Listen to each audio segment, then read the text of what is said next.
out there in radio. And we invite you to for a while this afternoon as we present Movie Days, brought to you with Buick in Kenosha. by Nelson Hirschberg Ford and by Eden's Plaza Shopping Center. This is Chuck Shaden with another in our series of programs designed to bridge the sound gap between yesterday and today. Today is Saturday, July 9th, 1977. In a 1972 harness race at Sportsman's Park Racetrack in Cicero. Judge George Layton. 5 o'clock we'll have a trio of suspense dramas starring Ozzie and Harriet, Milton Berle, and Jack Benny. And we'll also feature those same stars in their own programs, The Adventures of Ozzie and Harriet, Kiss and Make Up with Milton Berle, and the Jack Benny program. So it's going to be a great afternoon of great listening today, so stick around, gang. It all begins right after this Northwest Federal Savings.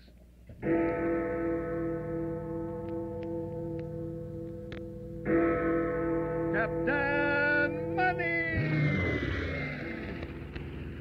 Yes, gang, once again it's time for Captain Money, brought to you by Northwest Federal Savings, makers of the rich, tasty new idea in identification cards, one that helps you save money instead of spending it. Yes, gang, the money-saving Northwest card is the smart way to fight the dollar drain on your allowance. With it, you can purchase traveler's checks, registered checks, and pay utility bills, all without a service charge. And you're even entitled to free notary service, too.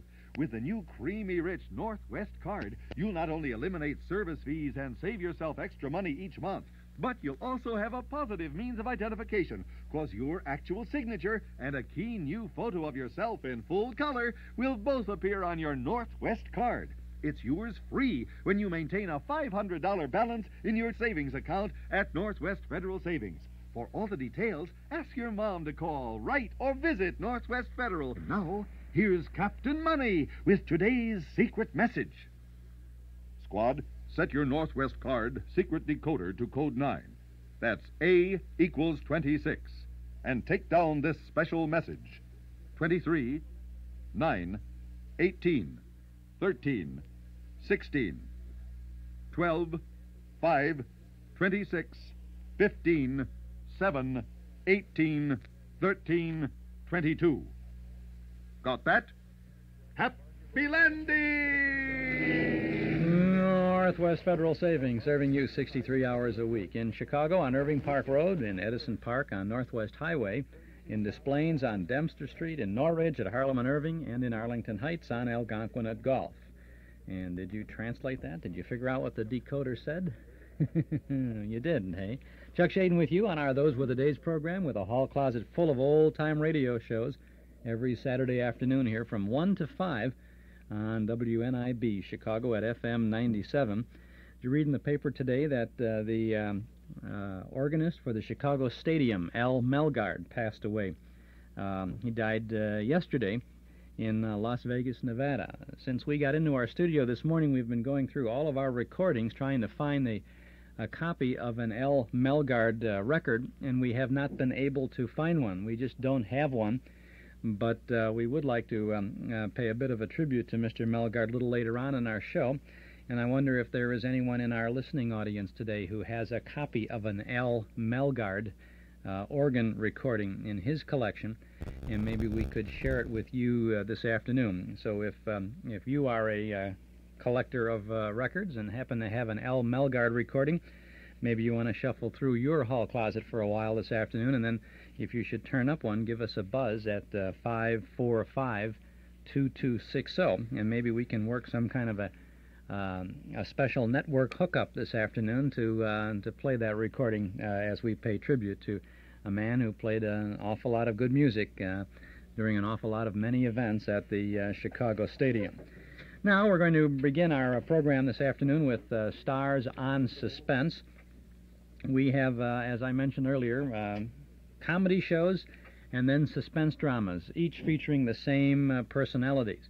We start off with Ozzie and Harriet, Ozzie Nelson and his wife Harriet Hilliard, and this is a broadcast from NBC back on March the 20th of 1949. The Adventures of Ozzie and Harriet. Harriet, Yeah, do you realize how many good books we have here that we never even look at? I suppose. There's an awful lot of good reading in magazines, though, these days. Oh, sure, if you read the right magazines. Here's some worthwhile reading right here. The solid silver with beauty that lives forever is International Sterling.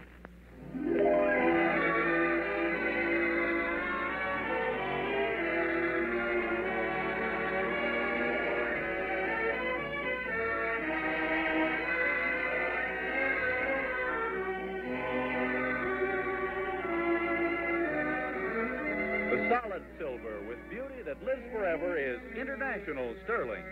From Hollywood, International Silver Company, creators of International Sterling, present the amusing transcribed adventures of Ozzie and Harriet, starring America's favorite young couple, Ozzie Nelson and Harriet Hilliard.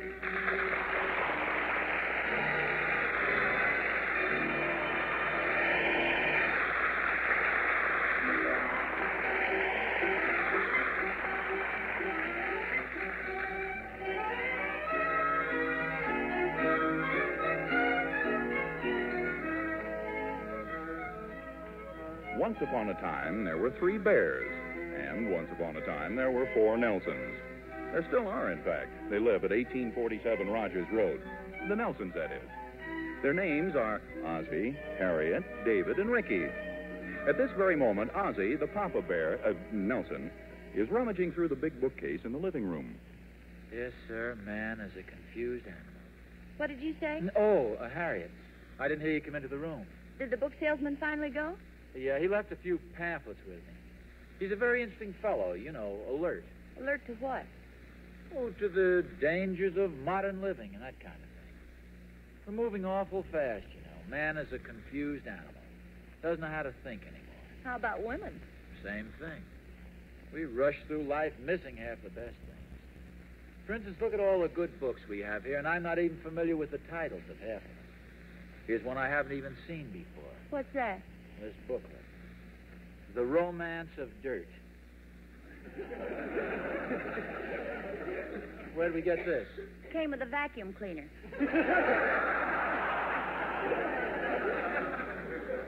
See, in the old days, people took time to reflect. They'd go out under a tree and think things over. They had more intellectual curiosity. Nowadays, as I said before, man is a confused animal. I thought the salesman said that. Well, he did, but it's very expressive. What kind of reading do we get these days? Look at the kids. Movies, comic books, radio, and now television. No wonder they're confused. Hi, Mom. Pop. Hello, boys. How was the picture? Gee, it was swell. Especially when the old man got stabbed.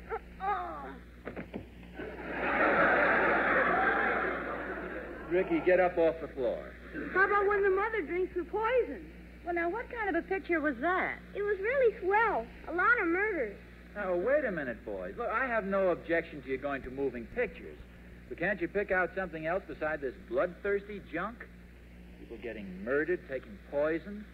Or the trash they write nowadays. What was the name of the picture, David? Hamlet.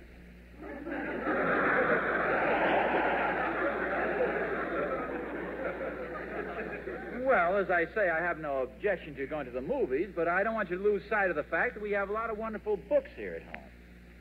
They're just as interesting as any movie. Every one of these books is a fascinating story of some sort. Get something out of every one of them. Harry, just pick any book out at random. Let me read a passage. Will you? Any book at all. Here you are, dear. No, thanks. Always empty dust bag after use. What? Some days you just can't win.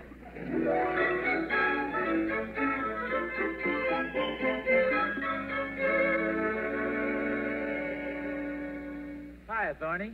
Oh, hi, Oz. Where have you been keeping yourself all day? Well, I've just been browsing through a few books, Oz. You know, we don't do enough of that these days. Well, that's exactly the way I feel, Thorny. It's a dangerous age we're living in. Not like the old days. Yeah, man had more intellectual curiosity in those days. He learned things for himself. But nowadays, he's a confused animal. He came to your house, too.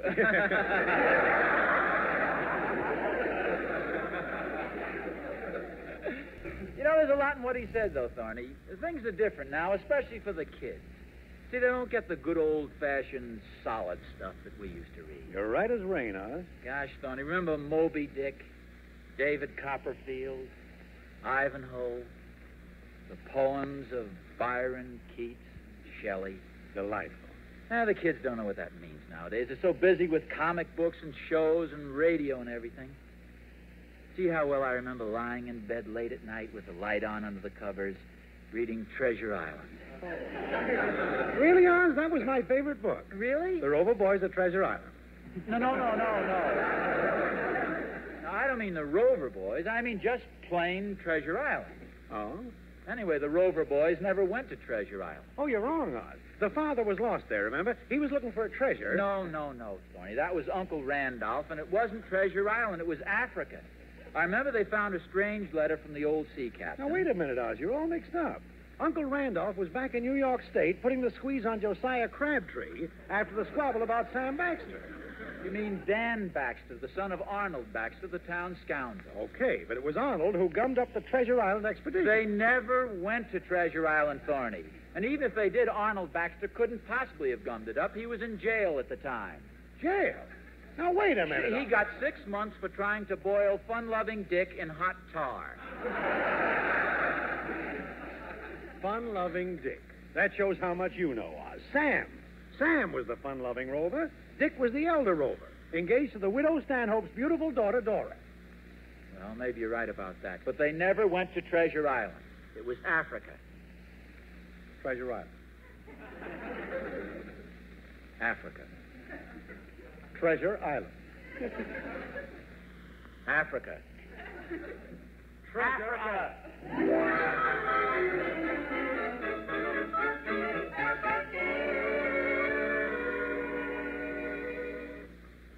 Here's the juvenile section, Harriet. You sure they have the Rover Boys? Oh, yeah, I phoned the librarian. Under an assumed name, of course. Let's see. Standish, Stoddard, Thompson. Where? Right up on the top shelf, see? Arthur M. Winfield. Gee, they've got them all.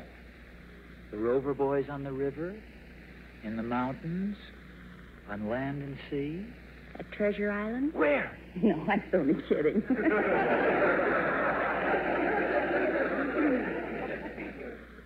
Gee, I don't think I can reach up that far. You better get a stool. I'll be right back. Stool or a chair, maybe. Oh, yeah. Pardon me, you're not reading this big book, are you? I'd like to borrow it. Ooh, this is really heavy.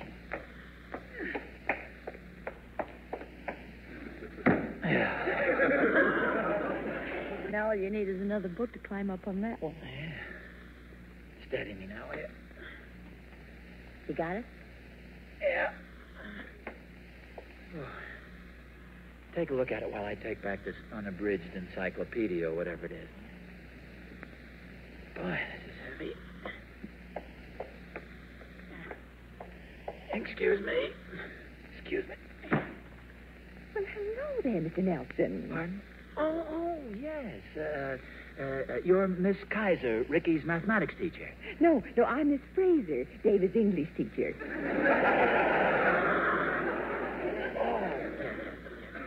Well, this is a pleasant surprise. It isn't often we meet one of the fathers at the library. Well, I just came down here to settle a little friendly discussion with my neighbor, Mr. Thornberry. Oh, about Sir Henry Parkinson? Sir Henry Parkinson? Yes, his history of the Peloponnesian Wars.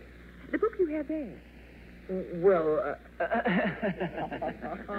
I know, you're just like the others. Am I? You're a little ashamed of yourself, aren't you? Well, Well, why should you be? Oh, you know how it is, Miss Fraser. Not at all. If you have an honest intellectual curiosity, you should be proud of it, not ashamed. You're obviously interested in Greek history. Now, why not admit it? Oh, no, it's not exactly that. As I said, Mr. Thornberry and I had a little discussion. I came down here to do a little research. Of course. You wanted to brush up a little. Matter of fact, I have to admit I'm a wee bit rusty on the Peloponnesian Wars myself. How long since you've read it? Well, it's hard to say. Bet you haven't opened it since college. Probably longer than that. Well, the important thing is that you still have the interest. That's what true intellectual curiosity gives us, Mr. Nelson. The hungry mind. Ozzie, now that you... Oh, hello there. How are you, Miss Fraser? Well, just fine, Mrs. Nelson. I was just complimenting your husband on his intellectual curiosity. Harriet, I think we'd better be running along now. We have some errands to do. Oh, fine. Do you want to take the book out, or you finished? No, I have it right here, you see. What? The Peloponnesian Wars. You know, the book Thorny and I were discussing, Sir Henry Parker House. Parkinson. Parking lot. Well, goodbye, Miss Fraser. Goodbye, Mrs. Nelson. Mrs. Nelson. Goodbye, Miss Fraser. There's no doubt about it. Man is a confused animal.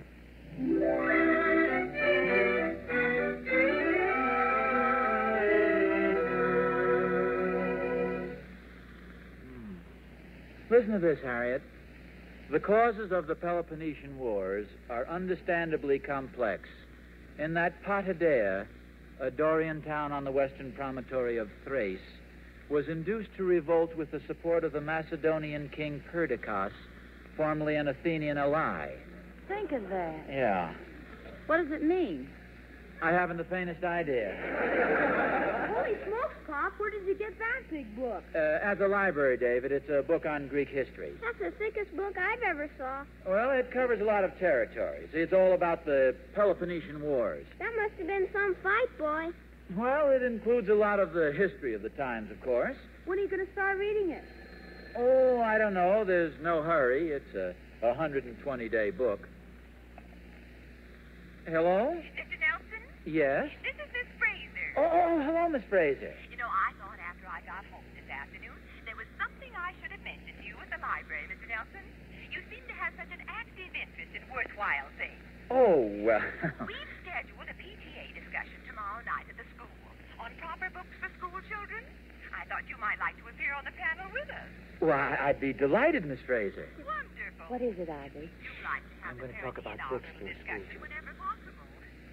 Yes, Miss Fraser. That'll be just fine. Good.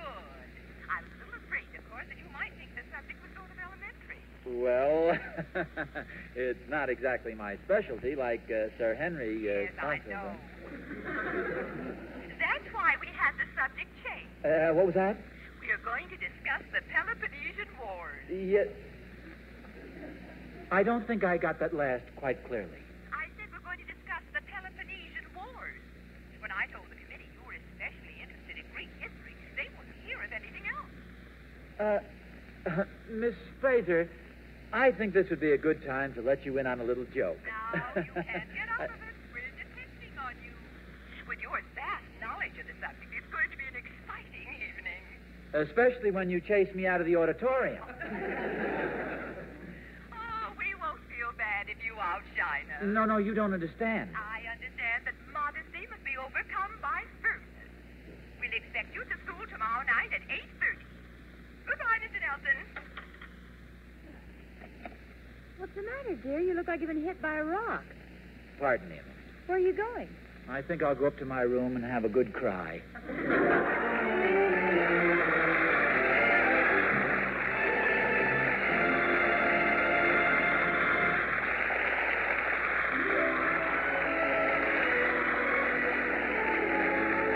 Hey, what has Ozzie Nelson got himself into this time? Oh, I sure don't envy him. Standing up there in front of the PTA, giving a speech about the early Greeks and the Peloponnesian Wars. Gosh. Now, if they wanted a few words about the subject of international sterling, why, I'd be glad to contribute.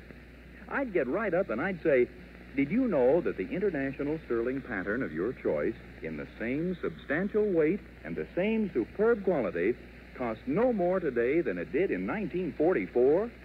Did you know that the prices of beautiful international sterling haven't gone up 1 penny in 5 years? And did you know you can save about $20 by getting 8 place settings in any one of several lovely international sterling patterns rather than some other sterling?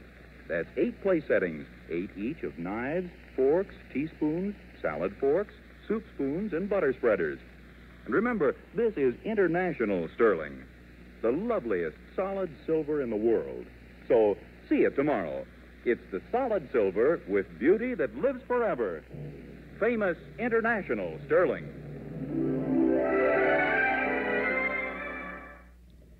And that's the first half of The Adventures of Ozzie and Harriet with Ozzie and Harriet Nelson, their broadcast from March the 20th of 1949.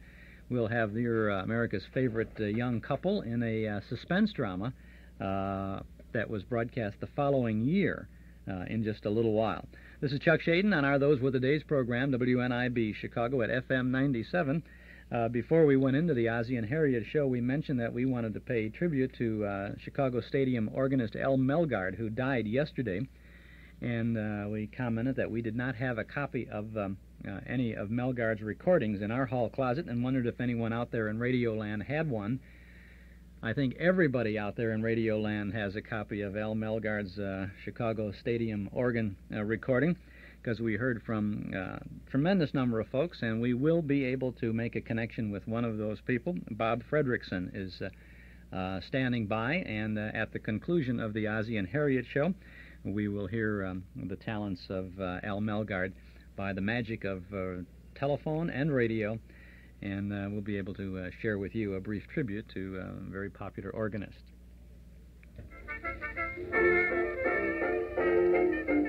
Remember Henry Ford's Model T? Remember cranking up the motor to start the car? Remember the Model A with the self-starter? Do you recall World War II gas rationing and the little A and B stickers you had to display on your windshield? Those are great memories, aren't they? Well, Ralph Hirschberg of Nelson Hirschberg Ford has fond memories, too. Memories that roll back some 46 years to 1931, when he and Norm Nelson first started selling Fords on Irving Park Road. Today, Ralph and Jurgen and all the folks at Nelson Hirschberg Ford remember one other thing, that during all these years, the Ford owner who comes again to get his new Ford from Nelson Hirschberg is the Ford owner who's been treated with old-fashioned respect and courtesy, not only when he buys that new Ford, but while he owns it, too. Thousands of Ford owners come back again and again to do business with Nelson Hirschberg, one of Chicagoland's oldest, most respected Ford dealers. Find out for yourself. Get your new Ford from an old-fashioned dealer. Nelson Hirschberg Ford, 5133 Irving Park Road, 5 blocks west of Cicero at Laramie.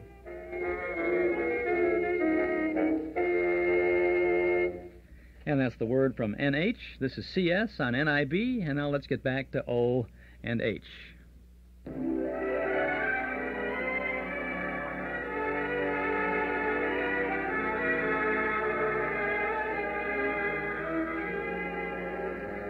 Well, it's only 26 hours until the showdown in the school library. The Nelson household is tense with expectancy as its hero marshals his forces to meet the challenge. The clock has just struck 6:30. I can read 50 pages an hour. If the book is, say, 500 pages, it's finished in 10 hours. How many pages in the book? Can you see there? 3,296. Well, it's probably less than that if you don't count all the footnotes and if you skip the descriptive passages and get right to the dialogue, you see. The second life figure. I can read as fast as 75 pages an hour. That cuts it down. 75 into 3,290 is 1 and 4. Carry the 7. Time out for dinner. 6. How's it figure out? According to these calculations, I'll be finished sometime next Wednesday.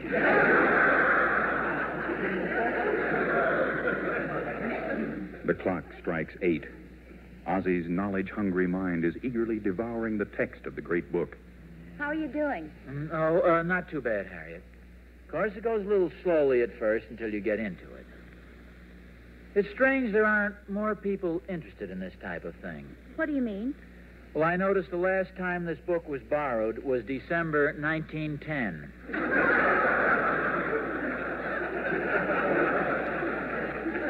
Are you only on page 8? My goodness, the discussion is tomorrow night. How you doing, Pop? Pretty good, David. I'm on page 8. You sure can read fast, Pop. Well, there's a lot of meat in this stuff once you get into the interesting part. Here, just listen to this. It reads almost like modern fiction. After Herodotus had resided for some 7 or 8 years in Samos, events occurred in his native city which induced him to return thither.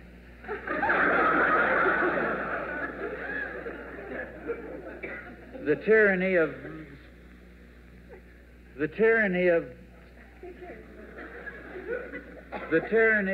this fellow here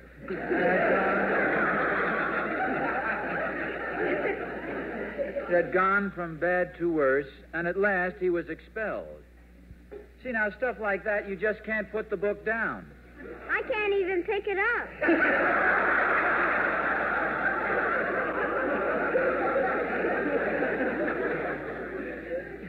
Still wonderful reading. Now, look right here. The city of Epidamnus stands at the right of the entrance of the Ionic Gulf. I'll answer it, Mom. I'll go with you. Well, Harry, where are you going? Wait for me. I don't want to hear any more either.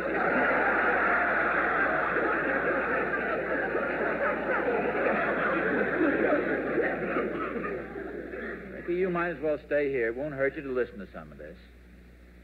The place is a colony from Corcyra, founded by Phyleus, the son of Eratocleides, who had been summoned for the purpose from the mother country. Pop? Yes? Isn't it time for me to go to bed? If you'll just listen carefully, you might find this very, very interesting. Careful. Out of the way, Ricky. What's that? The man from the library brought this over in a jeep. What in the world is it? The History of the Peloponnesian Wars by Sir Henry Parkinson. Well, that's the book I've got here. No, dear. You've just got volume 1. This is volume 2. Volume 2? You shouldn't have tried to carry that by yourself, Harry. That's too heavy. Why didn't you let David help you? David? He's got his hands full with volumes 3 and 4.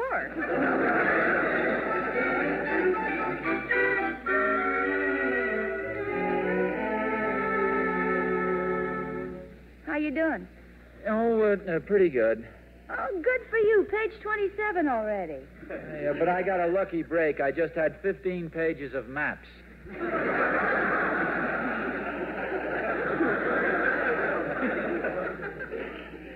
And so the Spartans sent to Athens no formal declaration of war, but rather sought to create some specious casus belli. Harriet, would you mind answering the doorbell?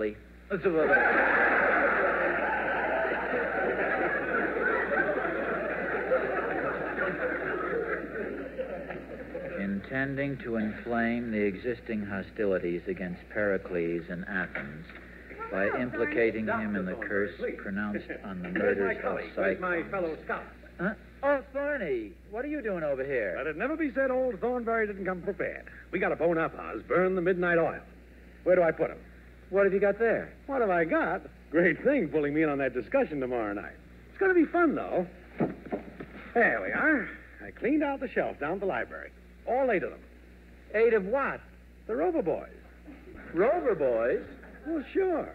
Miss Fraser called and asked if I'd like to sit in. And she said the discussion was about the Rover Boys? Sure.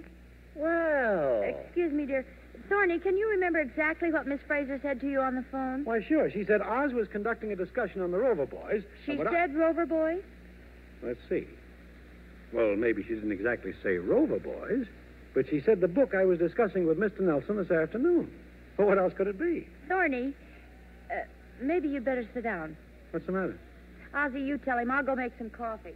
Thorny, old gray-headed friend. I don't have gray hair. You will. Thorny, what do you know about the Peloponnesian Wars? Oh, I have the layman's knowledge. Absolutely nothing. What's that got to do with the Rover Boys? The discussion tomorrow night is about the Peloponnesian Wars. Oz, how can anybody say Peloponnesian into one phone and have it come out of the other phone Rover Boys? Calm down, Thorny. You're just getting panicky. Now, all we have to do is read through these 4 fascinating volumes. Here's volume 2. Just prop your feet up on volume 3.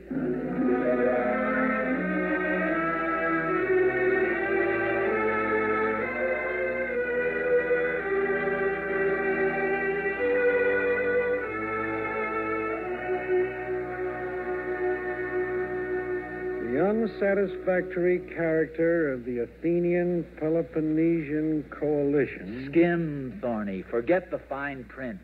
Oz, it's all fine print. What have you got there on Callicratidas? Just a second. Oh, born in Volume 2, died in Volume 4.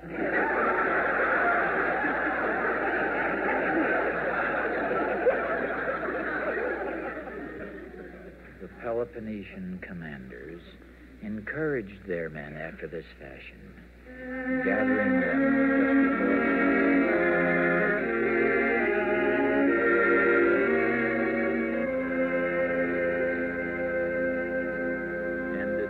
just year of the war, of which Thucydides was the historian. Well, how's it going, fellas? No, very nicely. Well, very interesting, yeah. Once you get into it, it's not bad.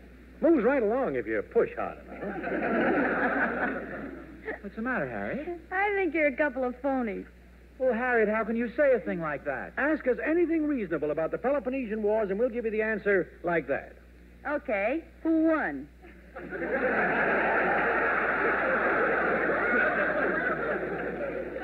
That's not a reasonable question. She's got a point there, Oz. We better look it up. They might hit us with it tomorrow night. Wait a minute. Would you stand by for an important announcement? Like what? Miss Fraser phones. The discussion's been called off. Called off? Oh, what a disappointment. Isn't that awful, Thorny? Do you think if I coaxed hard enough, I could talk you into going to the Bijou? There's a very good picture. No, I'll get my coat. Oz, think what you're doing. If we leave this room, we're deserters. Where's your intellectual curiosity? You don't want to go to the movies? You'd rather stay here? Well, of course I would. I happen to love literature.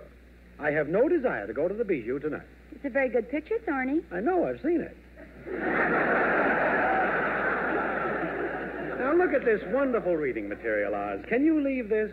Think of the adventures that lie between these covers. Thorny's right, Harriet. I'm afraid my hunger for this good reading is a little stronger. Are you serious? Well, of course I am. Shall we begin, Thorny? We shall. You can read the Rover Boys on Land and Sea. I'll take the Rover Boys in the mountains.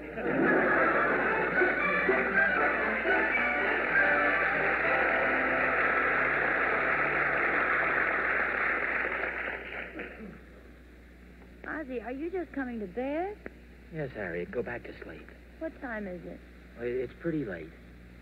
And darned Thorny, I couldn't get him to go home. Ozzie, look at the clock. It's 5:15. Darn clock with its luminous face. Ozzie Nelson, the idea of reading the Rover Boys until almost 5 in the morning. Well, it wasn't my fault. I wanted to quit at 4 o'clock, but Thorny's such a big kid. Oh, we settled the argument as to which one is the fun-loving Rover. Well, please tell me so I can go to sleep with a clear mind. Well, remember Thorny said Sam was, and I said Dick was? Thorny was wrong. It was Tom.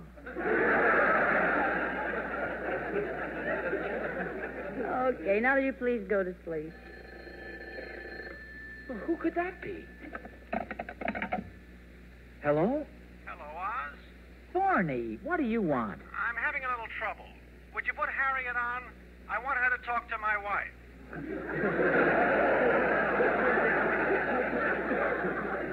What's the matter, Thorny? I don't know, Oz. I keep telling her over and over. But somehow she just won't believe I was up all night with the Rover Boys.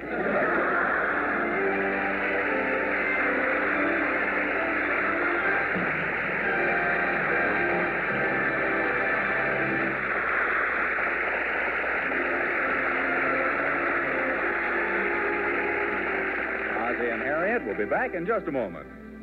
Gosh, let it be stated right here that I, Vern Smith, on the occasion of my next visit to the library, will have nothing whatsoever to do with Sir Henry Parkinson and his history of the Peloponnesian Wars. And that goes for the Rover Boys, too. Well, how about a Life magazine, Mr. Smith? Would you look at that? Well, I will if there's a picture of what I think there is in it. Like in this week's issue, International Sterling's beautiful wild rose pattern, right? Right. And that's the silver for me. I knew it the minute I saw it. Oh, that's not surprising either. Because there's something about International Sterling's wild rose pattern that seems to hold every bit of romance and enchantment. All the loveliness a girl has ever known. And even the picture will show you what an exquisitely created design wild rose is. fragile, silken wild rose petals caught and held forever on a gleaming silver shaft. Wild rose is truly a bride's pattern, with grace and delicacy in every line. I know. And I'm going to be a bride next week. Golly, what could be more perfect? Me with my very own international sterling in the wild rose pattern. That's the kind of a love story that never grows old. International sterling. It's just made for brides, for all women who want their homes to be homes of loveliness, of dignity and shining pride. And don't forget that international sterling patterns are still the same superb quality, the same substantial weight, and the same wonderful price as in 1944. That's why so many women choose it. International sterling, the solid silver with beauty that lives forever. It's my pleasure at this time to introduce to you the West Coast editor of Radio Mirror magazine, Miss Ann Daggett.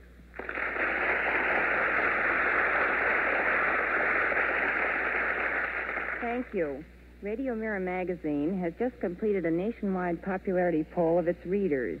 It is my privilege to present this scroll to the couple voted the best husband and wife team on the air. Congratulations, Ozzie and Harriet.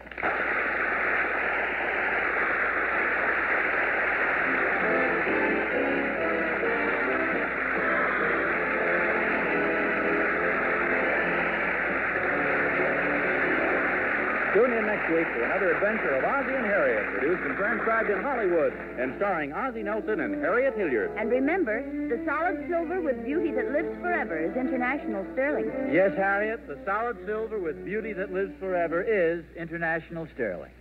Appearing in support of Ozzie and Harriet were David and Ricky Nelson, John Brown, Lois Corbett, and yours truly, Vern Smith. Original music was composed and conducted by Billy May.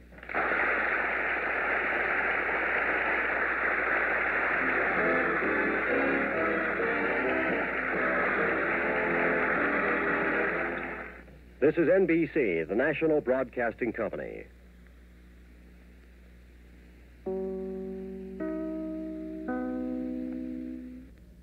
Those were the adventures of Ozzie and Harriet, or that was the adventure of Ozzie and Harriet, broadcast from March the 20th of 1949, not so long ago, with David and Ricky as themselves in this particular version of the series.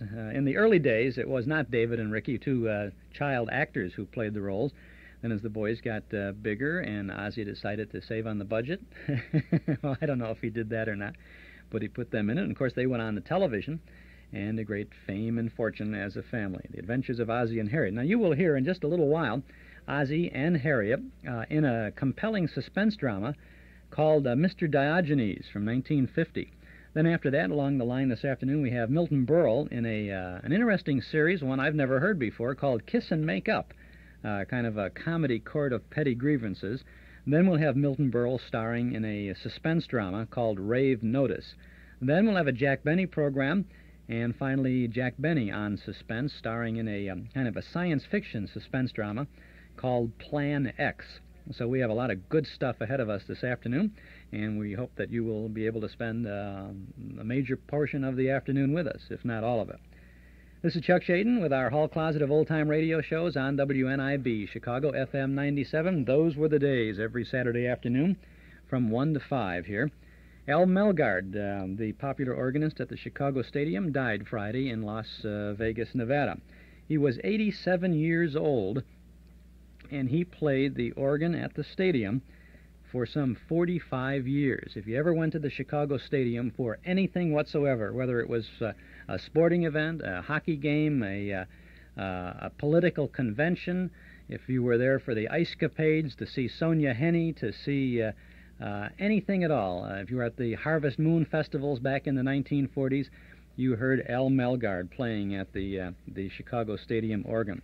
During his stint at the stadium, he played for every political convention that was held there and for every president from Franklin D. Roosevelt to Lyndon B. Johnson. He was renowned for his ability to play the right tune at the right time on the stadium's large Barton organ. It was a Barton organ. When referees would skate out on the ice during the Blackhawks hockey games, they would be greeted by Melgard's rousing 3 blind mice.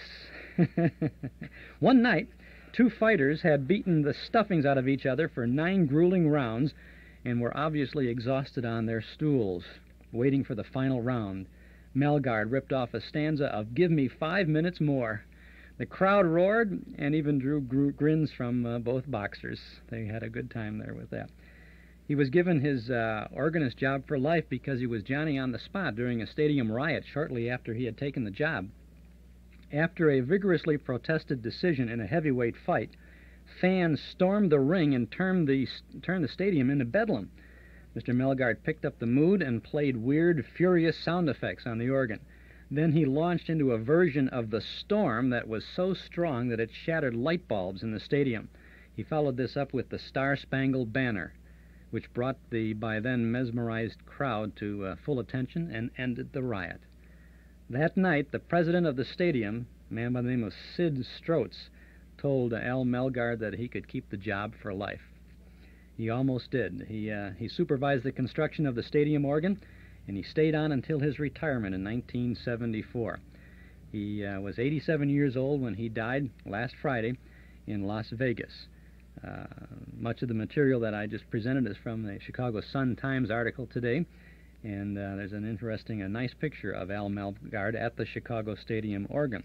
At the beginning of our program this afternoon, I asked if there was anyone out there in Radio Land who had a copy of an Al Melgard recording, and an awful lot of folks called us, and we have with us now on the line Bob Fredrickson. Bob, are you there? I'm here. And you have a recording now of Al Melgard? Yes, I do. I wish I had a good quality copy of something he did called My Vision, which he wrote for Sonia Henney in the 40s. Mm-hmm. But I don't have a good enough quality of that. It probably wouldn't come out too good. But I do have an album of his, and included in that album is the song Chicago. So what would be more appropriate than Al Melgard playing for the Chicago Stadium than playing Chicago? I guess that's about as appropriate as things I can come up with right now. A fitting tribute, and if you're ready, let's tune in. All right, let's see. Here we go.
All we need is Lloyd Pettit to say, "There's a shot in the goal."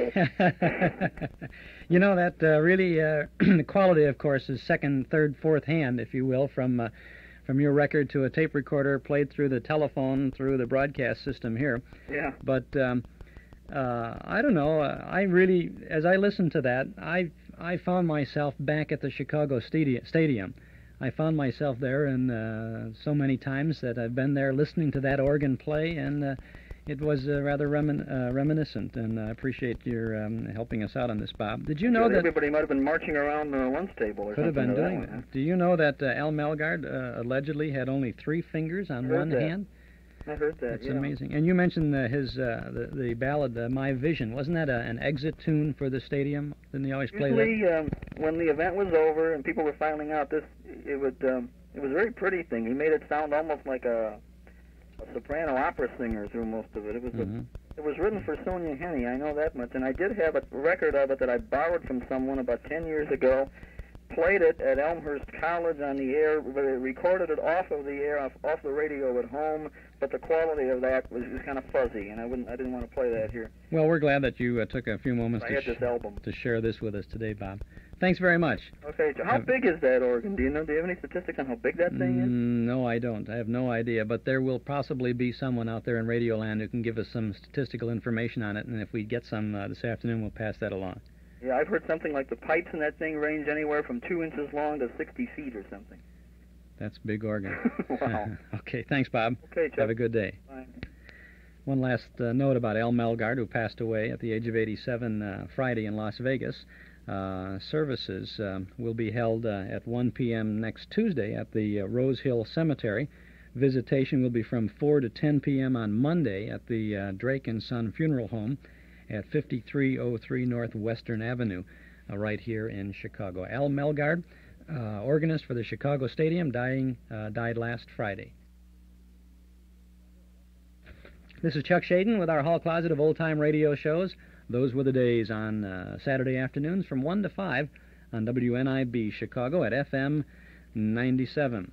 Well, if you would like to find out all of the things that we have lined up for you every Saturday afternoon, as well as keep an eye on lots of nostalgic things, then we invite you to subscribe to our Nostalgia newsletter and radio guide. The newsletter for this month features Ed Gardner, Archie the manager of Duffy's Tavern, on the cover. Inside, you'll find articles from and about the good old days. A 1-year subscription, 10 issues, is only $7, and you can subscribe right now if you call us here at 545-2260. Just give us your name and address. We'll begin your subscription with the Midsummer July-August edition, and we'll include an invoice along with your first copy. 545-2260. In the current issue, you'll find reprint articles about Easy Aces, about Howard Miller and June Valley, and about the moving of radio shows from New York to Hollywood in the middle 1930s, plus a 1944 summertime look at Chicago's entertainment scene. Now, that's not all, for you'll find original articles, too. Mark Nelson continues his coverage of the films of Abbott and Costello, and Carl Pearson looks at the career of Tommy Dorsey. You'll also find our complete Those Were the Days broadcast schedule, letters from listeners, and the Dime Store Want Ad page. So subscribe now. Give us a call at 545-2260. A 1-year subscription, just $7. Call now. We'll begin your subscription with the current Midsummer edition. Or if you like, just send $7 to Nostalgia Newsletter, Box 421, Morton Grove 60053. But if it's easier, just give us a call now. 545-2260. That's 545-2260. You'll find a generous helping of memories from and about the good old days at our Metro Golden Memory Shop, 5941 West Irving Park Road, just east of Austin. Come in and browse for a while. You'll find the complete selection of big band, personality, and soundtrack recordings, as well as those great old-time radio shows on cassettes, 8-track tape, and LP records.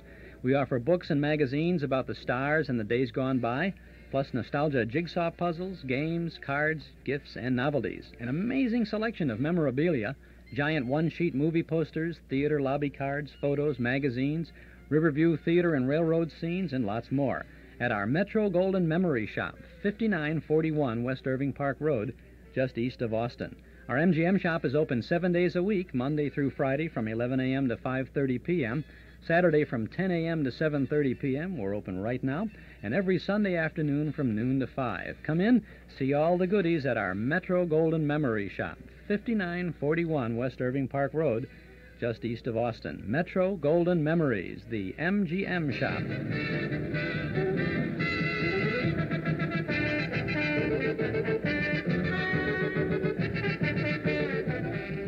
Now, as we continue with our afternoon program of Stars on Suspense, we'll take the stars of the Ozzie and Harriet series, the program we just heard a few moments ago, and transport them to the sound stage in Hollywood for Suspense. Auto-Lite and its, I can't remember now, 20,000, 30,000 dealers everywhere presented Suspense on the air. Roma Wines was one of the original sponsors of Suspense, though it began as a sustaining effort for the Columbia Network. But by the late 40s and early 50s, it was Auto-Lite. And they translated Suspense to television, too, and they had the stay-full batteries marching, and the spark plugs would all march up and down the TV screens there. But Ozzie and Harriet Nelson, as themselves, star in the Suspense drama from January 26th of 1950. Joseph Kearns is Mr. Diogenes, the title actor in the series. It's kind of a Sidney Greenstreet character. Joe Kearns, you're going to hear a couple of times throughout the program this afternoon, as a matter of fact. And one of the solid standby actors from radio days. He's gone now. I've said this so many times, but by way of physical identification, he was Mr. Wilson, the next-door neighbor on the Dennis the Menace TV series. But he was Ed, the bank vault, the guard vault for Jack Benny. He was the original Man in Black who introduced the Suspense series when it first went on the air in the very early 1940s. And he turned up on so many different radio shows. He was on the Judy Canova show as Judy's father, I believe, and all over the place. So you listen for him and you'll hear him throughout the afternoon. And now, Suspense.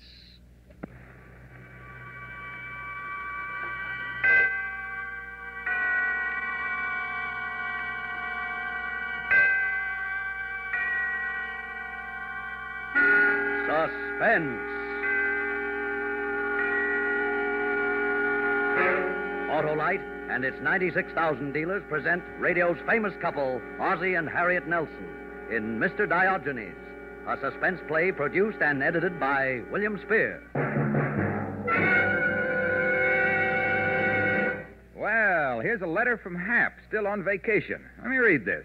Dear Harlow. Dear Harlow, this is the life. He must mean double life with those thrifty wide-gap Auto-Lite resistor spark plugs that give you double the life as compared to ordinary spark plugs under equal service conditions. I've been saving up my voice to tell you. Saving? He knows that only wide-gap Auto-Lite resistor spark plugs can give him greater gas savings. That I feel like singing. And with Auto-Lite resistor spark plugs, his car engine idles as easily as a song. Home on the range. Ohm is right, and that exclusive built-in 10,000 ohm Auto-Lite resistor, found only in Auto-Lite resistor spark plugs, permits a wide spark gap that makes smoother performance, double life, and greater gas savings possible.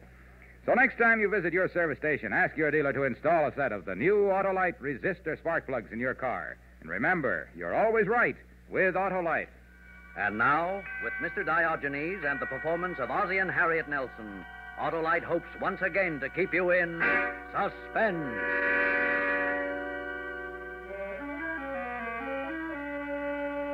It was last summer. Dave and Ricky were at camp, and Harriet and I were spending a few weeks at our old apartment in New York. The excitement began with 6 cents, a nickel and a penny. I didn't find out about the nickel until later, after it was all over, but, well, that's the way things go sometimes. Caesar didn't know about Brutus, Custer didn't know about Sitting Bull, and I didn't know about the nickel. The conversation must have gone something like this. Hello. This is Hector. You crazy fool, I told you not to call me. But no one could be listening in on your switchboard, my dear. As you realize, we are on the very brink. Before proceeding further, I must have your assurance there have been no changes. I told you that. Nelson is still the one. Right. But, gee, I'm getting worried.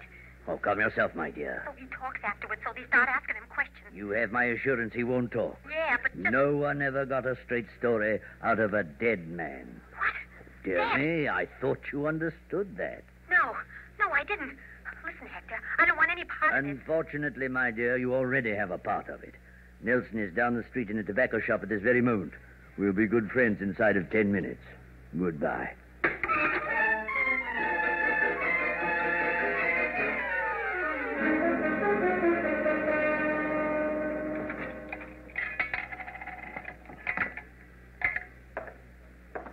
You lose a bet, Eddie. You haven't gained a pound. Take a look at the card.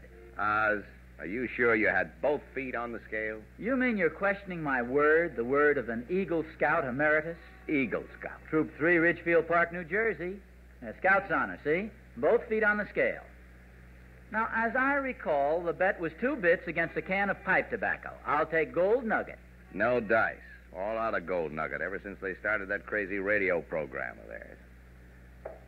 Let's see. How about some of this? What's the matter? See, that's a funny one. Look, I'll refund your penny. No, the card here. Now, look at my fortune. Today will be the most memorable day of your life. So what? So it's memorable. Today's our anniversary, you know. Yeah? Oh, it's just a coincidence. Sure. Did you ever see a card like this before, Eddie? Every time a guy gets weighed, I don't run right quick and peek over his shoulder. No, but the wording is so peculiar. The most memorable day of your life. That's a pretty broad statement for a scale company to make. Tell you what. If it turns out a bust, come back tomorrow and we'll dope out a nasty letter to the scale people. Well, okay, Eddie. Thanks for the tobacco. Forget it. So long, Ron. So long. Most memorable day of your life. Oh. Kind of strange at that. The most memorable day of... Oh, I'm sorry. I was just thinking of it. My fault entirely. In a hurry, didn't look where I was going. Forgive me, please. My fault entirely. Should have looked where I was going. Sorry. Hey, wait a minute. You dropped your wallet. Hey, mister. Hey, just a minute, will you? Oh. Here, you dropped your wallet. Wallet? Oh, yes, I know. It's lucky I caught up with you. I'm quite aware I dropped my wallet, young man. Thank you so much. You mean you make a hobby of dropping wallets? You hit the nail on the head, sir. This is a red-letter day on my calendar. The most memorable day of my life. Oh, well, it was... What did you say? The most memorable day of my life, Mr. Nelson. Ozzie Nelson. Mr. Nelson. Allow me to introduce myself, sir. My name is Diogenes. Diogenes? Hector Diogenes. I seek the honest man. Oh, well, that's very interesting, Mr. Diogenes. The wallet, you see, is full of stage money. I have dropped it at the feet of 100, oh, nay, 1,000 candidates, just as I did a moment ago. Allow me to congratulate you, Mr. Nelson. You are the first to pick it up and return it to me unhesitatingly. Oh, tell me, do you plan to be home tonight? Well, as a matter of fact, no. It's our anniversary, and Mrs. Nelson and I plan to celebrate. Oh, dear. Too bad. You'll simply have to change your plans. There's no other way. I beg your pardon? I admit, sir, my methods may seem a bit eccentric, but this I permit myself. With $5 million, a man may allow himself the luxury of eccentricity. My goal, my target, has never changed from the first. To discover the honest man, then to indoctrinate him with the wisdom of my ancient namesake, Diogenes the Cynic. Well, that hurdle passed, my fortune, my resources, everything are at his disposal. But now, wait a minute, just a minute. Let me get the thing straight. It's very simple. Here, in this leather-covered book, are the discourses of Diogenes, the wisdom of the greatest thinker the world has ever known in 20 short pages. Now, you will take this with you, Mr. Nelson, and commit it to memory tonight. Tomorrow morning at 9 o'clock here at this very place, we shall meet, and I will hear you recite. Now, time is of the essence, sir. Spend it well, spend it gloriously tonight at the feet of Diogenes the Cynic. Your fortune, your future, nay, the world itself, are within your grasp. And now, good day, sir. Oh, wait, now, no, just a minute. Good day and Godspeed. Good day.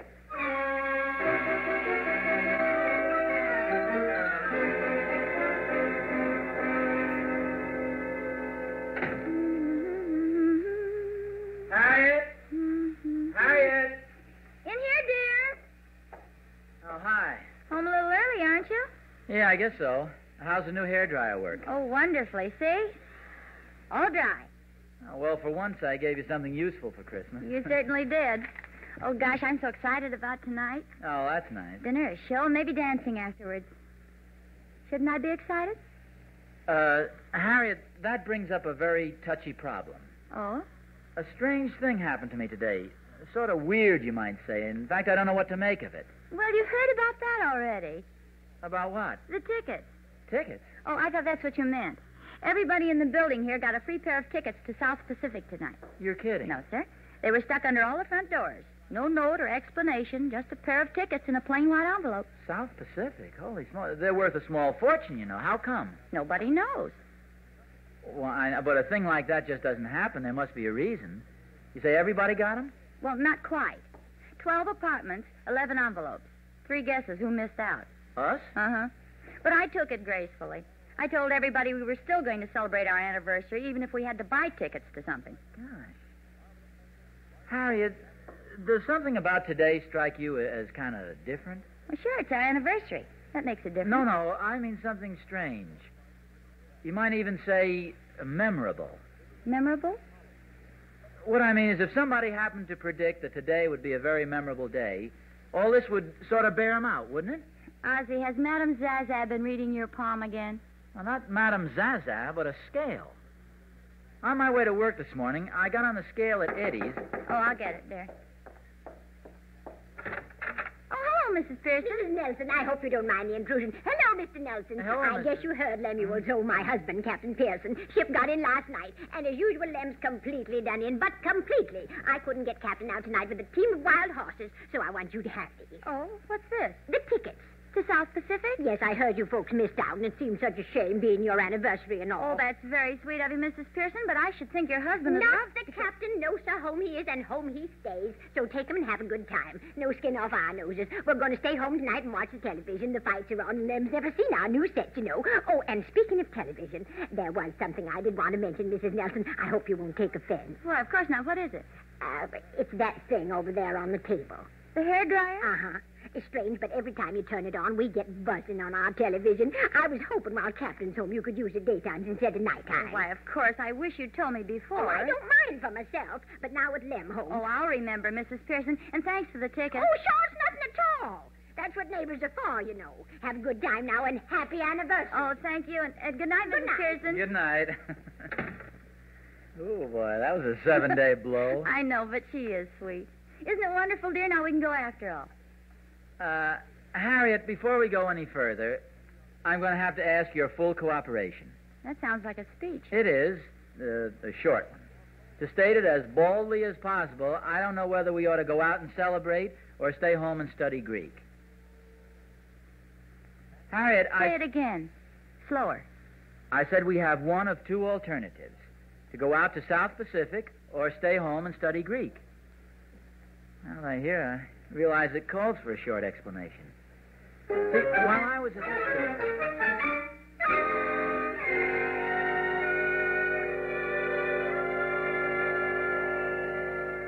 Do you mind the radio, dear?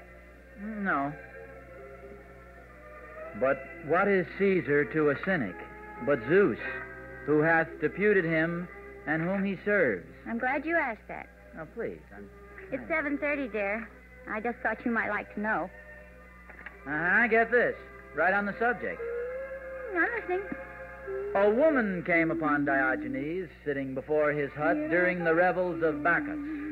Foolish man, she said, why do you turn your back on this festival? Why rest idly here while others go to play at the theater? A very good question. What did Diogenes say? And the man answered simply, Woman, I am Diogenes, the cynic. He was cheating. He didn't answer the question at all. Well, what do we do? I think it's a practical joke. No, not necessarily. Nothing unusual about a loony millionaire, you know. I read about a woman who left $6 million to a cat. It's a gamble. If we go out tonight and he shows up tomorrow, we lose a fortune.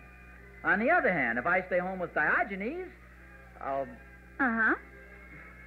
lose it anyway. I couldn't memorize this thing for $10 million. Where's your coat? I'm in it. Here's your hat. You're always ahead of me. Here it is, the show you've been waiting for, the Gold Nugget Gold Rush. Get the radio, will you, dear? Yes, folks, here it is, the show that just loves to give money away. No refrigerators, no mink coats, no... We can grab a taxi down by the drugstore. Did you lock the back door? Yep. Say, maybe we better go down the stairs. It's quicker. All right. Hey, look, the elevator's coming up. Well, that's funny. I thought everybody was out to the show tonight. Well, maybe it's the Pearsons. No, they're on the first floor, right next to the lobby. Well, look who's here, for heaven's sake. Good evening, Mr. Nelson. Harriet, this is Mr. Diogenes, the man I was telling you about. How do you do? And may I present my assistant, Mr. Mordecai Moran. Oh, how do you do? We decided to go out after all, Mr. Diogenes. I sort of skimmed through the book, and well, frankly, I could never get it down pat by tomorrow morning. Ozzie always was slow to memorize. Yeah. I have to write things down. That's right. But, Mr. Nelson, I thought I made that amply clear. You simply have to change your plans. Well, I'm afraid it's too late for that. See, my wife has been very anxious to see the show. You know, it's... He's stumped, boss. He don't get it. Does this help any? Mordecai, for the moment you may put away the gun. Is this part of the joke, Ozzie? Well, I hope so. On the contrary, Mr. Nelson, this is most assuredly not a joke. I must warn you not to cry out or create a disturbance. If you are so rash as to do so, Mordecai knows he is free to use his gun with impunity. Yeah, impunity. Now, get in there now. Don't shoot.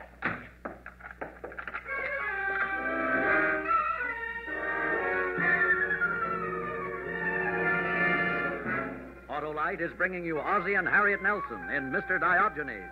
Tonight's production in radio's outstanding theater of thrills, Suspense.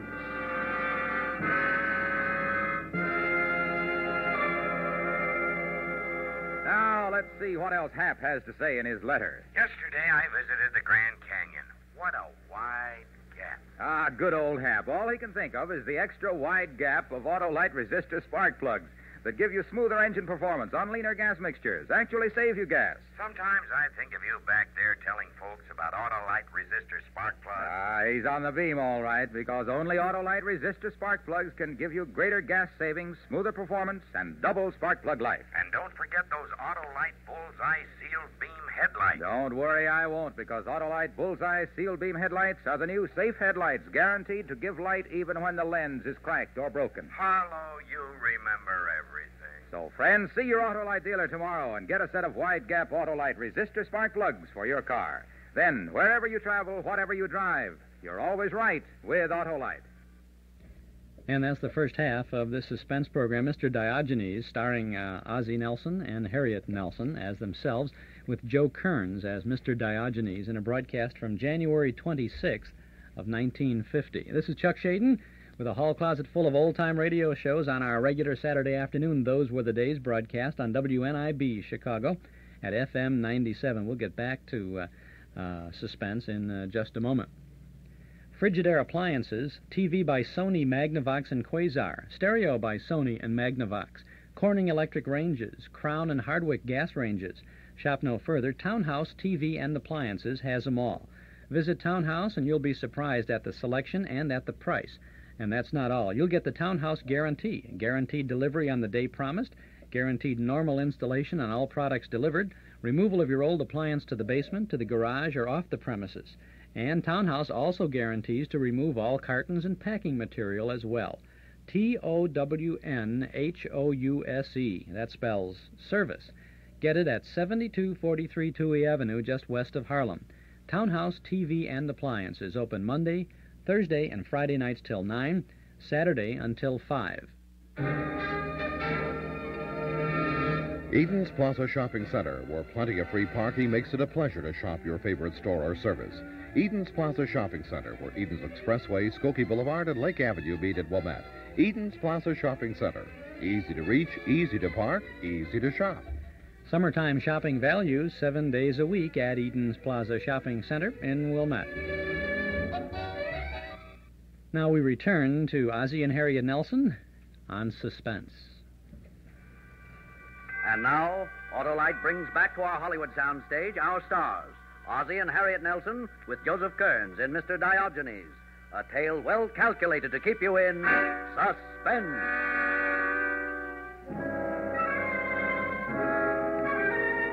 It took a little while to get rid of the notion that Mr. Diogenes was pulling a practical joke. He had just walked out of a comic strip somewhere.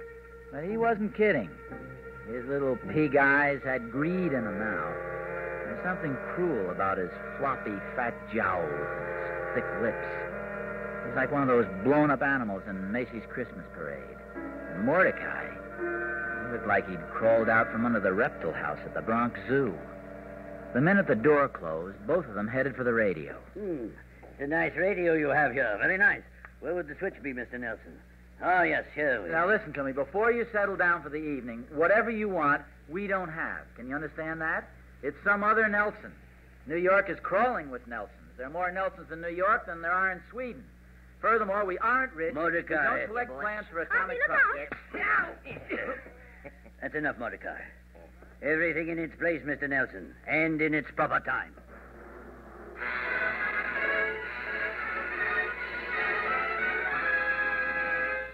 Now, here it is, everybody. The Gold Nugget Gold Rush. Week number 16 of the Gold Nugget Gold Rush Bonanza. Quiet, This please. now stands as the biggest prize ever offered on any giveaway program anywhere. Tonight, after 16 weeks, nobody has yet identified poor Mr. Hackaway, the man who smokes the wrong kind of pipe tobacco. And our Gold Nugget Gold Rush Bonanza jackpot stands at the all-time high of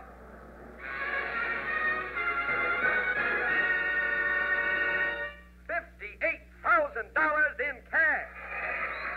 Ozzie, what is this? I don't know, but I think I'm catching on. Tonight, as usual, our phone call will go out to one of the thousands of discriminating men who long ago discovered the rich, bite-free mellowness of Gold Nugget pipe tobacco. And tonight, as usual, our Pony Express rider is waiting at his post with $58,000 in greenbacks in his saddlebags, ready to go if our contestant correctly guesses the identity of that unenlightened, misguided, long-suffering fella who smokes the wrong kind of pipe tobacco. Poor Mr. Hackaway. Now, while we're getting Mr. Hackaway out of his wheelchair and up to the mic, stand by your phone. Turn that down, Mordecai. Yeah, boss. I couldn't help hearing you say you were catching on, Mr. Nelson. Ozzie, they're calling you tonight? Ask Mr. Diogenes. Exactly. Perhaps you didn't realize, Mr. Nelson, how lucky you were. Well, how did you find out about it? Boy, shall I... No, Mordecai. I don't think we need concern ourselves with the possibility either of these charming people will behave indiscreetly after it's over. I became acquainted a short time ago with the telephone operator on this program, Mr. Nelson, and she informed me, in return for a share of the proceeds, that you were selected early this week. It then became a simple problem of ensuring against intrusion by the other denizens of the building here. That's where the tickets came from. Precisely. And ensuring also that you would be at home at the time the call was made. Hence my little gambit with the wallet this morning. Now, attend me carefully. The call will come through in a moment. I shall take it. A word and outcry from either of you, and Mordecai shoots. Is that quite clear? Yeah, but you know you'll never get away with it. Enough already. Yes, sir. Here's the big moment now, folks. The phone call is going through, and while we're waiting for the connection, here once again is poor Mr. Hackaway. He scratches a match. He lights his pipe. He inhales. And, of course, because it's the wrong kind of pipe tobacco, that's all there is to it. The rest is up to the lucky man who's getting tonight's call. Who is Mr. Hackaway? All right. Steady now. Don't take your eyes off the Mordecai. Hello. This is the Gold Nugget Gold Rush radio program, sir. For security reasons, we are identifying you only as Mr. O.N. Would you give me your name, please?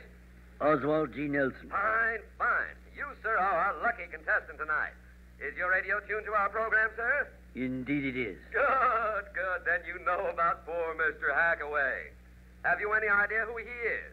I think so. Remember, you only have one guess. If correct, our Gold Nugget Pony Express rider will arrive at your home with $58,000 in cash within the hour. I don't need to point out that's a load of hay. So don't hurry. Think carefully. Think, Mr. O.N. Take your time and think. Now, who is poor Mr. Hackaway? Harpo Marx. Harpo, you're absolutely correct. Harpo Marx it is. Congratulations, Mr. O.N. You've just won yourself $58,000 in cash. Our messenger is on his way. Oh, goodbye, Mr. O.N., and congratulations. Yes, goodbye, sir.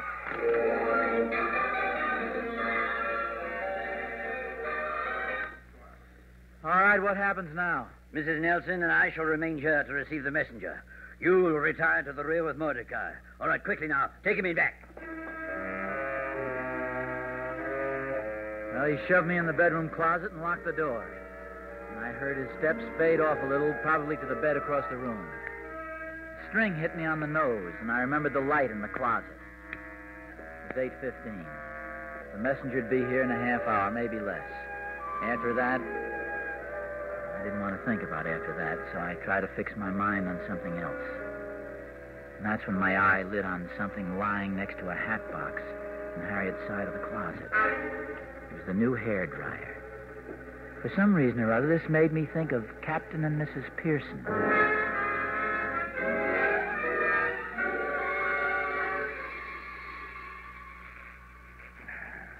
Doggone this thing. Lem, dear, it's as simple as ABC. Look. I don't know what happened, Mary. All of a sudden, the picture listed heavy to port, and she began to spit at me. Why, there's nothing to it. It's beyond me how you can drive a steamer, Captain, yet throw up your hands when it comes to a television. See this knob here? This is for sound, and this is for your picture. Oh, dear. You see? That's what happened before. Why, I don't understand it. Let me... Oh, I know. It's Mrs. Nelson. Is it? But it can't be. Can't it? No, I gave her our tickets. They're out. What are you talking about, Mary? Her electric dryer does that. Maybe she changed her mind and stayed at home. I'll run right up there. No, forget it. No use raising a hob over a little thing like that. How do you turn it off? Well, here, let me. The fights don't come on for an hour anyway. She'll likely have her hair dry by then. Funny they didn't go to the show. Wait a minute. If I'd known that, I'd... Mary. What's the matter, Lem? Wait, don't turn it off. Let me listen.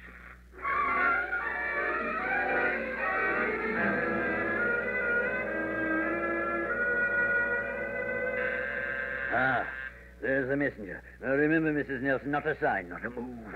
Go ahead. Yes? Oswald G. Nelson? Yes, that's right. Happy prize money to you. Happy prize money to you. Happy prize money, Mr. Oswald G. Nelson. From the Gold Nugget people to you. Here's your package, sir. Congratulations. Oh, thank you. Who are those gentlemen with you? These bums? These fellows are from the armored car people. Mr. Nelson, for security reasons, your name won't be released to the press until tomorrow afternoon. Mm-hmm. We suggest you tell no one about this until the money is deposited. That's very sensible, very. Thank you, my good man. Thank you. Good night. Yes, good night, sir. Mordecai! Mordecai! We've got it! We've got it!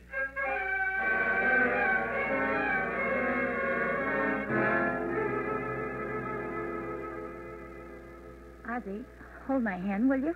Sure. Shut up, Mordecai. You bring the car around as quickly as possible, understand? Yes, sir. I don't want to seem nosy, but where are we going? Mordecai and I are going to Cuba.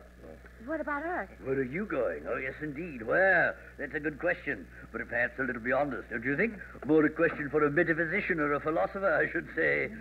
Yes. Now, if you'll step out into the lobby, we'll... Who's that? I don't know. Stand right there. Don't move, lest I blow you to Davy Jones with this here. She's going 45. Ozzie, it's Captain Pearson.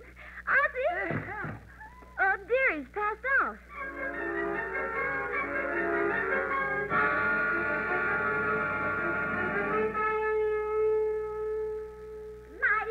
Mrs. Nelson, you certainly lived a lifetime in the last hour. That clever husband of yours making a Morse code SOS with that hair dryer. I get the shakes when I think how close we come to turning the television off. Me too.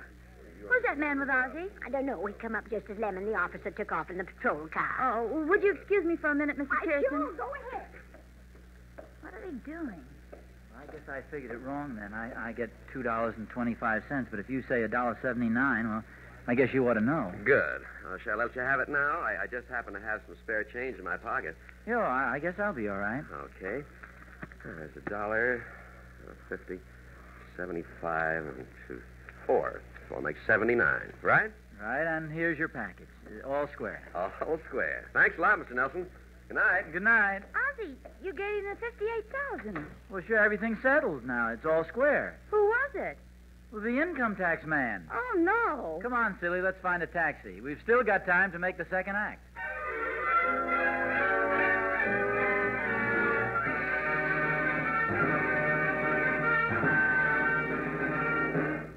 Suspense, presented by Auto-Lite. Tonight's stars, Ozzie and Harriet Nelson, with Joseph Kearns playing Mr. Diogenes. Ozzie, I've been hearing you and Harriet on your H.J. Hines program, The Adventures of Ozzie and Harriet. Oh, thanks. And we've been listening to Suspense regularly. You want to quit while you're even, Harlow? No. I want to tell you about Auto-Lite resistor spark plugs. Look out, Ozzie. The man's trying to sell you something. Oh, no, Harriet. Auto-Lite resistor spark plugs sell themselves. Really? what do they need you for, Harlow, old boy? Yes, you're talking yourself out of a job. Maybe I should have quit while I was even. Oh, come on, Harlow. Now, we want you to keep on working. What else is there to tell about your Auto-Lite resistor spark plug? Well, just this, Ozzie. They're one of more than 400 products made by Auto-Lite for cars, trucks, planes, and boats in 28 plants, coast to coast. And these Auto-Lite products include complete electrical systems used as original equipment in many makes of America's finest cars. Batteries, spark plugs, generators, coils, distributors, starting motors, and bullseye sealed beam headlights. All engineered to fit together perfectly, work together perfectly because they're a perfect team. So, friends, don't accept electrical parts supposed to be as good. Ask for and insist on Auto-Lite, original factory parts at your neighborhood service station, car dealer, garage, or repair shop. Remember, you're always right with Auto-Lite.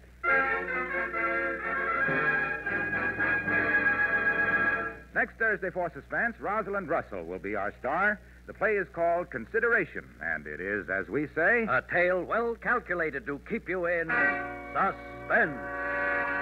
Tonight's suspense play was produced and edited by William Spear and directed by Norman MacDonald. Music for Suspense is composed by Lucien Moraweck and conducted by Lud Gluskin. Mr. Diogenes is an original play for radio by Harold Swanton. In the coming weeks, you will hear such stars as Kirk Douglas, Marlena Dietrich, and Richard Widmark. Don't forget, next Thursday, same time, Auto-Lite will present Suspense, starring Rosalind Russell. You can buy Auto-Lite resistor or regular spark plugs, Auto-Lite stay-full batteries, Auto-Lite electrical parts at your neighborhood Auto-Lite dealers. Switch to Auto-Lite. Good night. From Maine to California and in far-off overseas outposts, the USO flag is flying once again. Those of us back home can now be sure that the USO is taking good care of our sons and brothers and loved ones on active duty with America's armed forces. This is CBS, the Columbia Broadcasting System.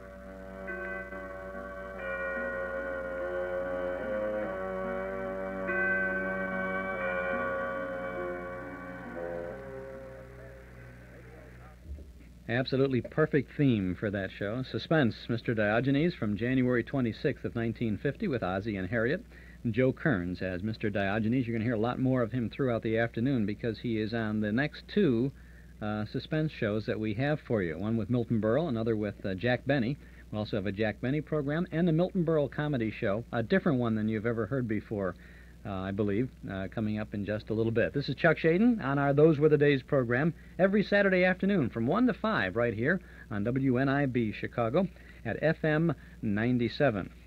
Well, we, in the continuing saga of information about the Chicago Stadium organist Al Melgard, got a number of calls from listeners contributing information to us. Ed Winnis is one who called to say, give us some information about the mighty Chicago Theater organ. It was a large Barton organ. It weighed 7.5 tons. 7.5 tons. It operated on a lift and a round table, like a turntable, could revolve around. It was installed for something just over $500,000 at the time it was installed. Now, I don't know how far back that goes, but it must be something like 40 years, 45 years. That's when Melgard played there. It had 6 keyboards with 883 stop keys, if you know anything about that.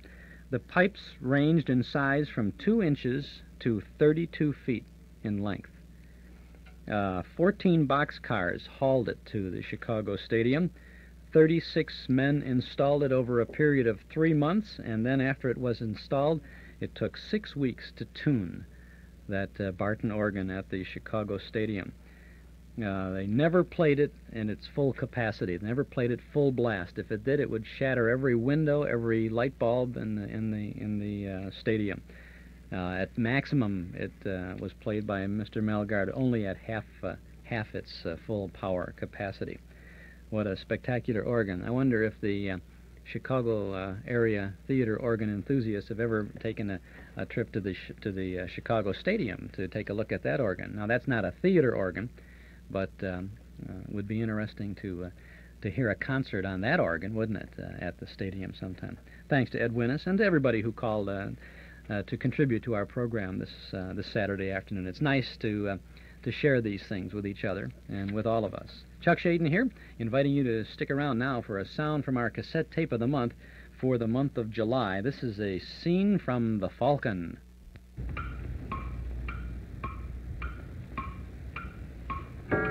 Avoid 5 o'clock shadow. Use Gem Blades.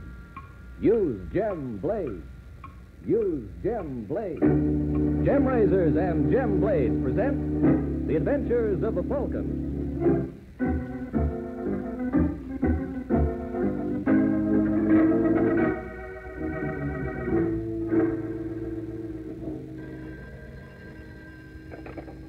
Hello?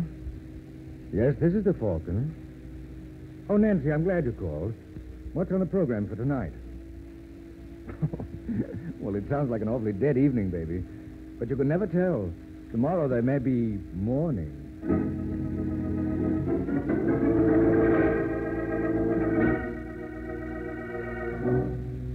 Once again, Gem Blades, the razor blades that help you avoid 5 o'clock shadow, bring you The Adventures of the Falcon.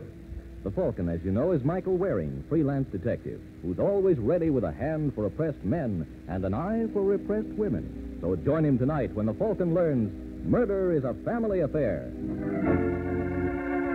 The Falcon on our cassette tape of the month for July. And we also offer The Adventures of Sherlock Holmes, Basil Rathbone as Holmes, and Nigel Bruce's Dr. Watson in a 1939 broadcast, originally sponsored by Bromo Quinine. Holmes solves the case of the missing submarine plans. Then, the Falcon, Michael Waring, discovers that murder is a family affair in a 1940s program. It's 60 minutes of good radio adventure, and it's all yours for only $5 this month from the Hall Closet, Box 421, Morton Grove, 60053. It's our cassette tape for July, The Adventures of Sherlock Holmes, plus The Falcon, a pair of thrilling mysteries for you, 2 more shows for your good old collection. $5 from the Hall Closet, Box 421, Morton Grove, 60053. Pick up your tape at any of the 5 offices of Northwest Federal Savings or at our Metro Golden Memory Shop at 5941 West Irving Park Road. The shop will be open this evening till 7:30. Basil Rathbone and Nigel Bruce as Sherlock Holmes and Dr. Watson, plus The Falcon, our cassette tape for July. $5 from the Hall Closet, Box 421, Morton Grove, 60053. Now, let's continue with Stars on Suspense. Here's a star not on a suspense, but on an Armed Forces Radio rebroadcast of a program that had a short run in the United States on radio here. From July 22nd of 1946, no doubt a summer replacement broadcast, Milton Berle is the presiding judge in the Court of Petty Grievances on a comedy outing called Kiss and Make Up.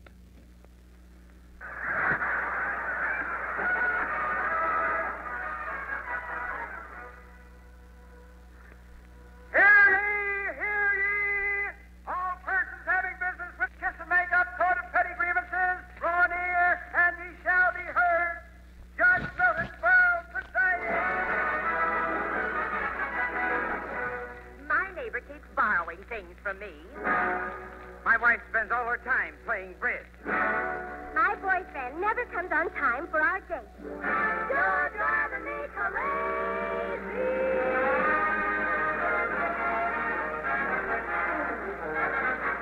Yes, tonight, petty grievances like these will be tried in the new Court of Justice, Court of Petty Grievances, where the petty thing is the important thing. On the basis of letters which you, the listeners, send us, you will be invited to appear in person before an impartial jury selected from our studio audience, and you will be given a chance to air your grievances against each other. The people you will hear tonight are real people who have written in and have requested to appear before our court. Tonight, Kiss and Make Up's Court of Petty Grievances will award cash damages up to $600. And to make sure that each case receives a fair trial, presiding over our Court of Petty Grievances is His Honor, that fantastic judge, Milton Berle.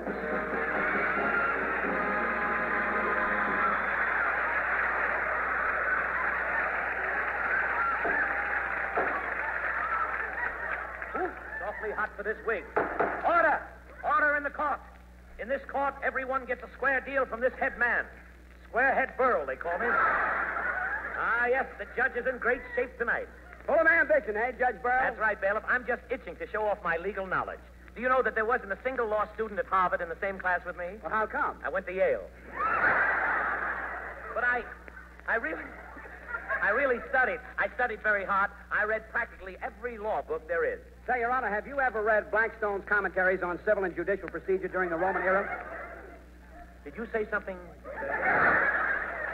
I said, Judge, have you ever read Blackstone's commentaries of civil and judicial procedure during the Roman era?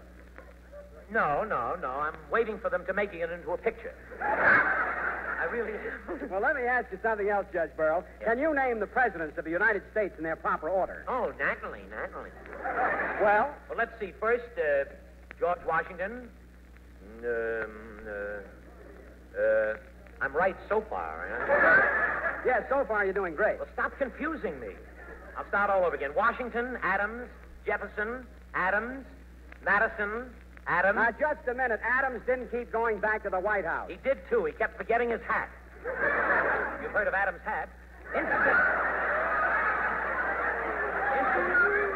Incidentally, Bailiff, I might surprise you someday. I may become the President of the United States. Well, if you did, just what sort of president do you think you'd make? I should say I'd be a cross between Van Buren and Johnson. Sort of a Van Johnson. You know what I mean? But enough of this banter. Bailiff, call the first petty grievance case. Before I do, Your Honor, do you want to address the jury? Yes. Ladies and gentlemen of the jury, I won't talk, you hear me? You can't beat me because I ain't... address the jury. I'm sorry. Ladies and gentlemen of the jury, you've been selected impartially from our audience to serve on jury duty in our court of petty grievances. And remember, the cases that you will hear tonight are real cases concerning real people. In reward for your services, when court adjourns, one of you will receive $5. And that ain't hay. So don't start horsing around. Now, who's been selected as the foreman of the jury? I have, Your Honor. You have, sir. What is your name, sir? Paul Goodman. Paul Goodman. And where are you from, sir? Trenton. Trenton, New Jersey. All right, sir. As foreman of the jury, you will have two important duties. One, after each case, you will read to the court the verdict of the jury. Understand? And two, every time a juryman starts to fall asleep, pinch him. All right, Bailiff, let's hear the first petty grievance case. Well, Judge, the first case on the docket tonight is the case of Mr. Hill versus Mrs. Hill. How do you do? Mr. and Mrs. Hill, is that your name? That's my name. And, that's all right. And we want to welcome you to the Court of Petty Grievances. Where are you folks from? Canada. Toronto. Canada? Toronto? Oh, that's right. Well, take off your snowshoes and let's get started. Now, Mr. Hill, what business are you in, please? I'm an ex-teacher. You're a teacher? Yeah. School teacher, is that? Yeah. I see. How long, There's a lot of ex-students in the court. How long have you been teaching, Mr. A little over 30 years. 30 years. I teach myself. All in the fourth grade. Mrs. Hill, what did you do before you were married, Mr. Hill? I used to teach school, too. You taught school? That's right. Where did you teach school? In Nova Scotia, Canada. Nova Scotia. Is that the Salmon Institute up there? That's right. Oh, you were a school teacher, huh, too? I see. And now you're doing the homework. Is that right? Well, now, Mrs. Hill, when your husband doesn't come home on time, do you send the truant officer after him or something? Oh, no. Well, I mean, being that you're teachers, the both of you. But you don't have to answer that. Mr. Hill, tell us how, just a little, I think the jury would like to know, how did you come to meet your wife? I met her on the boardwalk at Asbury Park during a wind and rainstorm. On a boardwalk in where was that? Asbury Park, New Jersey. Well, I said, how did you happen to meet each other there? Well, she was looking at the waves and meditating, and I was walking on, and I saw her. Oh, I see. You mean you spent 6 months on the boardwalk in Asbury Park during a rainstorm? Oh, no, it was fair weather sometimes. Oh, I see. Well, if it doesn't seem as if you two nice people have any grievance or anything, but one of you must have it. You wouldn't be here. Well, which one has the grievance? I have the grievance, Your Honor. You, Mr. Hill? Yes, Will you state it to the jury, please? My wife insists on picking all my clothing and doesn't give me any choice in the matter at all, even to my ties, and I'm pretty well fed up on the whole thing. Yeah, now, wait a minute. I want to understand this. Your wife picks out all your clothes? All my clothes. Well, that's not very unusual, because I pick my wife's hats and dresses. She picks my clothes in my pockets. Now, Mrs. Hill, is it true that you pick out all your husband's clothing? Yes, Your Honor. I do help select my husband's clothes. Because, as you know, a man is a very poor judge of materials and styles, and he needs his wife to help him select his Ladies in the clothes. court, quiet, please. What did you say, Mrs. Hill? And he needs his wife to help him select his clothes. I said, but why do you do it? Why do you think Well, that? because I think what I pick for him is much nicer than what he would choose to select. Oh, what have you got to say about that, sir? Well, Your Honor, you know that all the greatest designers of clothes in the world, both men's and women's, have all been men. Oh, sure. Some of the greatest clothes designers are men. Hart, Shatner, Marx, all those people. Mrs. Hill, what do you think of your husband's taste in picking a wife? Well, I'll leave that. You'll leave that out, huh? Well, Mrs. Hill, what sort of clothes do you think that Mr. Hill looks best in? Well, I think the plain conservative type because his hair is white and it adds to his personality. What kind to of have... clothes do you think you should wear, please? Oh, herringbone and shark skin and plaids and checks and... Flashy stuff. Yeah. Could there be any reason that you don't want him to dress loud on account of the girls flirting with him or Oh, something? no, not with that gray head. How old are you, Mr. Hill? 59. 59, I see. You want to look like 26. 36. What'd you say? 36. The judge tells the jokes. Mr. Hill, that suit that you... No, I really... That suit that you're wearing now, who selected that one that you have on? Well, I picked the coat and my wife picked the pants. Let's see. I suppose the shoes were won in a raffle or something. Mrs. Hill, did you pick your Mr. Hill's clothes before you got married? Oh, no, not exactly at that time. No, you were just courting each other, huh? And you had no say over picking his clothes then? I wouldn't say I did, no. I see. Well, Mr. Hill, does your wife ever try to influence you in picking things other than clothes? Oh, yes, Your Honor. She picks my food and stuff. Makes me eat salad and spinach and And you beans don't like and that? stuff I hate. No. But when you have a stomachache, which ones of you get the pain? Who gets the pain? Well, invariably, I get the pain. Yeah, you... What do you mean? All right, evidence is presented. Now, the case goes to the jury. As I see it, the question here is, a woman may have the right to pick her husband's clothes, but does she have the right to wear the pants? Now, let's put the case before the jury and find out their verdict.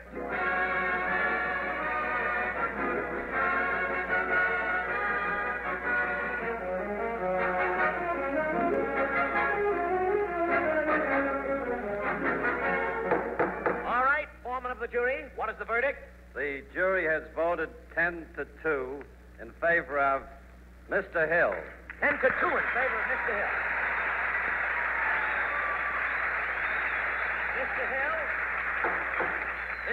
Mr. Hill has won the case with 10 jurors in his favor and receives court damages of $100. Now, Mrs. Hill, don't thank me. You thank the jury. Sorry. Mrs. Hill, you seem to be such a lovely, intelligent person, and I know that you'll be a very good sport, and in the future, you'll let Mr. Hill select some of the clothes that he's going to wear. Would you do that? Yes, Your Honor. Is it fair? That's right? Yes. All right. Now, in the tradition of our court, Mr. and Mrs. Hill, you must kiss and make up.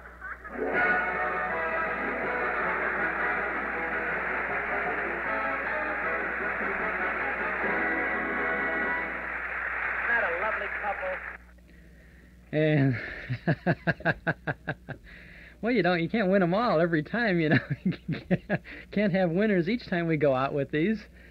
That's a show, I think, that's wagging its tail, isn't it? Kiss and Make Up with Milton Berle. Well, it was Milty back in 1946 there, long before Philip Morris show and and the television things, too, from July 22nd of 1946. This is Chuck Shaden here with our hall closet of old-time radio shows on our Those Were the Days broadcast every Saturday from 1 to 5 on WNIB Chicago at FM 97. We'll get back to more of this in just a little bit. Have you been giving some thought to selling your home and moving to another? Ever wonder what your present home is worth? Why don't you call Frank Lamphere at Antique Realty at 5852 West Diversey? He's a certified appraiser and a licensed real estate broker. He'll be happy to give you a good idea of the current market value of your home. He'll show you comparable properties in your neighborhood and discuss the factors which will contribute to a realistic selling price for your property. And there's no cost or obligation. If you are interested in selling now, or if you simply want a point of reference for future use, give a call to Antique Realty, 889-3840. Now, they've had years of experience servicing Northwest Chicago and suburbs. A large part of their business comes from repeat customers and referrals. Antique Realty is a member of the Northwest Multiple Listing Service with more than 130 offices ready to help sell your home to the right buyer. It's a seller's market, and if you're thinking of selling, Now's the time to go to market. Call or visit Antique Realty with a red and white striped canopy out front, lots of antique furnishings inside. 5852 West Diversey, just east of Austin. 889-3840. Antique Realty for good, old-fashioned, personalized service. So you let Antique Realty take care of you there, and then for the mortgage that's required, where else but at Northwest Federal Savings, huh? Northwest Federal presents some sound ideas for saving.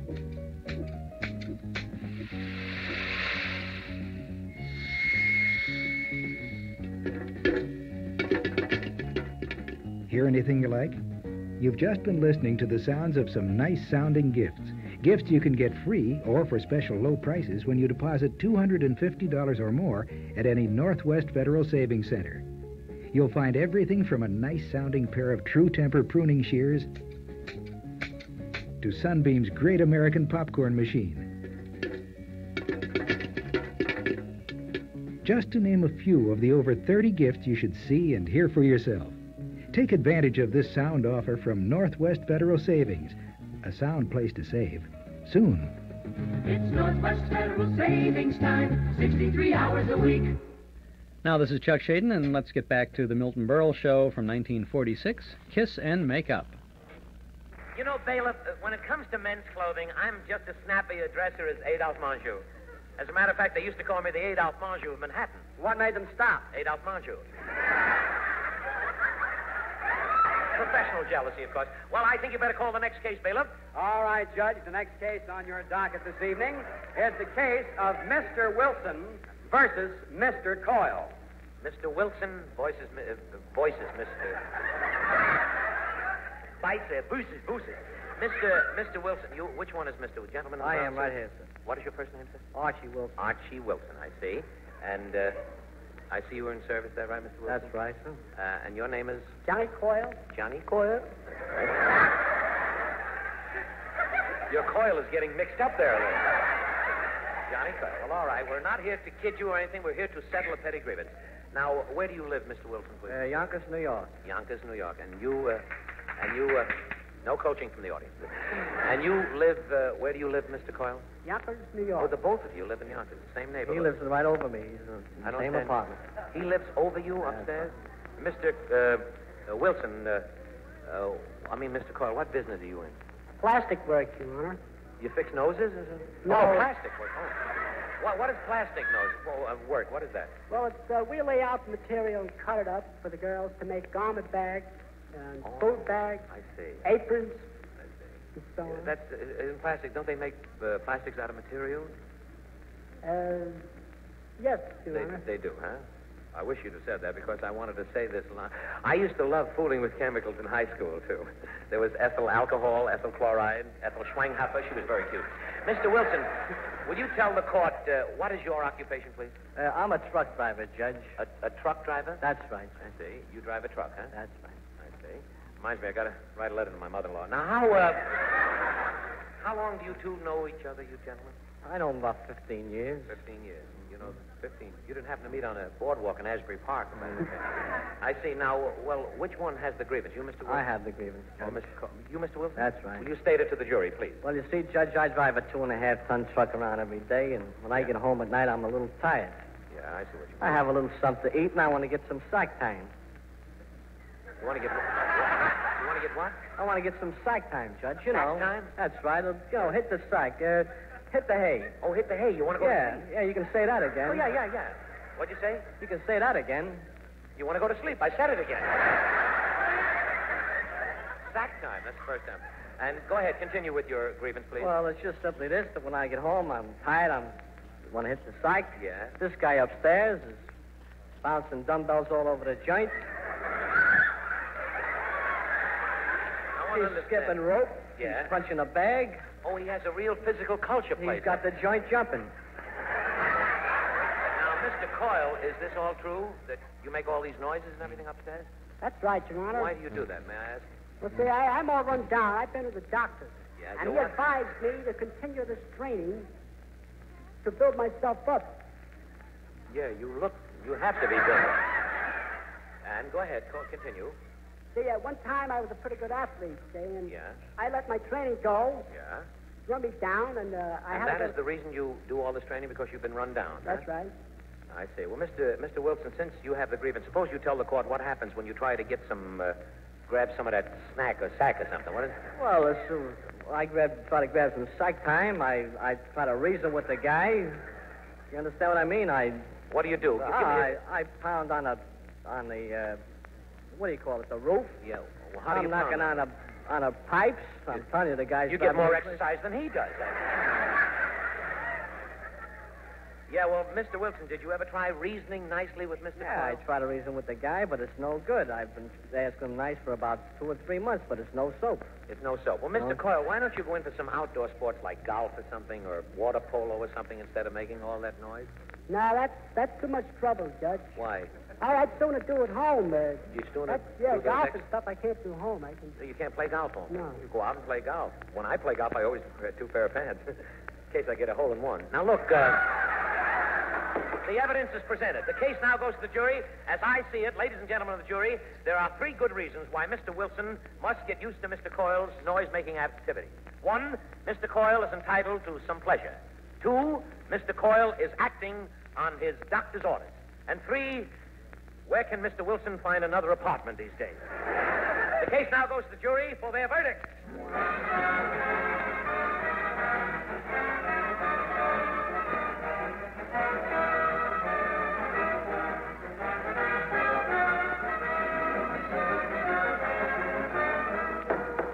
All right, foreman of the jury, what is the verdict? The jury has voted 8-4 in favor of Mr. Wilson.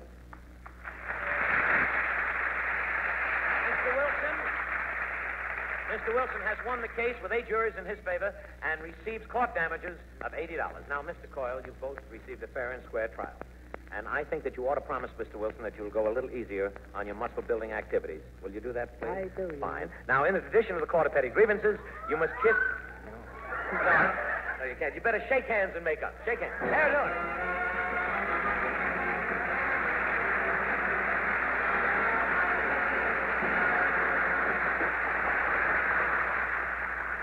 Bailiff, I now declare a temporary recess in the court. Are the court stenographers present? Present, Your Honor. Murphy sisters, have you taken the note? Here are notes, all typed up neat. We'll knock them to you with a solid beat. I drove a herd of cattle down from old Nebraska way. That's how I come to be in the state of Iowa. I met a girl in Iowa. Her eyes were big and blue. I asked her what her name was. She said, Sioux City Sue. Sioux City Sue. Sioux City Sue. Your hair is red, your eyes are blue. I'd swap my horse and dog for you. Sioux City Sue. Sioux City Sue. There ain't no gal as true as my sweet Sioux City Sue. I asked her if she had a beau. She said, yes, quite a few. But still I started courting that sweet Sioux City Sue. The first time that I stole a kiss, I called her stealing too. I asked her, did you love me? She said, indeed, I do it. Sioux City Sue, Sioux City Sue, City Sue. Your hair is red, your eyes are blue. I swapped my horsey and my doggy for you. Sioux City Susie. I love you, Susie, she I Susie.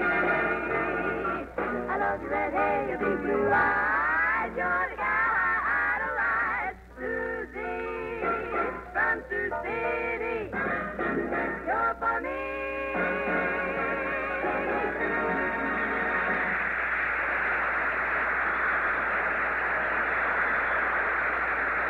Well done. Oh, well done. Well done, Murphy sisters. You know, bailiff, they're very cute girls. Why don't you take one of them out sometime? Oh, I can't, Judge Burl. You see, I'm going steady with one of the Johnson quadruples. The Johnson quadruplets. Yeah. I know them. You do? Oh, of course. Do you go out with Eleanor, the knock-kneed one with the buck teeth? No. Now, is it Gertrude, the bow-legged one with the bald spot? No. Well, then it must be Sarah, the cross-eyed one with the mustache. No. Oh, I know. You go out with Susie, the ugly one. Okay, went out on that joke, too. Milton Berle on Kiss and Make Up broadcast, kind of a comedy quiz show from July 22nd, 1946. Another 10 minutes of that ahead of us, so stick around because it's worth waiting for the other things coming up. We have Berle on a Rave Notice on a suspense drama, and then a Jack Benny program, and then Jack on a suspense drama, which caps the afternoon off perfectly. Chuck Shaden with you on our Those Were the Days program, WNIB, Chicago at FM 97. Here's a message from McGill's Pharmacy at 2264 North Clark Street in Chicago. Did you know that stress, tension, and pressure can cause losses of important B-complex and C vitamins in your body? Well, it does happen, and that's why Hudson Pharmaceutical has developed Compensate 750. Compensate 750 is a high-potency stress formula that replenishes B-complex and C vitamin losses due to stress. New Compensate 750, regular and plus iron, are now available at McGill's Pharmacy, 2264 North Clark in Chicago. McGill's is an old-time pharmacy where they still try to give each customer personalized service. The building containing McGill's Pharmacy was built in 1889 by Peter Reed, great-granduncle of Julius McGill, who operates the pharmacy. It's a family affair, with Mr. McGill's 5 children, ages 9 through 16, helping out in the store, after school, or on weekends. It's my kind of pharmacy. It may be yours, too. Why don't you visit McGill's, an old-fashioned pharmacy, at 2264 North Clark Street in Chicago, where people are important. Eden's Plaza Shopping Center, where Eden's Expressway, Skokie Boulevard, and Lake Avenue meet at Wilmette. Eden's Plaza Shopping Center, where you'll find quality merchandise for the entire family. Eden's Plaza Shopping Center. Easy to reach, easy to park, easy to shop. Smile when you shop 7 days a week at Eden's Plaza Shopping Center in Wilmette. Now let's get back to the last third of the Milton Berle program, Kiss and Make Up. Dale, let's call the next petty grievance case. The next petty grievance case tonight, Judge, is the case of Mrs. Kelly versus Mr. Kelly. Mr. and Mrs. Kelly. Good evening. And where are you folks from? Miami, Florida. Oh, from Florida. Well, that's wonderful. I see you came up to New York to escape the heat, I guess, huh? Get some heat. What'd you say? To get some heat. To get some heat. You mean it's cooler down in Florida? And how? Well, Mr. Kelly, what is your profession? What business are you in? I'm in the newspaper business on the Miami Beach Morning Star. You with the Miami Beach? What are you, a newspaper reporter or something? I'm a newspaper pressman. You work in the press? In the press room, that's I see, I understand. And Mrs. Kelly, how did you happen to come to our court? Well, I wrote a letter several weeks before arriving here asking for an opportunity to air a little grievance that I have with my husband. Well, that's swell. I'm not making fun of you. I'm just admiring your lovely southern accent. Were you born in the South, Mrs. Kelly? I was born in Memphis, Tennessee, and I married a Yankee. You married This isn't Joe DiMaggio here, then. Oh, a Yankee. Oh, a Yankee. Well, that's better than marrying a Brooklyn Dodger. Now, tell me, No, I'm kidding. Tell me, who has the grievance? You, Mr. I have the grievance, Your Honor. Will you, let's settle this between the North and the South. We don't want another civil war here tonight. Will you explain the grievance, please, to the court and the jury, please? Well, my husband is a bug on experimenting with chemicals. And one of these days, he's going to make some of these chemicals, and we're going to be blown completely out of our house. Now, wait a minute. No, this is a very peculiar grievance. Mr. Kelly, is this true that you fool around with chemicals? Yes, Your Honor, it's true. I'm trying to produce something where I can make more money. You see, I've been married a year and a half now, and I've put 24 pounds on my wife in a year and a half. What will it be in 5 years? Well, I see what you mean. Well, how does he go about this by annoying you with these chemicals? What does he do? Well, he mixes these chemicals in my meat pot. He's worse than a bride. He mixes the chemicals in your meat pot? Yes, sir, he does. Well, Mr. Kelly, if you mix your chemicals in Mrs. Kelly's meat pot, aren't you afraid that your food may taste a little peculiar sometimes? Oh, no, Judge. No? There won't be any change in that. They both taste the same. All right. I see. And you, sir, how long you two been married? A year and a half. Yeah, I see what you mean. You must invite me over for dinner sometime. Well? I'd probably get a big bang out of your meatball. Mr. Kelly, did you actually ever invent anything? No, I haven't so far, Your Honor. You haven't? I don't know much about chemicals. Well, how do you get these chemicals? Where do you buy them? I couldn't afford to buy them. I send away for free samples at different chemical companies.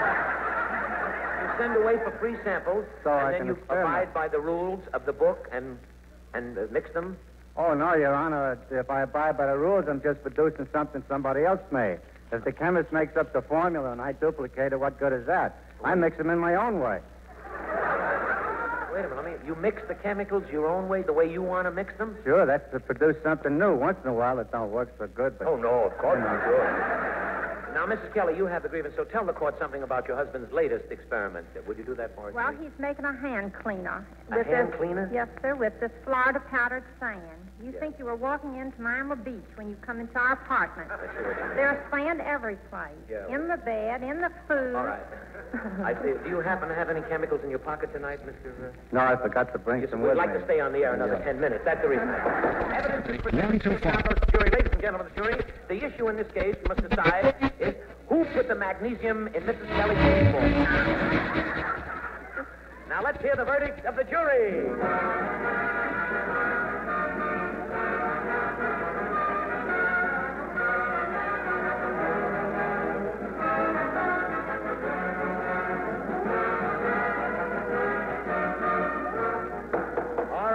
All right, Foreman, what's the verdict? The jury has voted 10 to 2 in favor of Mrs. Kelly. Yeah, thank you, sir.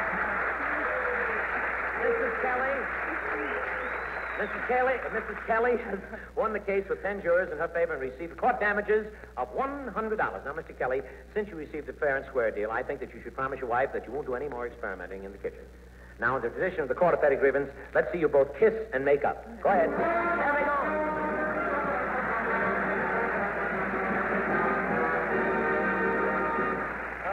Wonderful. You know, I sort of sympathize with Mr. Kelly because I'm somewhat of an inventor myself. Your Honor, what do you know about inventions? What do I know? What do I know?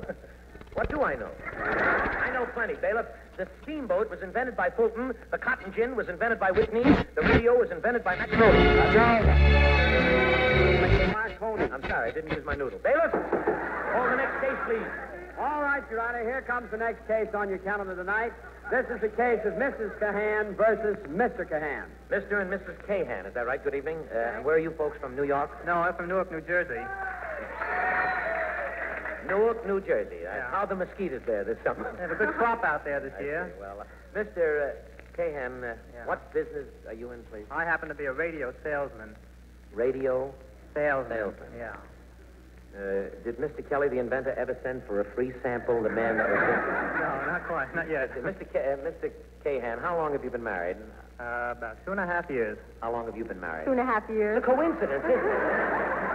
You look like a happy couple, but one of you must have a grievance. Who's the bitter half here? I am. You are? Yes. Would you please state your grievance, please? Well, my husband thinks he can play the trumpet. What do you mean? All right, please. Let the lady speak. And as it happens, he plays very badly and is quite disturbing to the neighbors and myself. I see. And that is your grievance. That's right. Mr. Cahan, do you think that your wife is justified in her grievance? No, the trouble with my wife, as well as the neighbors, is they just don't have ears for music. As it happens, I have a very good ear for music, and that's what's bothering me, the And he sour doesn't notes. play the sour notes. Well, I know a lot of people in the music world. Okay, and I see that you have your trumpet with you. Oh, yeah. There it is, right over here. Right here. How long have you been playing it? Well, about 3 years, on and off. Mostly off, I see. Does it seem that long to you? Well, to me, it seems like 20 years since I've been hearing that. I see. When does your husband practice on the trumpet? Well, as it happens, he picks very inconvenient hours. 7:30 when the neighbors are trying to put their children to sleep. He wakes up the kids, huh? He doesn't let them get to sleep. What does he play? Reveille or something? Do you have any children of your own? No, I don't. I see. Just the trumpet.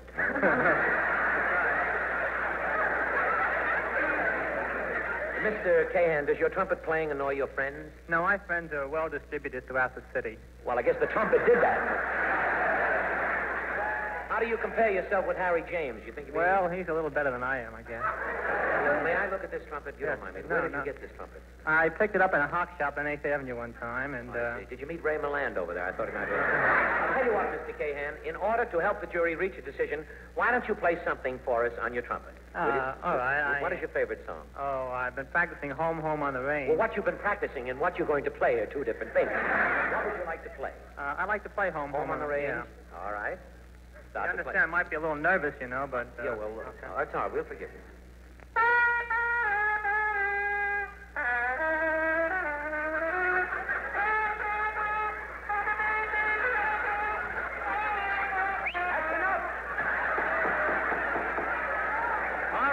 How'd you like it? Goes to the jury. Case goes to the jury. You play in sweet, but it comes out sour. Very nice. I think the jury has enough evidence now. Ladies and gentlemen, jury, this is a very simple case. In fact, it's so simple I'm confused. According to Mr. Cahan, his wife doesn't let him play his trumpet, yet whenever he walks into the room with it, she tells him to blow. All right, let's find out the jury's verdict.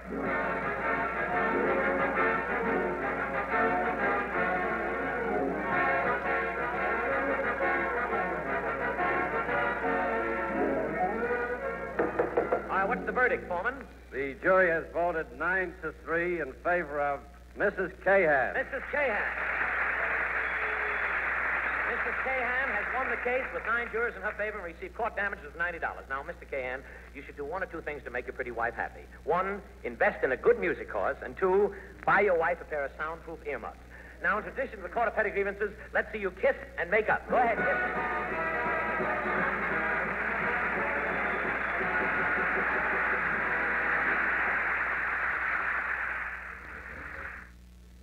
And there it is, the Milton Berle program from July 22nd of 1946 called Kiss and Make Up.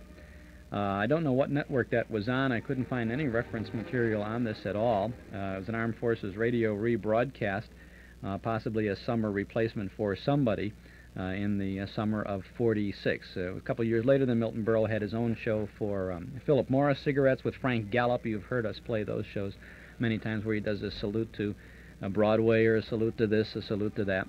And then, of course, in 1948 and 49, then Uncle Milty went on television and became the absolute star of television. Seller of more sets than Zenith and Philco combined, I think. People would stop everything on Tuesday nights to watch Uncle Milty do essentially his old vaudeville routines on TV, and it was sensational. Tremendous stuff. This is Chuck Shaden with the Old Time Radio Shows every Saturday afternoon from 1 to 5 here on WNIB Chicago at FM 97, our Those Were the Days program. We'll be hearing a different Milton Berle in just a little bit as he stars on a suspense drama. Then we'll have Jack Benny in a broadcast from 1947, followed by another suspense show called Plan X, starring Jack Benny as a Martian chosen to deal with the rocket invasion from Earth. That's going to be good. That's our own little Saturday afternoon Star Wars for you here today. Next Saturday afternoon, the 16th of July, we invite you to tune in for a Saturday matinee, a double feature. We'll be recreating a Saturday visit to the theater, to the movies, if you will, using radio shows. You'll tune into The Thin Man on a Lux Radio Theater broadcast starring William Powell and Myrna Loy. Then you'll hear coverage of the Lewis-Sharkey fight from 1936. News broadcast, that'll be our fight special. You know, first fight films they have in the movies. They used to put that on the marquees. Then we have a newsreel, radio coverage of the arrival of Wrong Way Corrigan in Chicago back in 1938. Then you'll hear a Strike Up the Band broadcast on the Lux Radio Theater starring Judy Garland and Mickey Rooney in the radio version. There'll be a cartoon. There'll be some previews of coming attractions. And your usher for the afternoon will be Michael Haggerty. We're going to take next Saturday off for a long weekend. Michael Haggerty will be sitting in. For those of you who have been with us for many years, you may remember a Sports Unlimited program that followed us on the Evanston station with Michael Haggerty as the host. Well, Michael is still broadcasting Sports Unlimited, now every Tuesday evening at 8:35 on WTAQ radio. You will recognize his voice immediately when you tune in next week because chances are you hear all kinds of sports reports on various Chicagoland stations, WGN, WIND, WVFV, WLNR. Michael is a sports correspondent for ABC Radio and Mutual Radio, AP and UPI Radio, so he's a very well-known and very busy sports correspondent for the Chicago area, nationally too, as a matter of fact.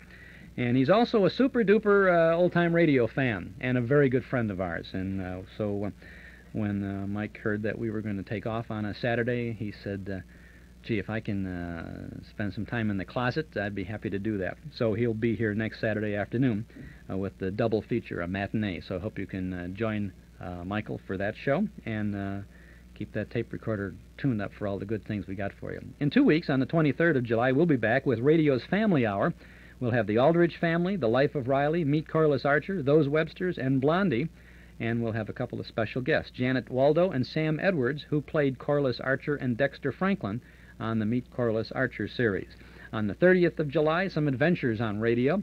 Bobby Benson and the B-Bar B Riders, Wild Bill Hickok, Sky King, The Land of the Lost, The Adventures of Charlie Chan, and Sergeant Preston of the Yukon. And then after that, we move into August with a whole month of good radio things, too. You can keep track of all of these things when you subscribe to our Nostalgia newsletter and radio guide. The newsletter for this month features Ed Gardner, Archie the manager of Duffy's Tavern, on the cover. Inside you'll find articles from and about the good old days. A one-year subscription, that's 10 issues, is only $7. You can subscribe right now when you call us at 545-2260. Just give us your name and address. We'll begin your subscription with the Midsummer July-August edition. And we'll include an invoice along with your first copy. 545-2260. In this current issue, you'll find reprint articles about Easy Aces, about Howard Miller and June Valley on television here in Chicago back in the 1950s, and about the moving of radio shows from New York to Hollywood in the middle 1930s. Plus, there's a 1944 summertime glance at Chicago's entertainment scene. And you'll find original articles, too, with Mark Nelson continuing his coverage of the films of Abbott and Costello, and Carl Pearson taking a peek at the career of Tommy Dorsey. You'll also find our complete Those Were the Days broadcast schedule, letters from listeners, and the Dime Store Want Ad page. So give us a call. Subscribe now. 545-2260. A one-year subscription, just $7. If you like, you can send $7 to Nostalgia Newsletter, Box 421, Morton Grove, 60053. But if it's easier, call now. We'll begin your subscription with the current Midsummer edition. 545-2260. 545-2260.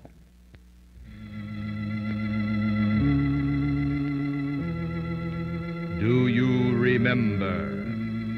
Who knows what evil lurks in the hearts of men?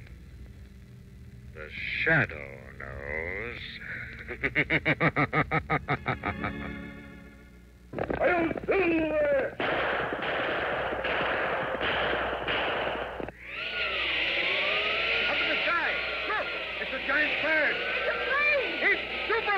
The Golden Days of Radio, brought back once more by Mark 56 Records.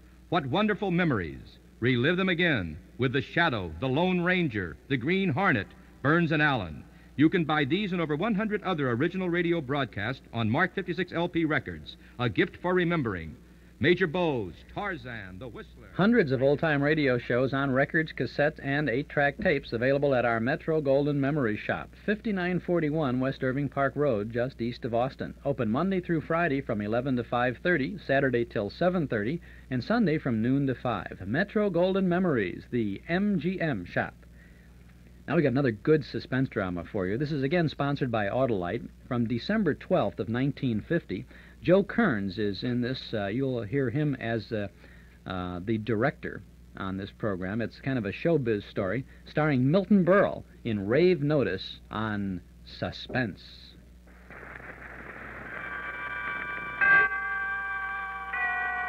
Auto-Lite and its 96,000 dealers present Suspense.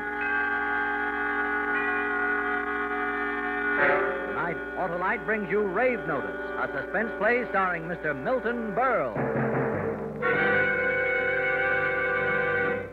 Ring out, you hymn of hate. Ring out. Send word that all who listen... No. Now what? You're supposed to be an actor, not a foghorn. Yes, sir. By what standards do you consider yourself to be an actor? You're persecuting me. I persecute nobody. If a man cannot play a role, he's replaced. Replaced? There goes that persecution talk again. Replace me and I'll kill you. Witnesses! He's threatening me. Then don't talk of replacement. I'm not kidding, Norman. Replace me and I'll kill you. In just a moment, Mr. Milton Berle in the first act of Rave Notice. Say, Wilcox. I say, Wilcox. I hear you're a campaign manager. You bet, Senator, and my candidate's a cinch to win. What's his name? You're kidding, aren't you, Senator? He's the famous Auto-Lite Stay Full battery. My candidate is so well known that every valiant voter vaunts his valor and veracity. What's his platform? Why, the famous Auto-Lite Stay Full battery needs water only 3 times a year in normal car use, Senator. And he's running on a platform to give longer life. 70% longer life, in fact, as proved by tests conducted according to the Society of Automotive Engineers' minimum life cycle standards.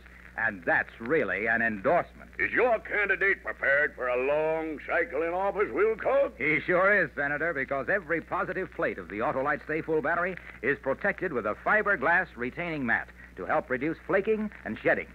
So, friends, join the crowd voting for the Auto-Lite Stay Full battery, the battery that needs water only 3 times a year in normal car use. See your neighborhood Auto-Lite battery dealer. And remember, you're always right with Auto-Lite. And now, with Rave Notice and the performance of Mr. Milton Berle, Auto-Lite hopes once again to keep you in suspense.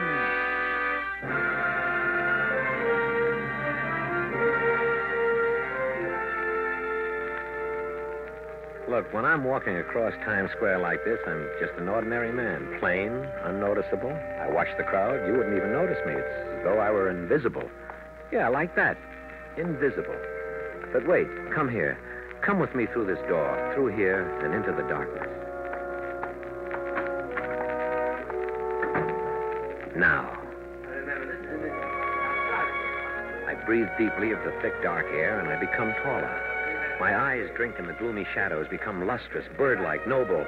Here in this temple of the passions, I throw off my cloak of invisibility, and I reveal myself, my true self. For this is the theater, and I am an actor. Down there beyond the empty seats lit by the single bare bulb are my fellow actors, and we're all here to make a play.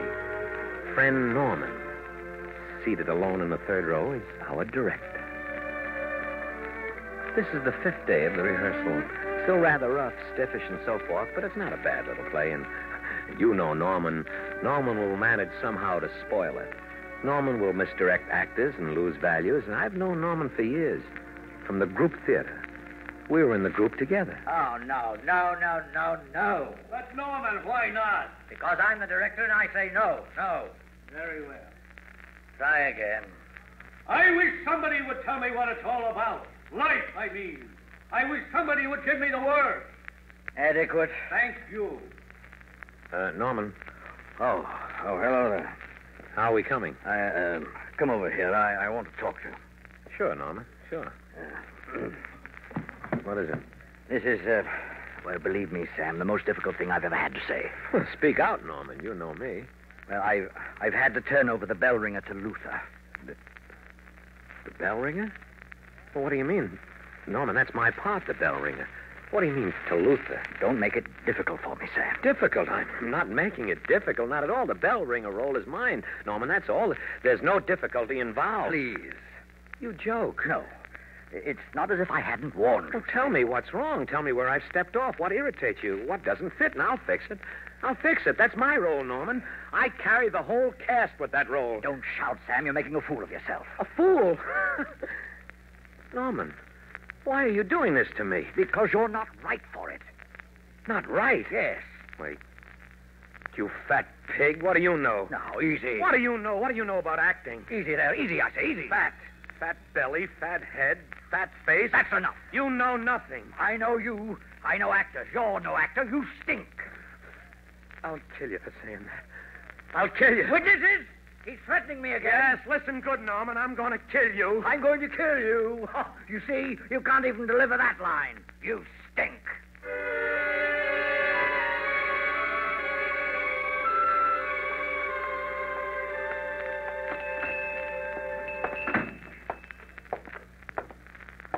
Yes, sir? I want to buy a gun. Yes, sir. What sort of a gun did you wish to buy? One that will shoot through fat. Sir? Oh, pardon me, I'm sorry. I was thinking. What have you got? Why, pistols, rifles, shotguns? Well, I don't know exactly. Well, what was it you wished to use the gun for? I want to kill a rat. Well, a 22 would be about your best bet. Oh, here's a nice little item. Looks pretty small. This is an awfully big rat. Fat rat. All right, I think a shotgun. A 410. Yeah. You think that'll do it? Oh, mister, that gun will, I guarantee.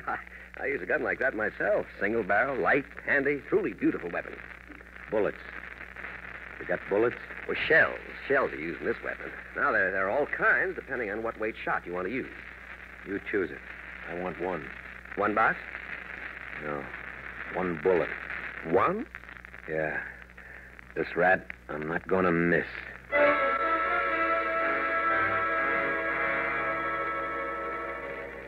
It's time now. He'll come out of that far door of the entrance, and he'll walk this way because he's going to go into Sardi's for a drink. I slide it out from under my coat, and I smile, and I say, "Goodbye, Norman." And I pull the trigger. Heart or belly? Heart or belly? Belly, yes. In the belly. His cultivated paunch, fatted with actors' hearts. Yes, belly. Am I invisible now? I mustn't be noticed until the moment. Perhaps standing a little too tall. Sag. That's it. Perfect. The actor plays himself as a non-actor. Oh, you should see this, Norman. Now. Goodbye, Norman. Sam, no! I'm shot. Oh, it hurt. Oh, Norman, you're dying. You're going to go to hell in a minute, Norman. I'm shot. Please, somebody call an ambulance. Won't do you any good, Norman. You're dying. You'll be dead before it gets here. Oh, it hurt. Is this how you play your death scene? Norman, you're dying. Play it. Please, somebody call an ambulance for me. Don't let me lie here. Oh, if an actor played a death scene for you as badly as you're playing your own, Norman, do you know what you'd do? Ambulance! Help, please! Ambulance!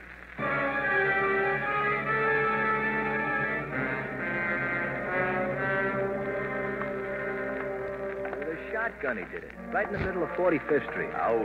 They brought him in an hour ago. Give you any trouble? Like a lamb. Hello? Oh, I thought you'd like to know. That guy, he's still kicking. Alive? He's alive? Yep. So you're not a murderer. Not yet.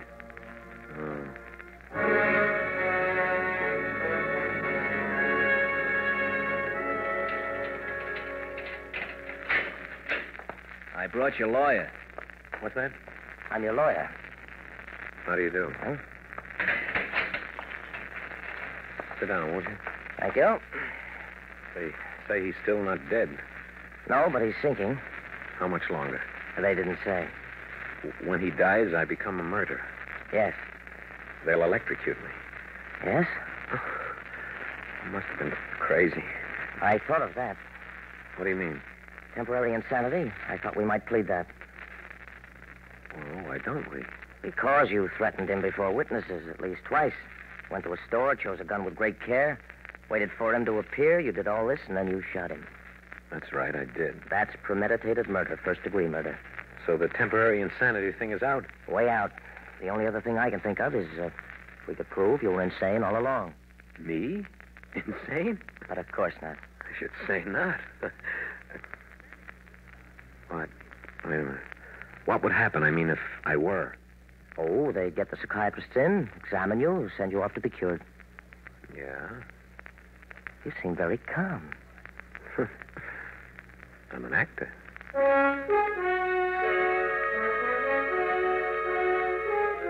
He's gone, and I sit here seeming very calm. From time to time, the guard passes, looks at me curiously. I know what's on his mind. He's saying there sits a cold-blooded murderer. I know. All my life I've studied the human beings, memorized their gestures, tones, expressions, inflections, emotions. I've learned to probe every moment of my own experience from early childhood, searched out my every reaction, emotion, learned to feel the parallel emotions of others. The Stanislavski method of acting. I have it. Know it. Of course, if we could prove you were insane all along. But I'm not. The insane man moves without motive, and I had a motive. I know you. I know actors. You're no actor. Ooh, I could do it again. No actor. No actor. no actor. I could do it again. Insane, crazy, nuts. I know a joke. A wonderful joke. I'm going to beat Norman even in his grave. I'm going to have myself exonerated of his murder. Yes, freed of the charges. It's so simple. I can hear it. Not guilty by reason of insanity. I'm going to play the greatest role of my life. Play it without makeup, without lights, without script or cue.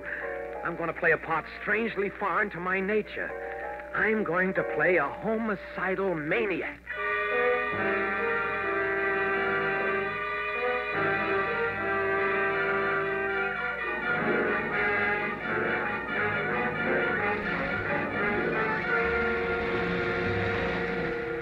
Auto-Lite is bringing you Mr. Milton Berle in Rave Notice. Tonight's production in radio's outstanding theater of thrills, Suspense.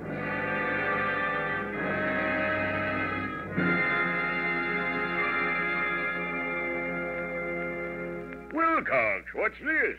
A campaign slogan for your candidate? Righto, Senator. The Auto-Lite Stay Full battery is the battery that needs water only 3 times a year in normal car use.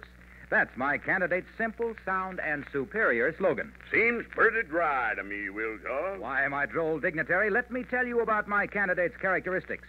He has fiberglass retaining mats protecting every positive plate to help reduce flaking and shedding.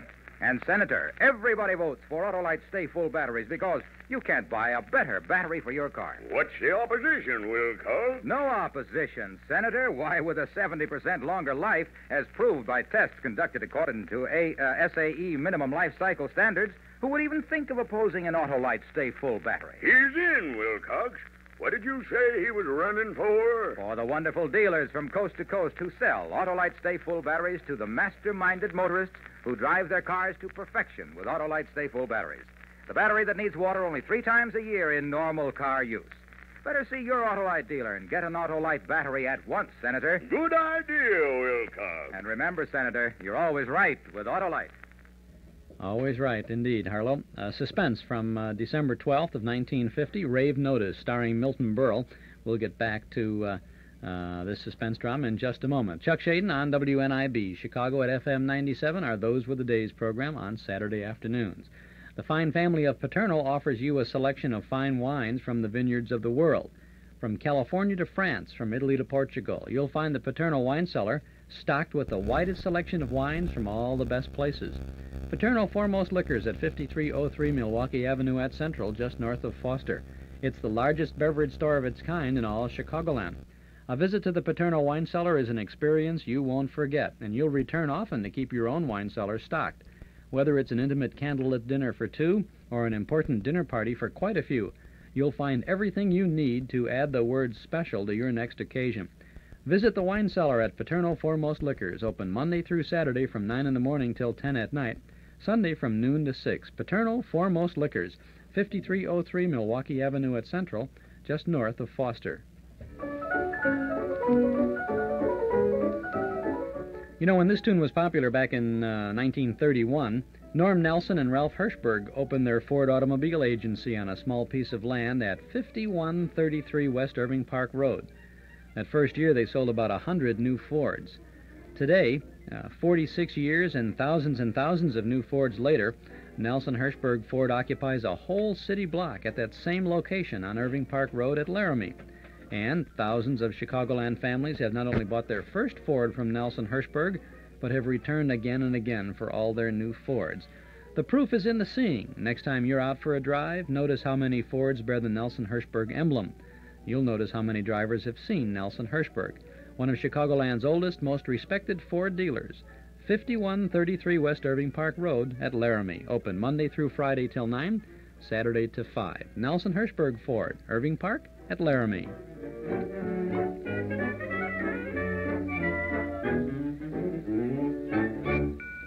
Now let's get back to Milton Berle on Suspense. And now Auto-Lite brings back to our Hollywood soundstage Mr. Milton Berle in Elliott Lewis's production of Rave Notice, a tale well calculated to keep you in suspense.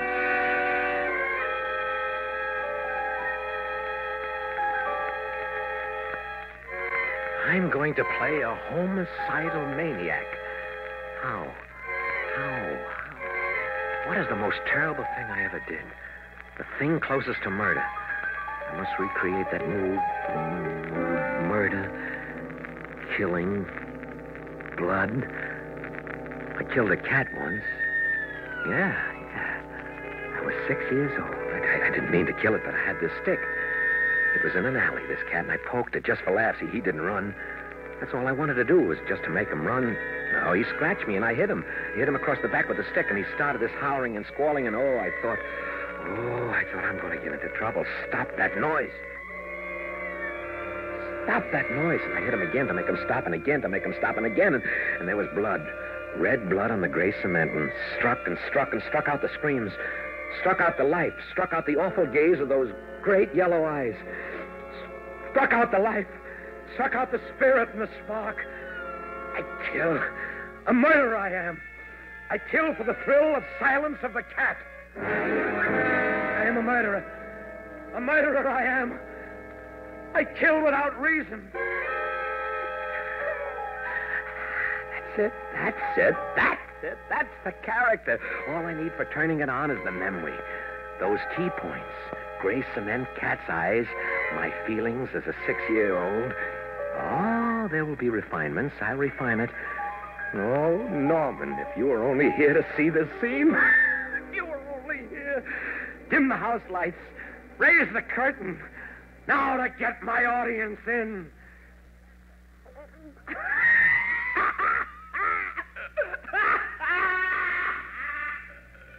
What's that? Sounds like the shotgun guy. He's laughing. We better go see what's up.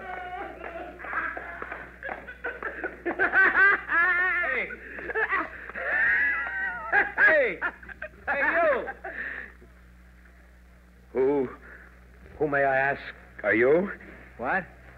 Who are you? Oh, come on now, Mac. Calm down. I asked a civil question, and I expect a civil answer. Who are you? He was so nice and quiet for a while there. Yeah, hey. Just answer my question. That's all I ask, and that's not much reward for a hero to be asking now, is it? Don't you know who we are? I think he's putting on an act. Hey, don't turn your head away. We know you hear us. Nuts. Leave him be. Well, you think he's kidding? What does it matter? Oh, that was lousy. You can do better than that, Sam. You're supposed to be a murderer. A homicidal maniac. So what's the emotion? Guilt. Guilt. You've got to be guilty. Guilty. Smear yourself with the stuff. Guilty. Bloody hands. That's you. Guilty, and you want to be punished. Yeah, punished. Punish yourself. That'll do it. But it'll hurt. So what? Not like it hurts when they shave your head and slit your trousers and strap you to your seat. Oh, that seat. 10,000 volts coursing through this poor player's frail body with which I am cursed. Murderer. Guilty. Should be punished. 1, 2, 3. Curtain going up. Guilty. There's blood on my There he hands. goes again. You go. Ah, what a Smashed job. him on the gray cement and smashed him. Murder. I murdered him. I am a murderer. And I confess it. I confess I'm a murderer. Hey. I want to confess it. You don't have to do To that. confess, to purge myself of this guilt. But you did all that when you first come in here. I am a murderer. I am guilty here. I smashed him. What are you getting yourself so worked up about? That guy isn't even dead yet. Not dead. He is dead. He's been dead these past 36 years.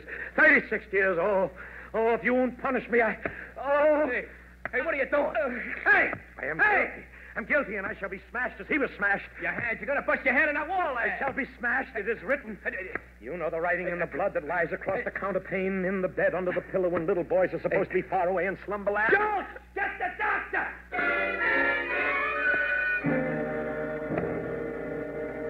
Good. He's getting the doctor. My hand is killing me. Seems that something broke. Then I don't mind the bloody scraped knuckles or even breaking the nails, but not the bones. Oof. I want to be sure I can use this darn thing when I get out of here. When? If I ever get out of here. 2 cats dead, murdered by my stick. 4 cats dead, murdered by my stick. 6 cats dead.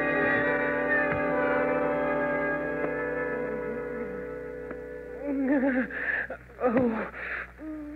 Right here, Doc. I'll open the cell if you want to go in there. Of course I do. How long has he been doing this? Well, about 15 minutes, Doctor, since just before I sent Schultz after you. I see.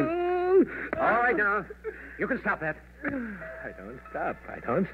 I don't look. I keep right at it. I keep in the pot. Murderer. Guilty. It hurts, but if I keep at it, I'm paying a price. I am paying my way out of being electrocuted. I'm going to be freed. I can only keep it up. Now stop Keep it up. That's You aren't what I doing would yourself do. real good this way, Keep man. it Now up. put it out. Keep All right, it grab up. it. All right, Keep fine. it. Come on. Leave me. Leave me alone. I want to pay. I am the guilty one, and I want to pay the sentence to the court. Hold him in. Come on. Let me go. Let me go. I must pay. I must pay. Now, now steady, man. Hypodermic needle. Oh, he's pressing the syringe. It'll knock me out. I can't act.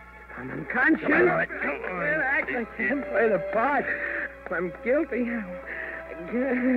I can't.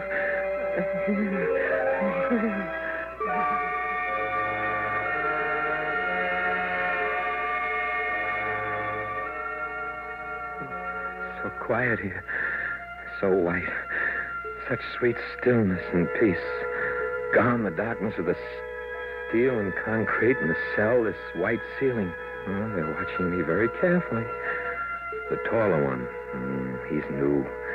The other gave me the hypodermic, yes. Hypodermic. How long have I been out? Did I say anything while I was out? Perhaps if I keep still, they'll let me know. I must have been wrong. Are you awake?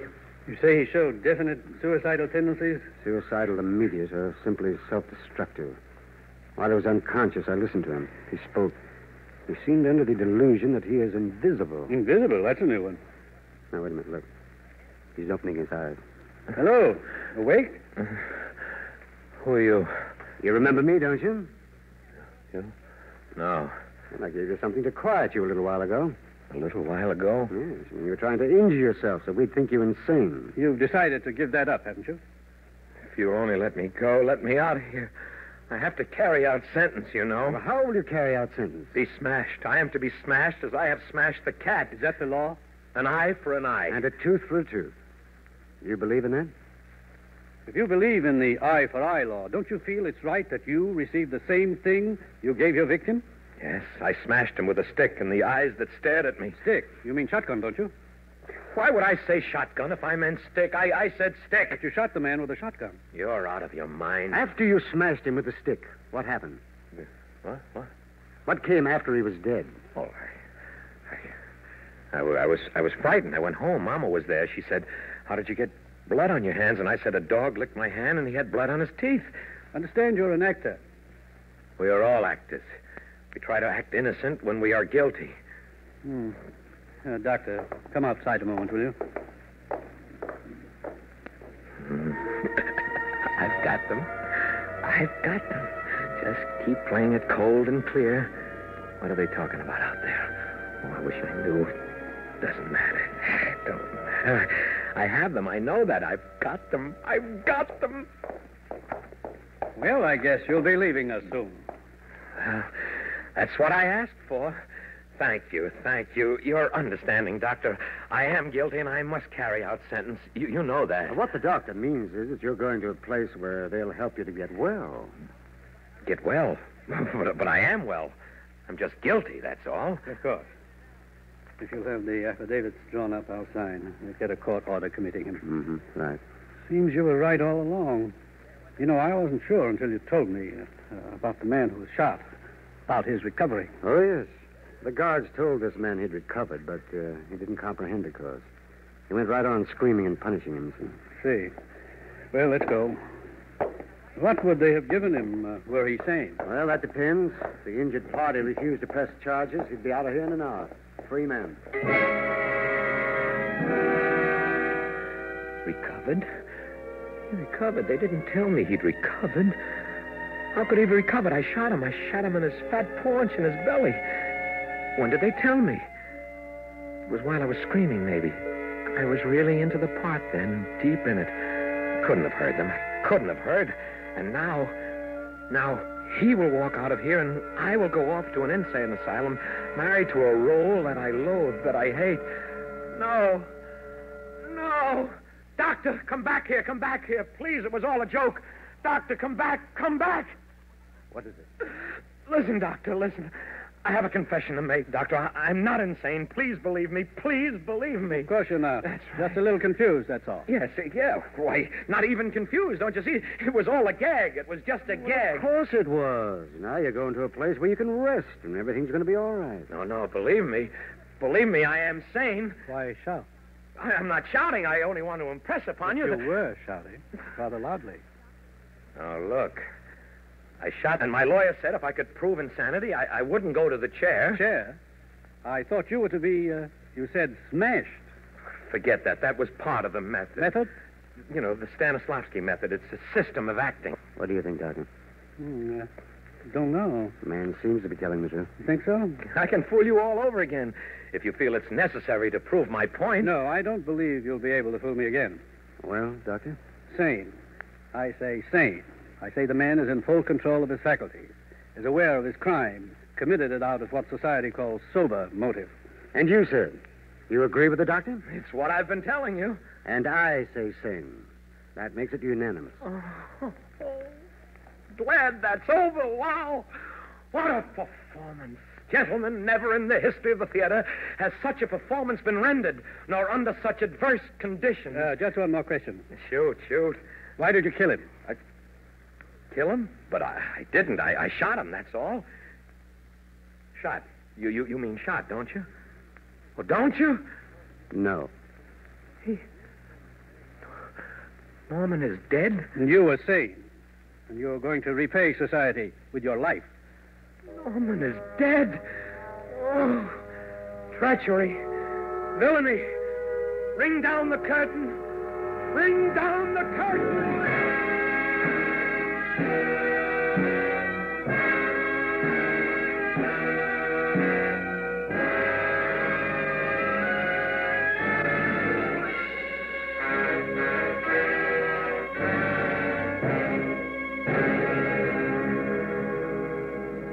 Suspense, presented by Auto-Lite. Tonight's star, Milton Berle.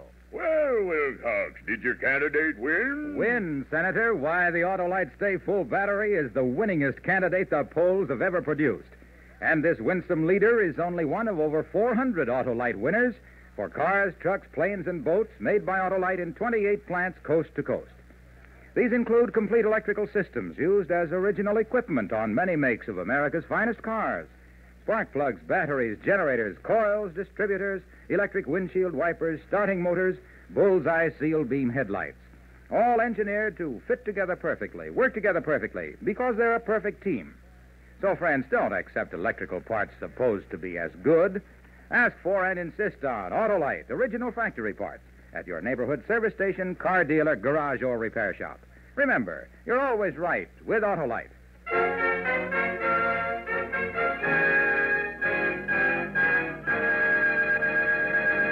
Next week on Suspense, Miss Barbara Stanwyck as a woman who gambled, and the stake was death in The Wages of Sin. And in weeks to come, you will hear such famous stars as Richard Widmark, Herbert Marshall, and William Holden, all appearing in tales well calculated to keep you in suspense. Tonight's suspense play was produced and directed by Elliott Lewis, with music composed by Lucien Moravec and conducted by Lud Bluskin. Parts of this program were transcribed. Rave Notice was written for Suspense by James Poe. Milton Berle appeared through the courtesy of Texaco. And remember, next week on Suspense, Miss Barbara Stanwyck in The Wages of Sin.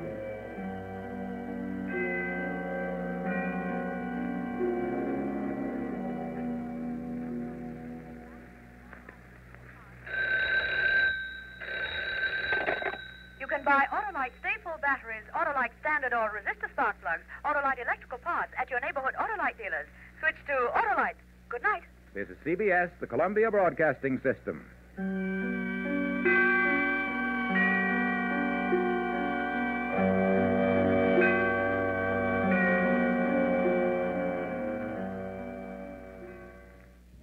And that's Suspense.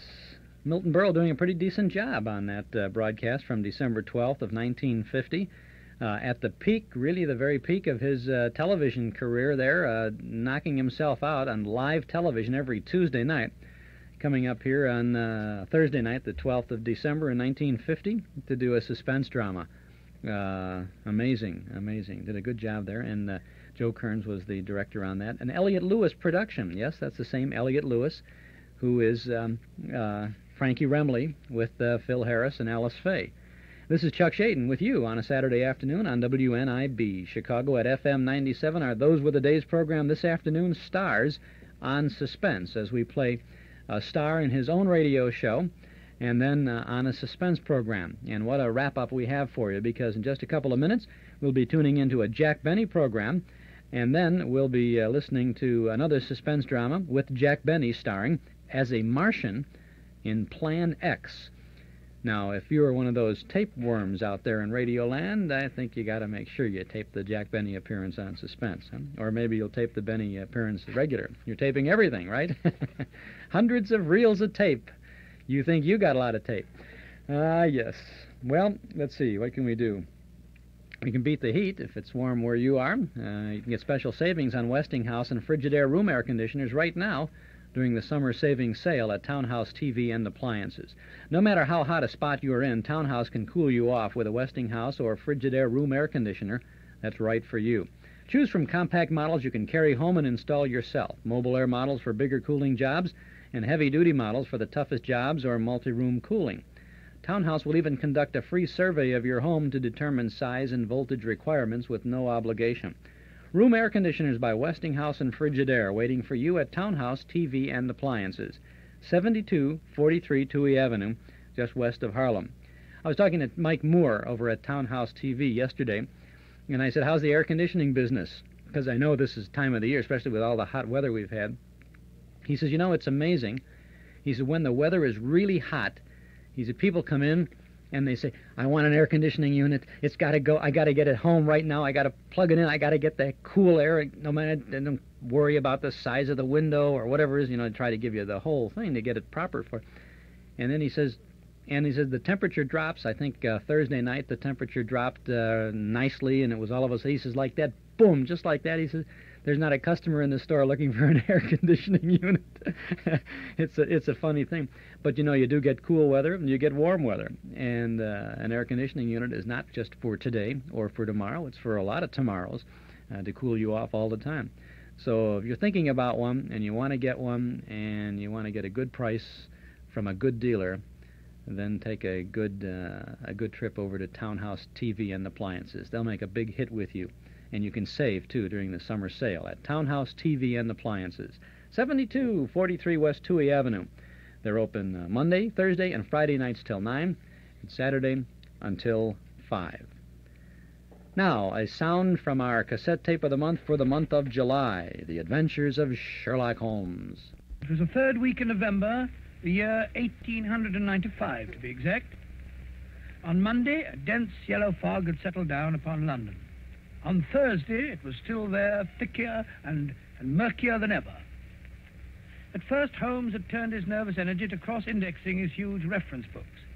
But when, after pushing our breakfast chairs back for the fourth morning, we saw the greasy brown swirl still drifting past the windows, Holmes's patience snapped.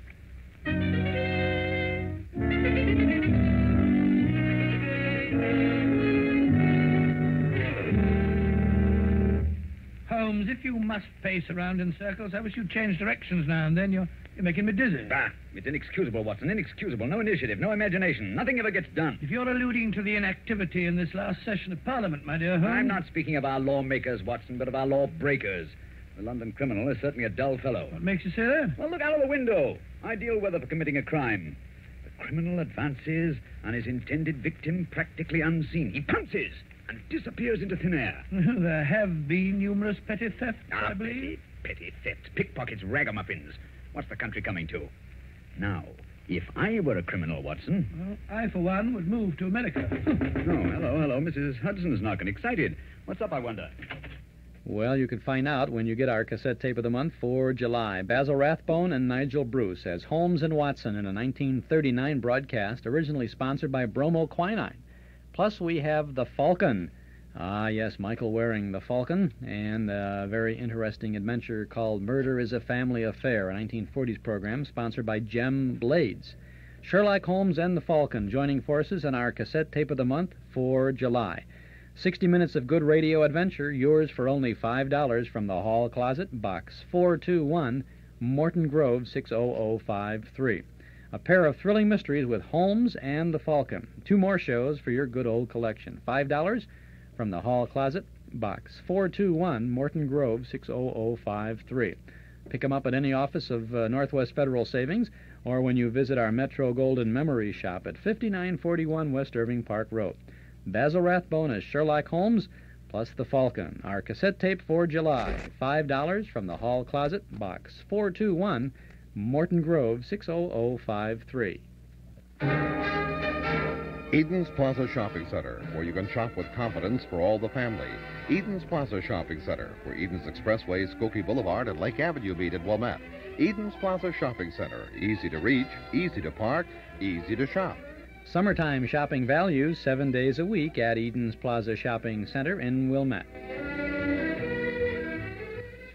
All right, some summer afternoon for good comedy is a day like today, right? Let's go back to May the 4th of 1947 now. This is the Jack Benny program on NBC with all the regulars, Mary Livingstone, Dennis Day, Rochester, Phil Harris, Ronald, and Benita Colman are Jack Benny's guests on this program, originally sponsored by Lucky Strike Cigarettes.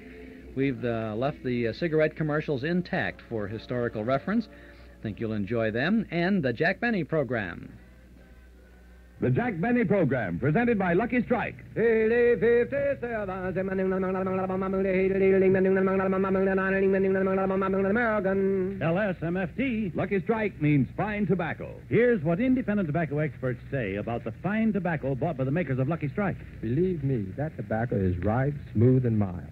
Tobacco you just can't beat for real smoking quality. Garland Tilley, 25 years an independent tobacco buyer, said that. Fine mellow tobacco that tastes good and smokes good. I smoked Lucky's for 29 years. Dewey Huffines, top-flight tobacco auctioneer, said that. Yes, season after season, at auction after auction, the independent tobacco experts can see the makers of Lucky Strike by that fine, that light, that naturally mild tobacco. So for your own real deep-down smoking enjoyment, remember, LSMFT, Lucky Strike means fine tobacco. Yes, fine tobacco. So smoke that smoke of fine tobacco, Lucky Strike. So round, so firm, so fully packed, so free and easy on the draw.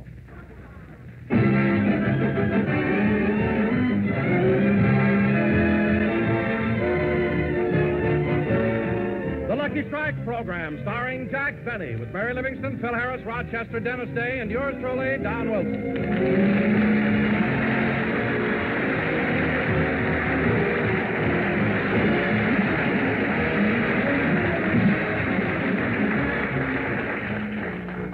Ladies and gentlemen, next Sunday, immediately after the broadcast, Jack Benny and his gang leave for the East to fulfill vaudeville engagements in Chicago and New York. So let's go out to Beverly Hills, where we find Mary and Rochester helping Jack prepare for the big event. Gosh, Mary, isn't it exciting? Next Sunday we'll be on that train. A few days later we'll be on the stage at the Chicago Theater. You know, Jack, playing vaudeville is going to be a lot different from radio. You said it. I brought a couple of dresses over so you can tell me which one you think will look best. Good. Here. How do you like this one? Well, I don't know. It doesn't look bad, and I like the puff sleeves, but I think the neck is cut much too low. That's the back. Oh. So hard to tell when it's empty.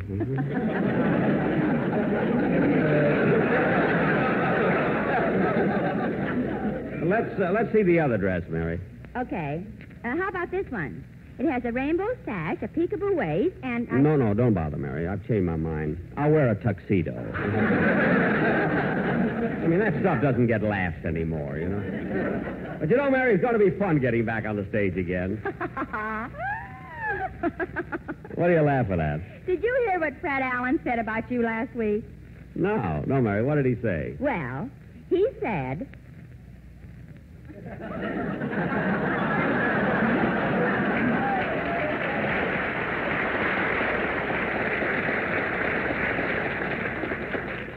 He said that? When? But not only that, Jack. He said that you killed vaudeville. Now you're returning to the scene of the crime. Certainly I killed vaudeville. After the way Alan made it suffer, what I did was an act of mercy. Alan thinks he's so smart since they made him a vice president. Anyway, in spite of what Alan says, when we get to Chicago Theater, we're going to have a terrific show. Which reminds me, Rochester, did you buy the new strings for my violin like I told you to? Uh-huh. I couldn't decide whether to get you the wire strings or the gut strings. Well, why didn't you ask the man? I did, and he said, take shoelaces. Nobody will know the difference.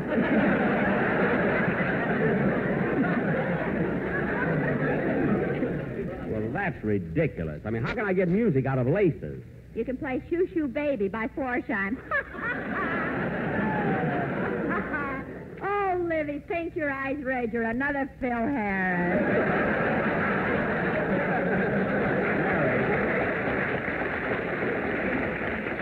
Mary, stop clowning. I got to think about the show I'm going to do in Chicago. Gee, it's going to be sensational. I can just see it now. The band plays da-da-da-da-dum, da-da-da-dum, da-dum, da-dee-da-da-dum. Thank you, Rochester. Then I step out on the stage into a big spotlight and take my first bow like this. Jack, that's no bow. You have to bend from the waist. You mean like this? Ooh, my back. Come on, Jack, try it again. Get your head lower. Mary, I can't bend down any further. Let's tie his hands behind his back and put a dollar bill on the floor. Well, never mind, Jack. You can practice bowing later. Straighten up now. Okay.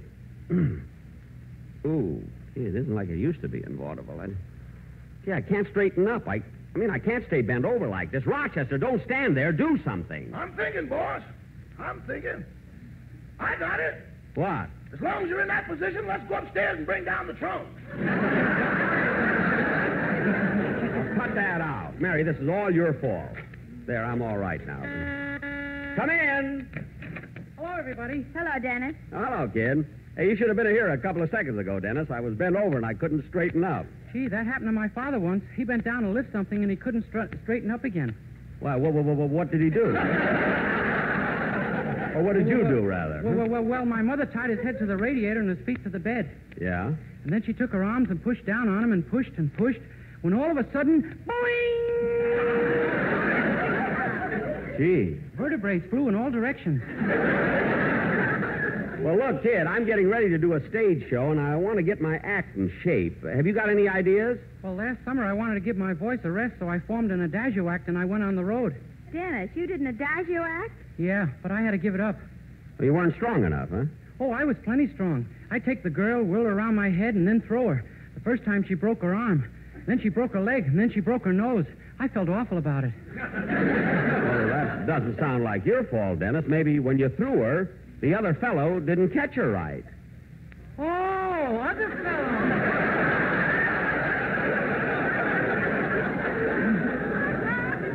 Mary, stop looking at him like that. He's only a kid.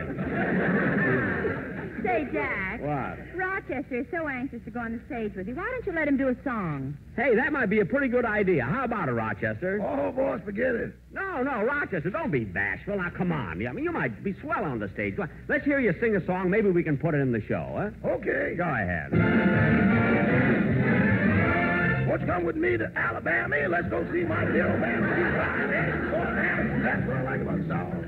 There you make No, not that number, Rochester. No, there's a never Oh, Rochester, not that number. Take you, that's what I like. Rochester, that's Phil's Did you song. hear the place called Hill? I did. Rochester, look, wait a minute. Wait a minute. That's what I like about song. Wait a You minute. got that bone to butter. Wait a minute!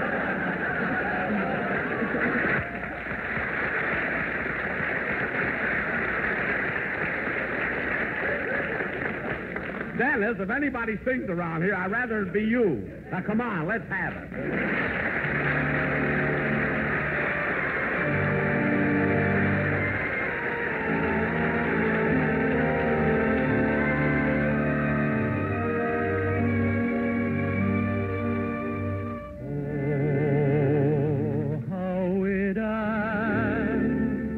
On the night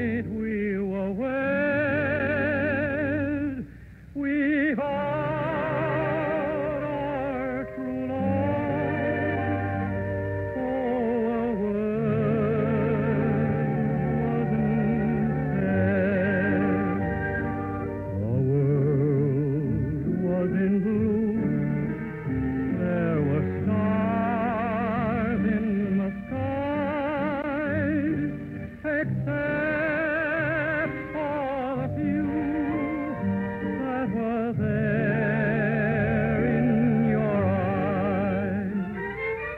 Dear, as I held you so close in my arms, angels were singing a hymn to your charms. Hearts gently beating were murmuring low, my darling, I love you so.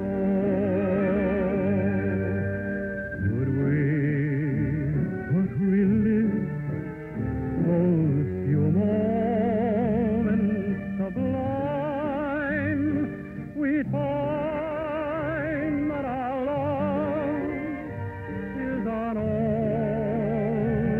by time. Dear, as I held you so close in my arms, angels were singing a hymn to your charms. Hearts gently beating were murmuring low,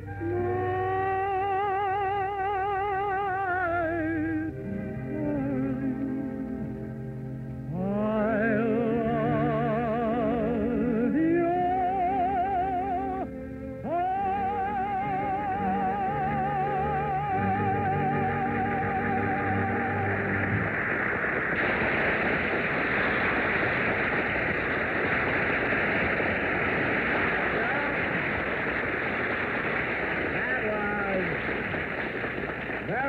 Very good, Dennis. That's a nice song. And it sure was, wasn't it? That, of course, is the big song from the Jolson story that had opened the previous year, 1946, with Larry Parks performing as Al Jolson with all the music by Jolson, and there is Dennis singing the big surprise hit from the Jolson story on their way to the Chicago Theater back in 1947. The Jack Benny Show will continue on our Those Were the Days program in just a moment. This is Chuck Shaden on WNIB Chicago at FM 97. Seems like people are always trying to get you to buy something, but now here's a word from some folks who want you to sell something.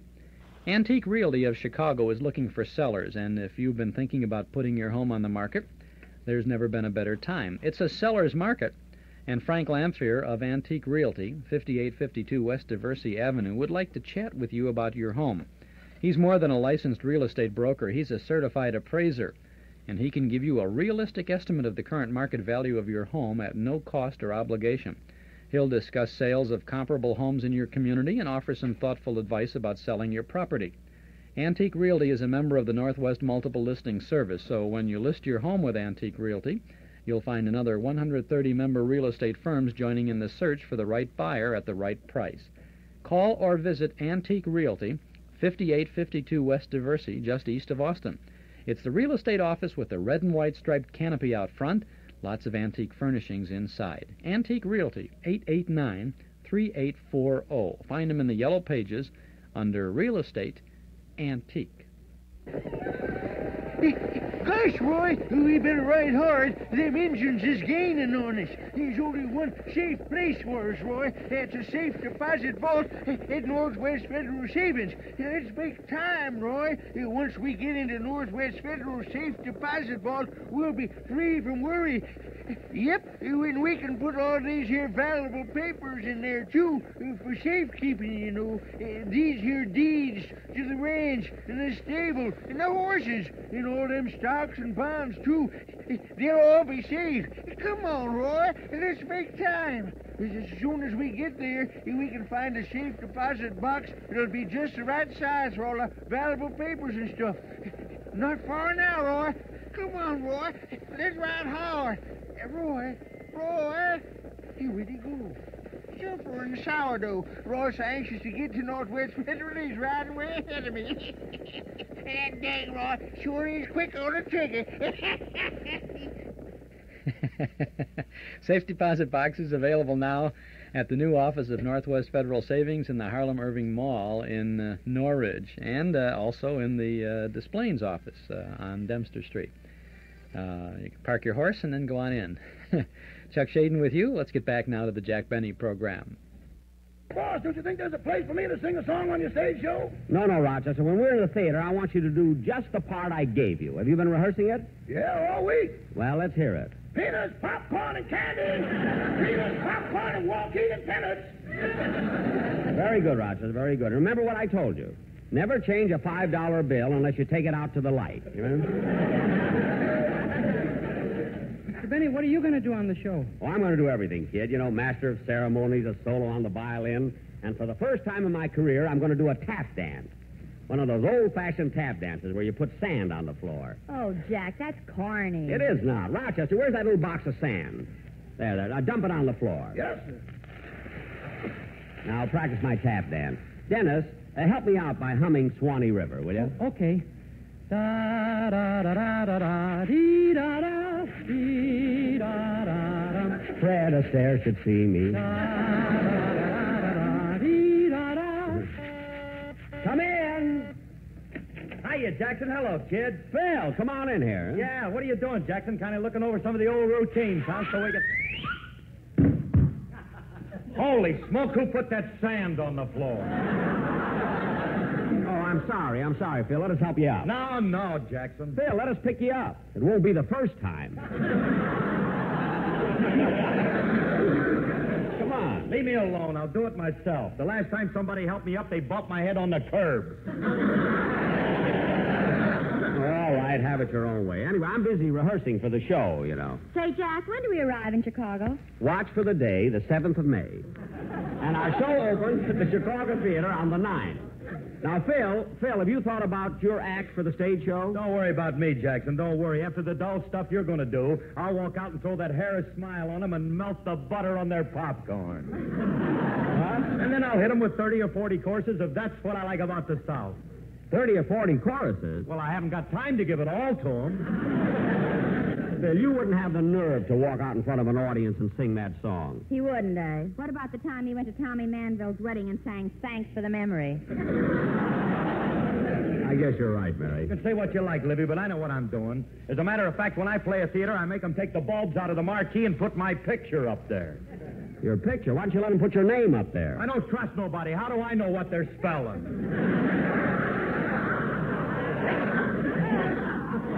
Oh, yes. I never thought of that. You know something, Jackson? I got to get that billing that I deserve. I'm a great comedian. Oh, fine. Some great comedian. He's got 2 shows on NBC, and he hasn't been cut off the air once.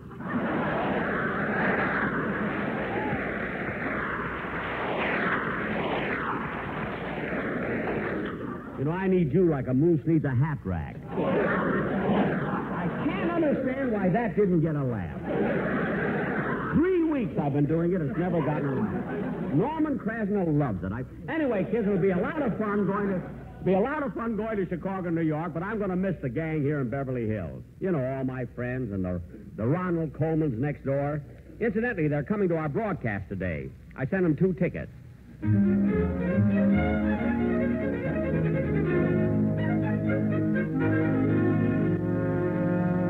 Oh, Ronnie, where are you? I'm here in the library, Benita.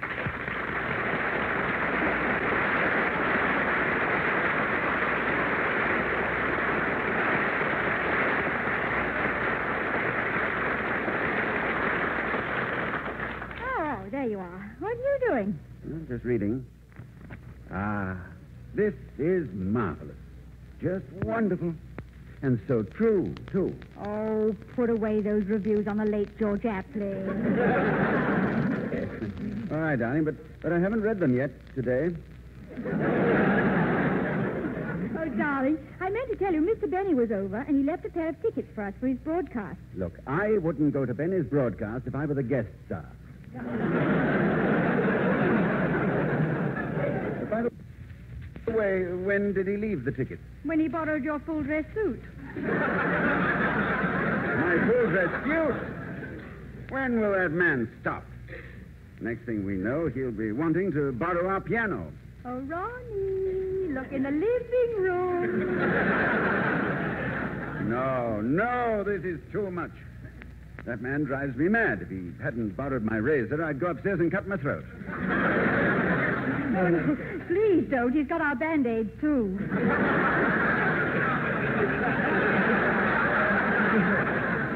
How do you like that? Well, calm down. We will have a bit of a vacation soon. Mr. Benny's going away on a vaudeville tour. Vaudeville tour? Well, what in the world could Benny do on the stage? Play the violin, I suppose. What, you mean that people will pay money to hear Benny play the violin? Yes. Huh. Say, Benita, let's you and I go out and join Spike Jones. Don't be so silly. Darling, pass me an apple, will you? I feel a bit hungry. Here you are. Thank you. You know, in his vaudeville act, Mr. Benny will have Manchester and also Mr. Harris. Phil Harris? Uh-huh. Benita, have you ever seen any of Phil Harris's musicians? Please, Ronnie, I'm eating.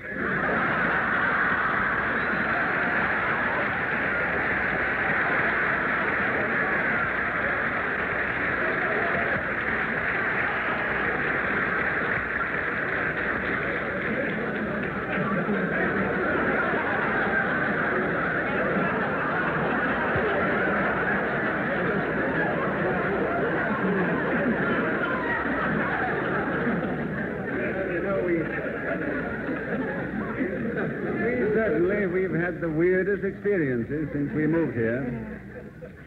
Can you remember the afternoon when we thought there was an eclipse? And then we found that Don Wilson had walked between our house and the sun?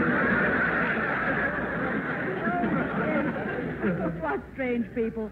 Oh, and darling, I meant to ask you about Dennis Day. Is he really Irish? Irish? He thinks that when you die, you go to Dluckamora and Barry Fitzgerald lets you in.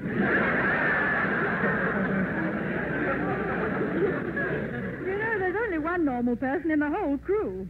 There is? Yes. Well, haven't you ever noticed Mary Livingstone? Well, my dear, you've got to admit that Miss Livingstone is pretty, and when she stands alongside of one of the... I'll get it. Hello? Oh, Jack Benny, we were just talking about you.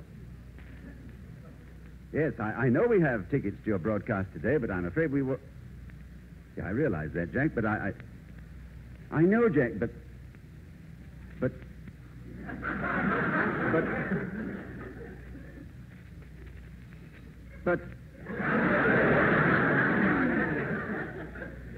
Well, that's all very well, Jack, but it just so happens that today we thought we'd stay at home. Well, Ronnie, you know I hate to brag, but all my programs have been very good, and today's going to be one of the best. And you're lucky to be able to get some tickets because it's very hard to get. If you don't want them, there'll be plenty of other customers.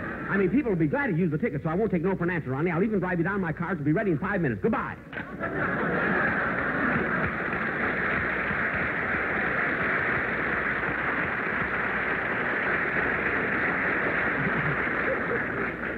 Well, kids, we're going to have some very famous people in our audience today, Mr. and Mrs. Ronald Colman. And they insist that I drive them to the studio.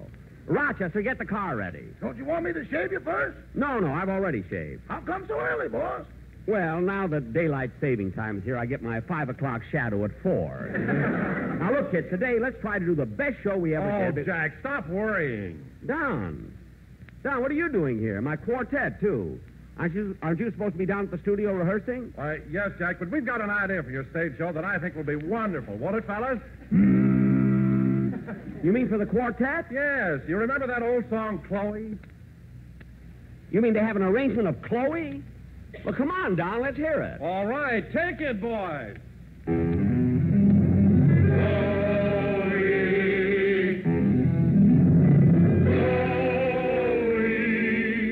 Someone calling, no reply.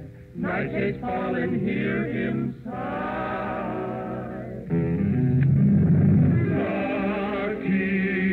Lucky's. Round and firm, and what is more, Free and easy on the throne. LSMNT. I gotta go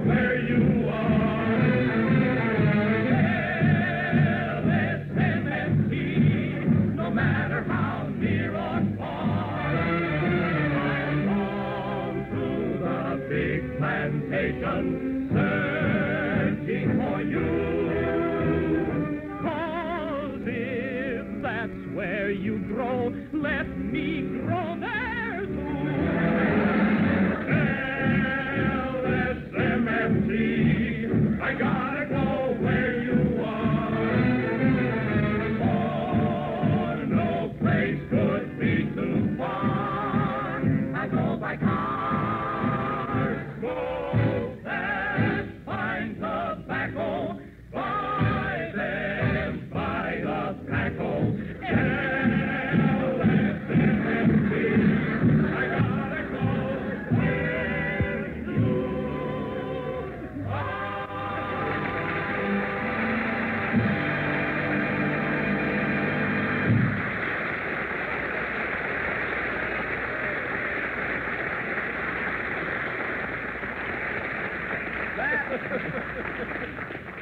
That was fine, Dow. We'll try and use it in our show.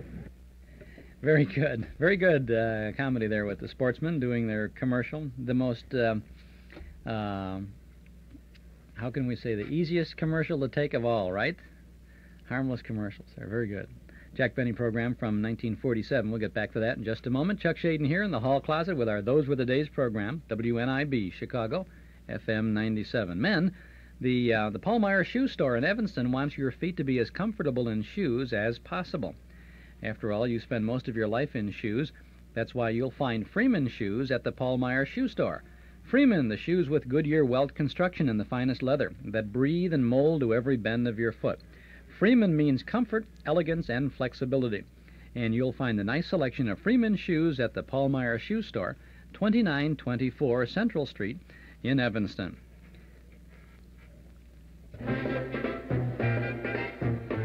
You're invited to visit our Metro Golden Memory Shop at 5941 West Irving Park Road, just east of Austin. So you'll be amazed at our supply of new things to bring back the old times and old things to provide more good times.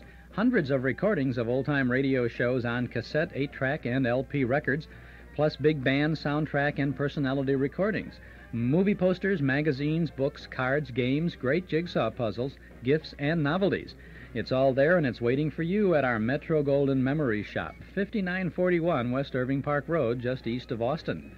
Pay us a visit real soon, won't you? Our MGM shop is open 7 days a week, Monday through Friday from 11 a.m. to 5:30 p.m., Saturday from 10 a.m. till 7:30 p.m., and on Sunday from noon to 5. Come in, see all the goodies, movie and radio stills, 16-inch radio transcription discs, scripts. If you can remember it, we've probably got it. At our Metro Golden Memory Shop, 5941 West Irving Park Road, just east of Austin. Metro Golden Memories, the MGM shop.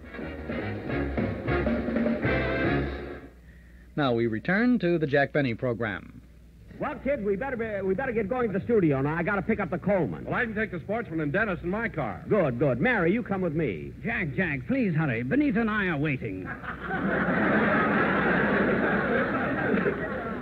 Oh, Ronnie, I'll be right. Dennis, stop that! Now, let's get going. Come on, Rochester, get the car.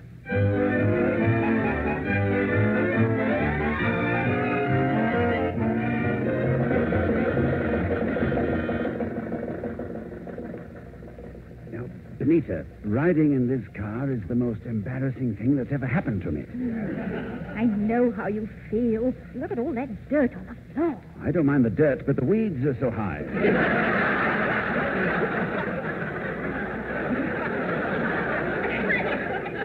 You want to change places with me? I can't. My pants are caught on the springs.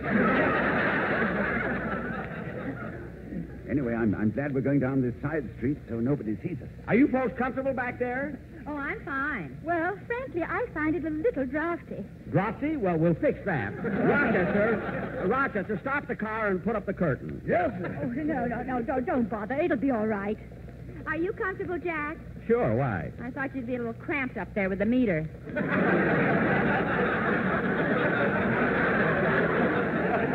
Oh, stop with that. Say, Jack, is this an English car? An English car? Yeah, I noticed the steering wheel is on the right. Oh, no, it's just bent that way. Oh, I see an accident on Hollywood Boulevard. No, it's trouble on Mulholland Drive. Rochester. Now, don't drive so fast because... Oh, look, there's Greer Garson. Hello, Greer. Look, she's waving at us. How are you, Greer? Goodbye, Greer. Benita, you and Ronnie can sit up again. We've packed her. Thank you, Mary. Jack, do we have to go so fast? There's an awful wind back here. There is? Yes, Benita. It's lucky you brought your muff with you. My muff? Yes, right there on your arm. Oh, yeah, Mr. Penny, this must have blown off your head.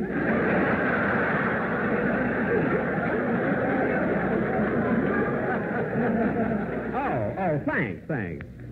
By the way, Jack, is this car the Maxwell you used to talk so much about? No, Ronnie. During the war, I gave my Maxwell to the scrap drive. Oh, yes, and this is what they gave you in return? Well, no, you see... Rochester, there's a red light. I see it.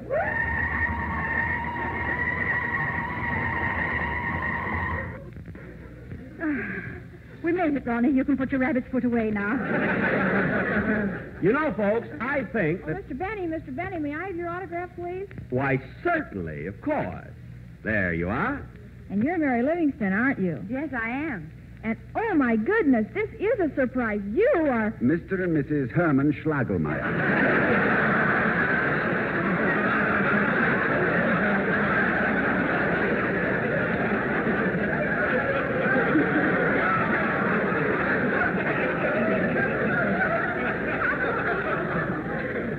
I thought you were Roy Rogers. Rochester, the light's green now. Yes, sir.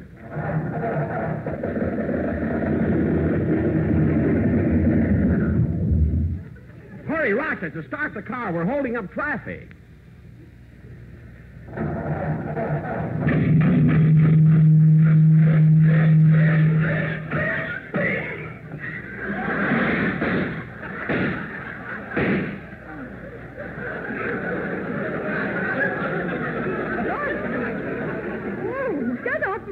It's only the motor. I wasn't frightened. I was thrown. For goodness sake, Rochester, start the car. We're holding up everyone.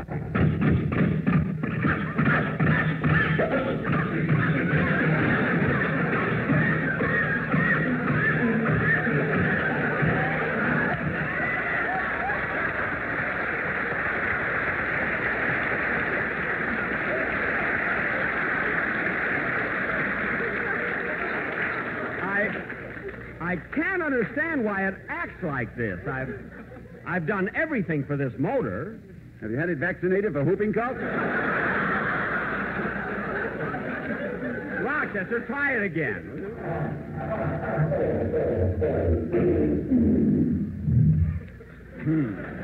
Ronnie, Benita, would you mind getting out and helping us push? Get out and push. Mr. Benny, let me explain something to you. I didn't want to go to your broadcast. I didn't want to ride in your car. And as far as I'm concerned, if I never... Look, we're stalled right in front of Rama's Chinese where they're showing the Lake George Astley. Well, what are we waiting for? Let's go!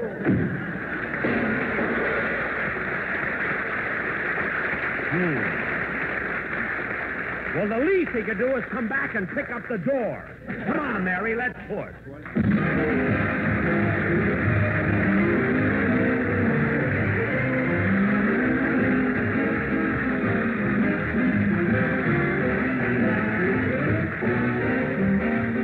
We'll be back in just a moment, but first, here's Basil Rysdale. As you listen to the chant of the tobacco auctioneer, remember, LSMFT.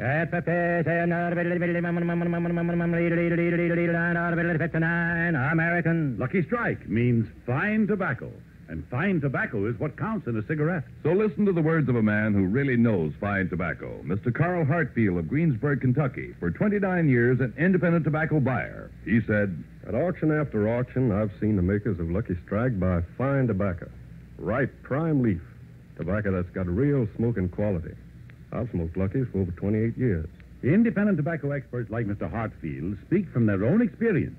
For over the years, they've seen the makers of Lucky Strike consistently select and buy that fine, that light, that naturally mild tobacco.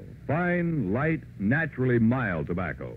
Yes, you'll always find... LSMFT. Lucky Strike means fine tobacco. LSMFT. Lucky Strike means fine tobacco. And this fine Lucky Strike tobacco means real deep-down smoking enjoyment for you. So smoke that smoke of fine tobacco, Lucky Strike. So round, so firm, so fully packed, so free and easy on the draw. I want to take just a moment to tell all of our friends in Texas and New Orleans that we're leaving by plane tonight, and we'll be with you in Galveston on Monday, Houston on Tuesday, and New Orleans on Wednesday to put on shows to raise money for the relief of the Texas City victims. I know you'll all give this your full support. Thank you very much.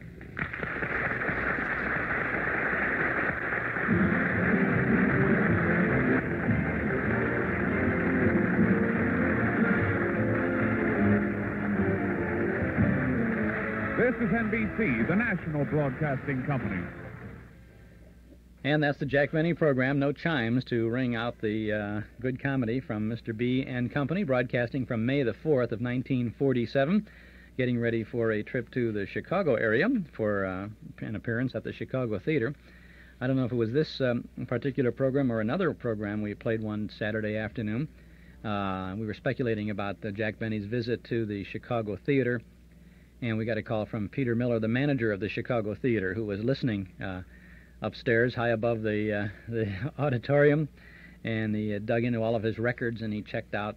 He told us what kind of business Jack Benny and his gang did there. They broke all kinds of records, apparently, really packed them in, and it was like a 90-cent top, 90-cent top. Today, let's not even talk about movies. They're trying out a Broadway show in Chicago, right, with Liza Minnelli. They're trying it out, and they charge you $15 to come and see it. Incredible, isn't it? Unbelievable. This is Chuck Shaden with our Those Were the Days program on WNIB Chicago, FM 97. Stars on Suspense. You heard the star, Jack Benny, on his own show, and in just a short moment or so, we're going to hear that star, Mr. Benny, as a star of a suspense drama, the piece de resistance for our Saturday afternoon today. The Nostalgia newsletter for this month features Ed Gardner, that's Archie the manager, Duffy ain't here, of Duffy's Tavern on the cover, and inside you'll find articles from and about the good old days. I invite you to subscribe, a one-year subscription, 10 issues a year, only $7. You can subscribe right now if you call us here at 545-2260. Just give us your name and address. We'll begin your subscription with the Midsummer July-August edition, and we'll include an invoice along with your first copy, which we'll mail out at the beginning of the week. 545-2260. If you like, send $7 to Nostalgia Newsletter, Box 421, Morton Grove, 60053. But if it's easier, just give us a buzz now at 545-2260. 545-2260. Before we continue, got a call from Bill Gage this week from Magicist and said, Chuck, there's a new commercial to run for Magicist starting this week, and I'm sending the tape over to you.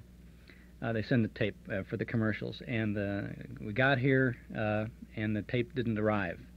So I had to use a different Magicist commercial, and I couldn't reach Bill to find out which other one to use, so I checked in the hall closet, and I found a 10-inch record of 3 Magicist commercials from the 1940s that we had collected. So here is one of those. Actually, it's the same. It was a record with it's a single commercial done 3 times on it, because in the old days, now we play the commercials on a little taped cartridge. But in the old days, they give you a record, and the engineer would have to cue up the record, and they play a record for each commercial with all the turntables going around. But we've put this on tape now. But here is a 1947 Magicist commercial. Magicist, Magicist, Magicist rug cleaning. Magicist, Magicist, kiss of beauty cleaning. Makes rugs and carpets look like new. Upholstered furniture, draperies too. Call Magicist and you'll know it's truly kiss of beauty cleaning. To get that kiss of beauty look, see the yellow page in your phone book. Call Magicist, Magicist, Magicist rug cleaners. Magicist, Magicist rug cleaners. Wherever you live, all Magicist services are as near as your telephone. Just see the yellow pages. Look for the kiss print trademark. Magic Kissed. Magic Kissed. Magic Kissed rug cleaners. A little nostalgia right there for you, huh? An original Magic Kiss commercial from sometime in the 1940s, late 40s, 47 or 48. They were saying, look in the yellow pages in your phone book.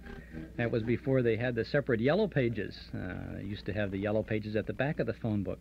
Then it was called the Red Book, wasn't it? It was called the Red Book. And I never could figure why, except the cover was red. Now it's just the yellow pages. I mean, you can find Magic Kissed in the yellow pages, and they'll do a good job for you. A little bit of yesterday, which is our cup of tea on a Saturday afternoon. Something good for you now. We're going back to February 2nd of 1953. Once again, this suspense program is sponsored by Auto-Lite, and I can't recall now whether Harlow Wilcox is the announcer on this. I don't remember, but it was on CBS, and Jack Benny was the star of this show. William Conrad is in this, and so is Howard McNear. Howard McNear is one of the regulars from the old Andy Griffith TV show. William Conrad, of course, was Cannon on television, Matt Dillon on radio. Howard McNear was Doc, I believe, on the radio version of Gunsmoke. Joe Kearns is in this again. Joe Kearns has been in every one of our suspense dramas this Saturday afternoon, and the star is Mr. Jack Benny, appearing 100 years after the date of this broadcast, because it's a science fiction story. This broadcast dated February 2nd of 1953. The time of the story is the year 2053, and the place is the planet Mars. Suspense.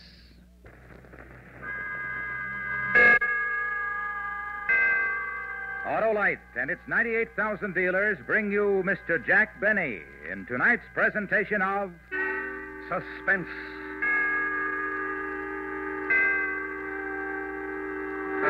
Tonight, Auto-Lite, following a popular trend, anticipates the strange disappearance of experimental rocket ship Y-272B. The time, the year 2053. The place, the planet Mars. The star, Mr. Jack Benny.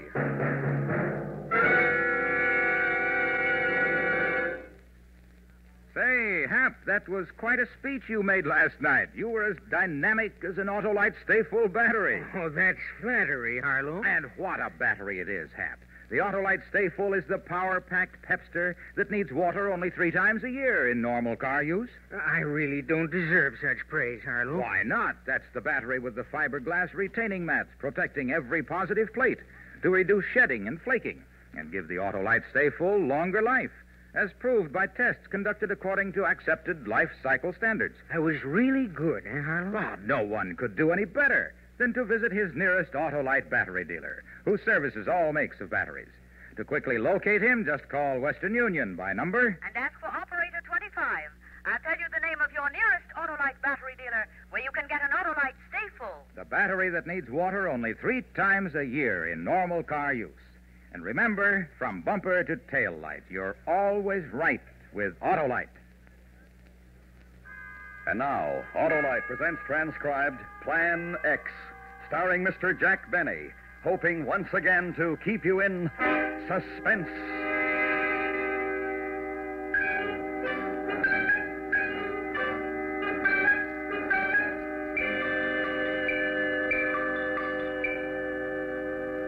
The card. Do you have the card yet? One more run through the machine. Touareg, when do you think the Earth rocket is arriving? Tomorrow. But if the Grand Council wanted the card before now, they should have asked me before now.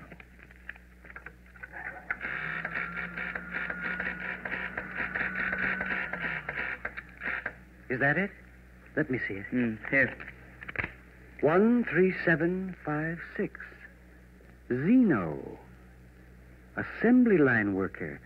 Atomic escalator factory. Touareg, this is the man for the job? He has the specifications called for. An assembly line worker. Why, it's incredible. Incredible.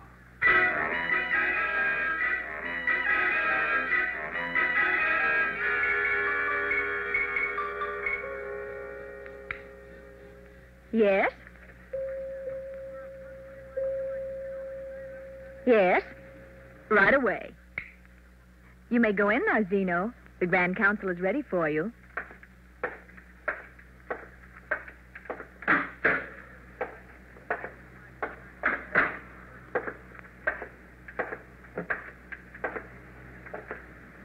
One 3756 called Zeno.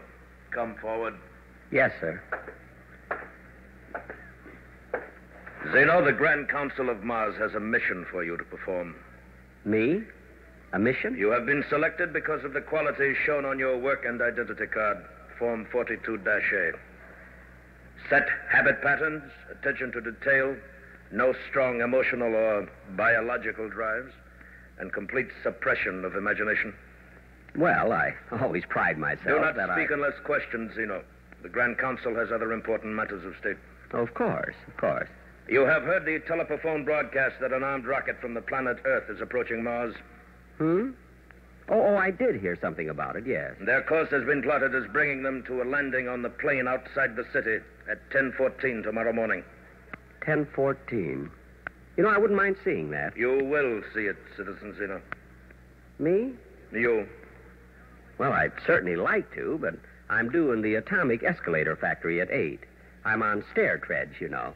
And We've arranged a leave from your job. Leave? Well, I'm not arguing with the Grand Council, but I've got a pretty important job there, and... 13756, you've been selected to meet and deal with the Earth rocket. Me? You will put Plan X into operation. Plan X? Citizen Zeno, every Martian for the last 50 years has been thoroughly grounded in Plan X, if and when a rocket should come from the Earth. Oh, Plan X. Oh, you see, I thought you said Plan X. Of course. Then you understand and accept the responsibility. Oh, anything to help out. Those assisting you on the mission will be in contact with you. Good. Have the other council members any questions? I don't believe so. 13756 called Zeno. You are now officially operating under the provisions of Plan X. Well, thank you.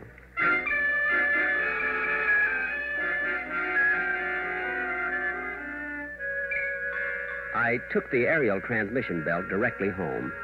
Let them get along without me at the escalator factory if they could. Besides, it was almost quitting time. I went to bed early that night. Tomorrow was going to be a big day. Plan X. Out of the whole population of Mars, I was picked to carry out Plan X. Oh, I'll admit I had my criticisms of the Grand Council in the past, but this restored my confidence in them. Yes, sir. They couldn't have picked a better Martian.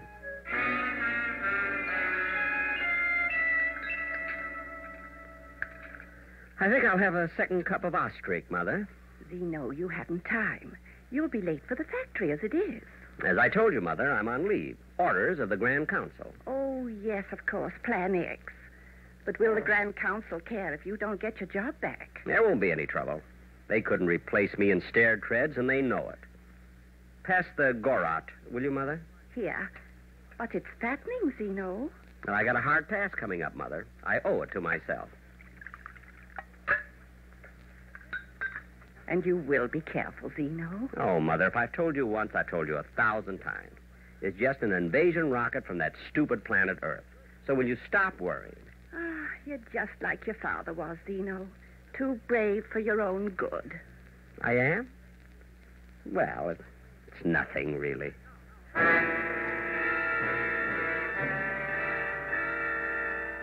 I took my time going over to the field where the Earth rocket was to land.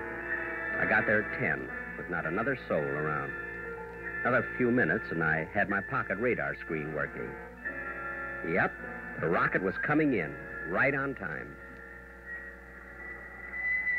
Then I could hear it out in space, and soon after that I could see it, bearing our first visitors from Earth. Gee, I was thinking they must be a brave crew. I almost felt sorry for them.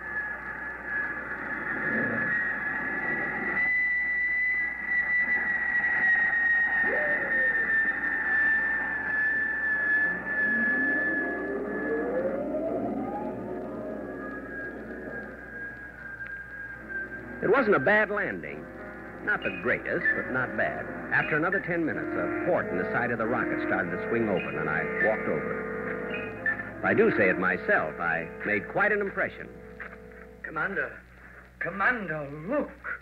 Great Scott, what is it? Commander, I think we've met our first Martian. All right, keep back, everybody. Dr. Fielding and I will deal with it.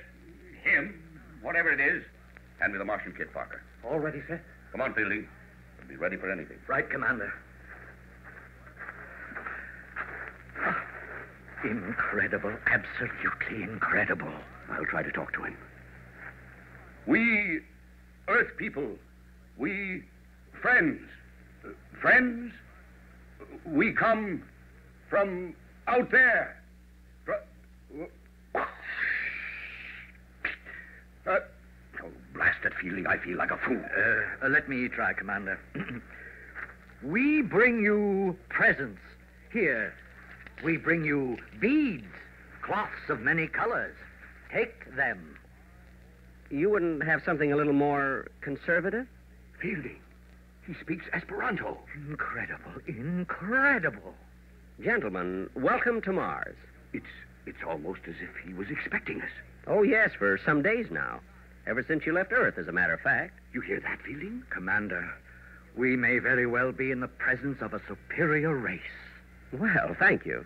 You say you expected us? Everyone expected us? Oh, certainly. But you're here alone. Yes. Well, unfortunately, all other adult Martians are, shall we say, unavailable. For how long? Not wishing to pry, but how long are you staying? Well, they've taken to the hills, have they? No need to be afraid of us. No need at all. There's no one in your city over there? Mainly unavailable. But I'll be glad to show you around. Martian hospitality, you know. Amazing. Can we go right away, Commander? I'll get Connie. You can call her, Fielding, but we don't want to blunder into a trap. All right, men. All in. Parker, take 3 men and stay here for rocket guard. Yes, sir. Ready, Fielding? All set, Commander. Connie, I want you to meet our first Martian. Dr. Fielding, I don't believe it. Miss Morrison, this is, 13756, called Zeno. Miss Morrison, this is Zeno. How do you do? Well, how do you do? Incredible. But he's almost handsome in a strange way. And he speaks our language. Maybe a trick of some kind. Expedition force, on to... It's a little difficult to pronounce. On to the city!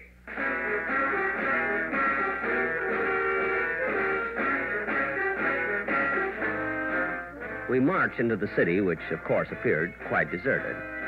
Plan X.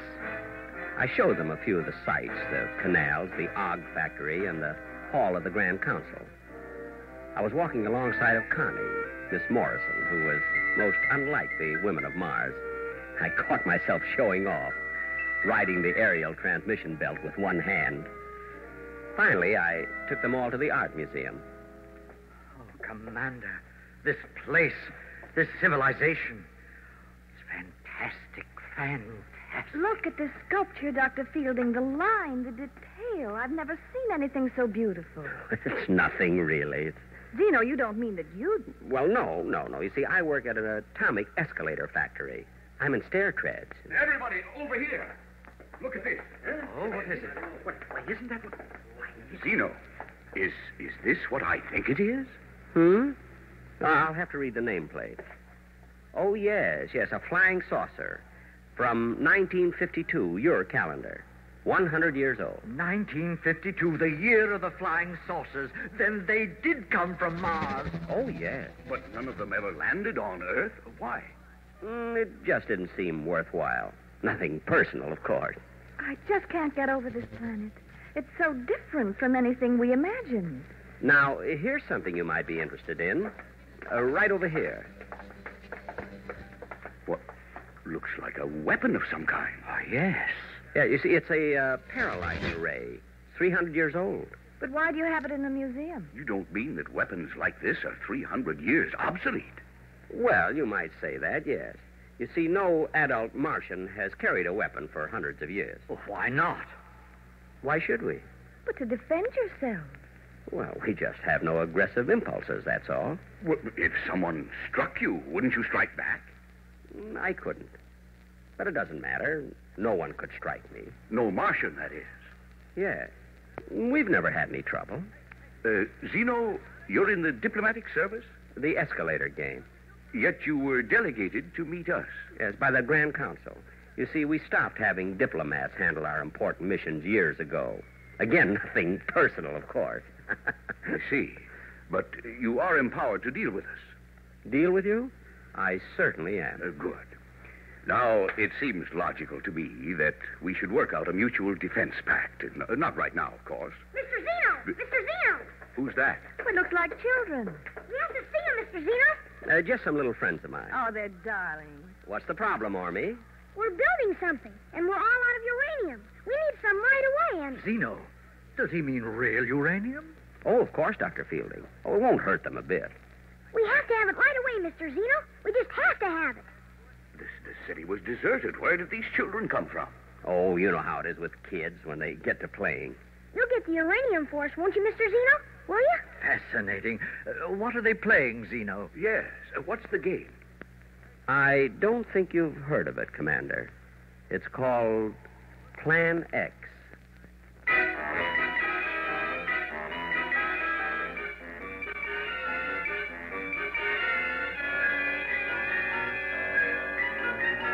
Auto-Lite is bringing you Mr. Jack Benny in Plan X, tonight's presentation in radio's outstanding theater of thrills, Suspense.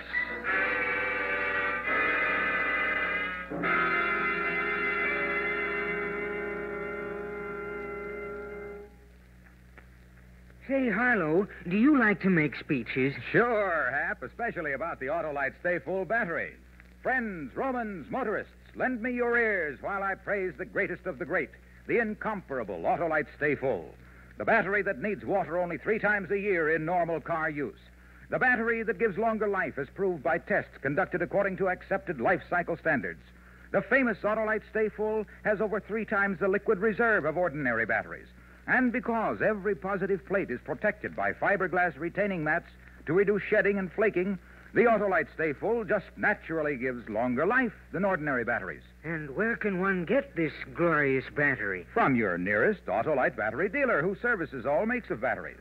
To quickly locate him, just phone Western Union and ask for operator 25. And I'll tell you where you can get an Auto-Lite Stay Full, the battery that needs water only 3 times a year in normal car use. And remember, from bumper to tail light, you're always right with Auto-Lite. Thank you, Harlow. Doing a lot of work this afternoon, Harlow, on 3 suspense programs today on our Those Were the Days program. This broadcast starring Jack Benny as a Martian in the year 2053 on Plan X, a broadcast from 1953 on the Auto-Lite sponsored series Suspense. We'll get back to that in just a moment. Chuck Shaden with you, your host every Saturday afternoon on our Those Were the Days program on WNIB Chicago at FM 97. Northwest Federal presents some sound ideas for saving.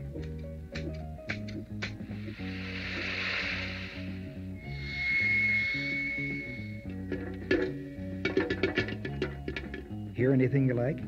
You've just been listening to the sounds of some nice-sounding gifts. Gifts you can get free or for special low prices when you deposit $250 or more at any Northwest Federal Savings Center. You'll find everything from a nice-sounding pair of True Temper pruning shears to Sunbeam's Great American Popcorn Machine.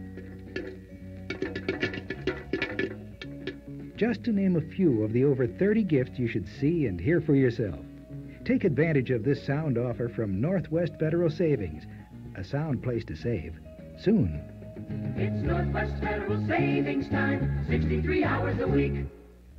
Now let's get back to Mr. Jack Benny on the Hollywood soundstage and Suspense. And now, Auto-Lite brings back to our Hollywood soundstage Mr. Jack Benny in Elliot Lewis's production of Plan X, a tale well calculated to keep you in suspense.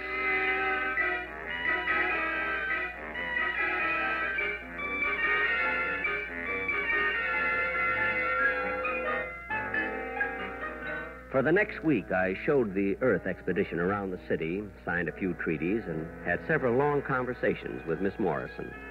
Well, not too long, but I felt we were building a solid friendship. It was too bad it was coming to an end.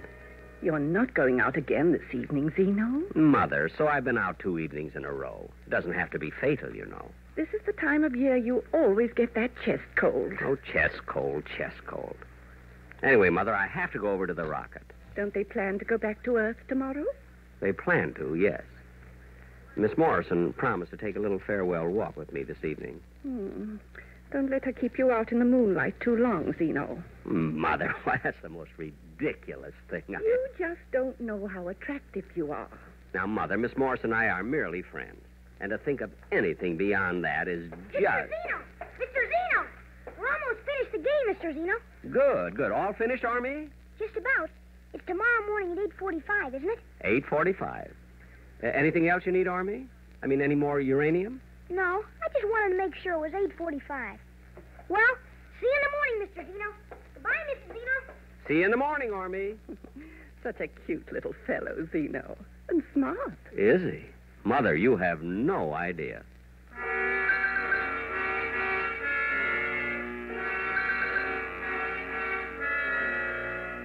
The Earth expedition was camped beside their rocket, getting ready for takeoff the next day.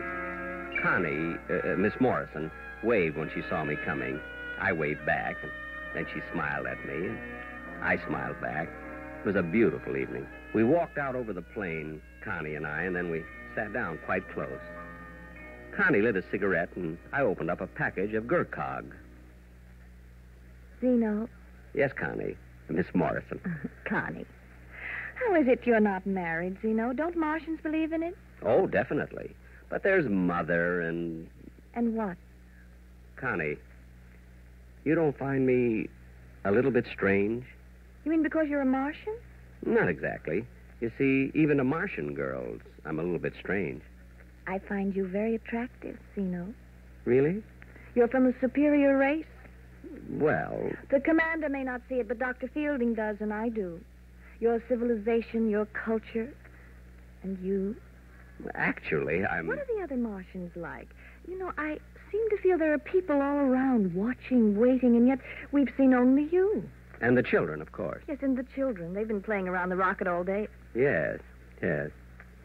Zeno, what'll happen to this planet, this beautiful planet, when the next Earth rocket comes? And the next one? Connie. I'd almost like to stay here.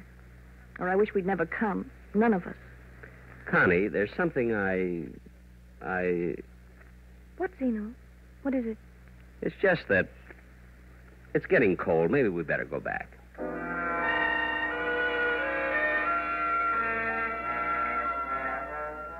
I walked with Connie back to the rocket, and then I went home. There was a message on the autophonopad. The Grand Council wanted to see me at once.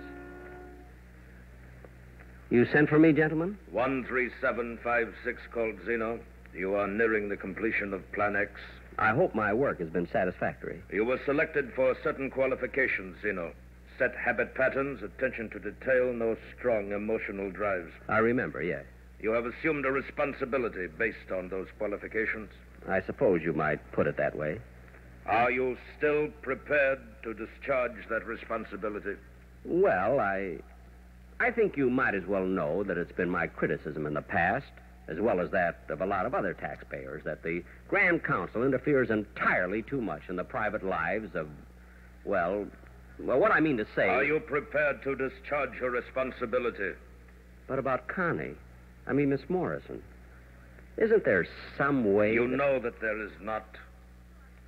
Well, I suppose not, no. Plan X will then be completed. I assure the Grand Council, at 8:45 tomorrow morning, Plan X will be completed.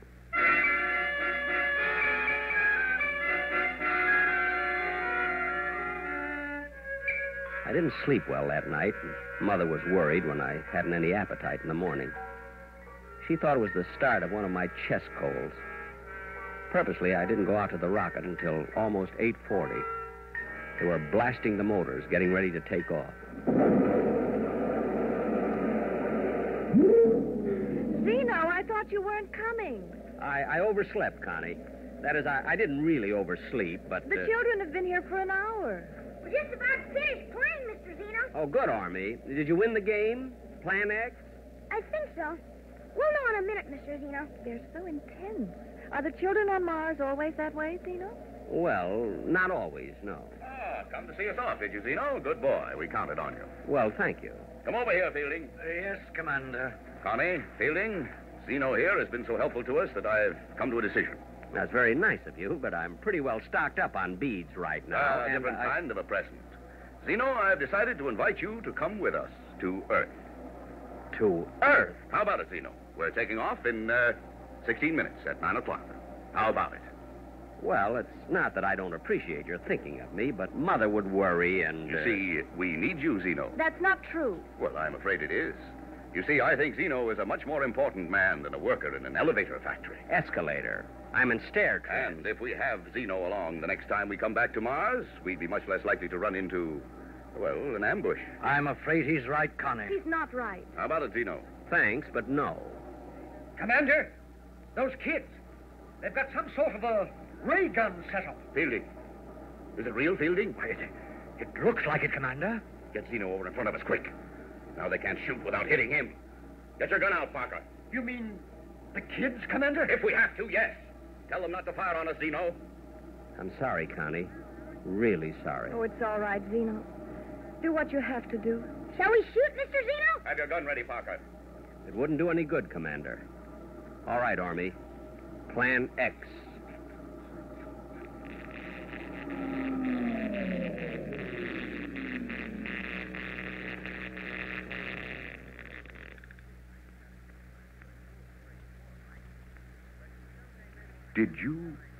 Did you fire, Parker? Me, sir? Fire a gun? Why, I couldn't. I couldn't do a thing like that. No, of course you couldn't.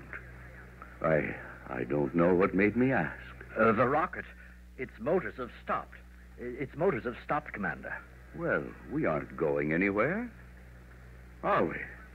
Someone said something about going back to Earth. Back to Earth? Oh, no. Of course not. Of course not. Everybody all right? What happened, Commander? What happened? Nothing, really. It's just that Army and his little friends built a maturity ray. It takes people who are, shall we say, less advanced and increases their IQ by several thousand years. That's amazing. Child's play. Zeno, do you mean to say... Commander, Dr. Fielding, Parker, Connie, permit me to congratulate you as fellow Martians. Utterly amazing. Connie. Look, here come the Martians. Our fellow Martians, thousands of them. They're coming to welcome us. Connie. Oh, look at them. Oh, they look so handsome, so intelligent, so... Connie. Yeah, excuse me, Zeno. I'll be back, Commander. I have to go to them. I'll be back.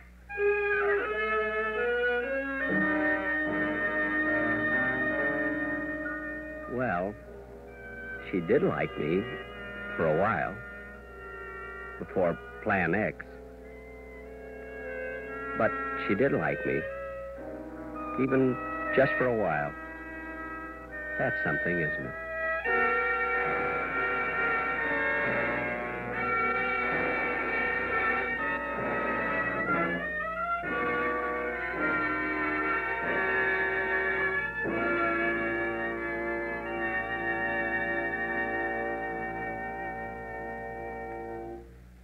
Suspense, presented by Auto-Lite. Tonight's star, Mr. Jack Benny.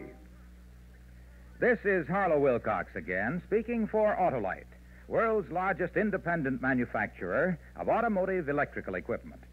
Auto-Lite is proud to serve the greatest names in the industry. That's why, during the early months of 1953, as we did last year, the Auto-Lite family will join in saluting the leading car manufacturers who install Auto-Lite products as original equipment. Our Auto-Lite family is a worldwide family and numbers among its members some 30,000 men and women in Auto-Lite plants in the United States, Canada, and many foreign countries, and the 18,000 people who have invested a portion of their savings in Auto-Lite, as well as thousands of Auto-Lite distributors and dealers, and the many leading manufacturers who use Auto-Lite products as original equipment. Our Auto-Lite family will salute the Dodge Division of Chrysler Corporation on the next Auto-Lite Suspense program on television. If you live in a television area, check the day and time of Suspense so that you'll be sure to see this program.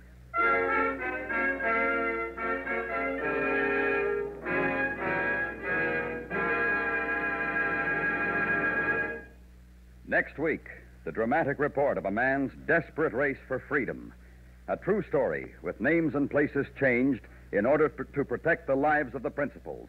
The story is called The Man Who Cried Wolf. Our star, Mr. Jeff Chandler. That's next week on Suspense.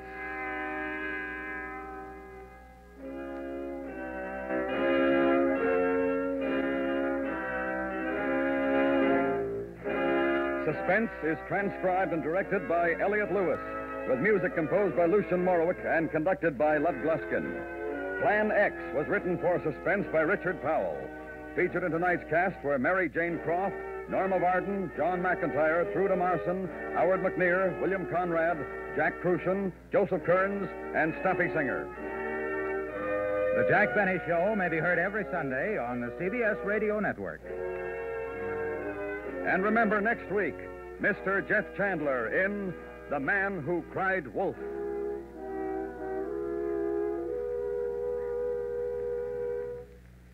The 1953 March of Dimes has nearly passed by. If you haven't given your dime or dollar to help in the crusade against polio, why not do it now? Send your contribution to your local March of Dimes headquarters.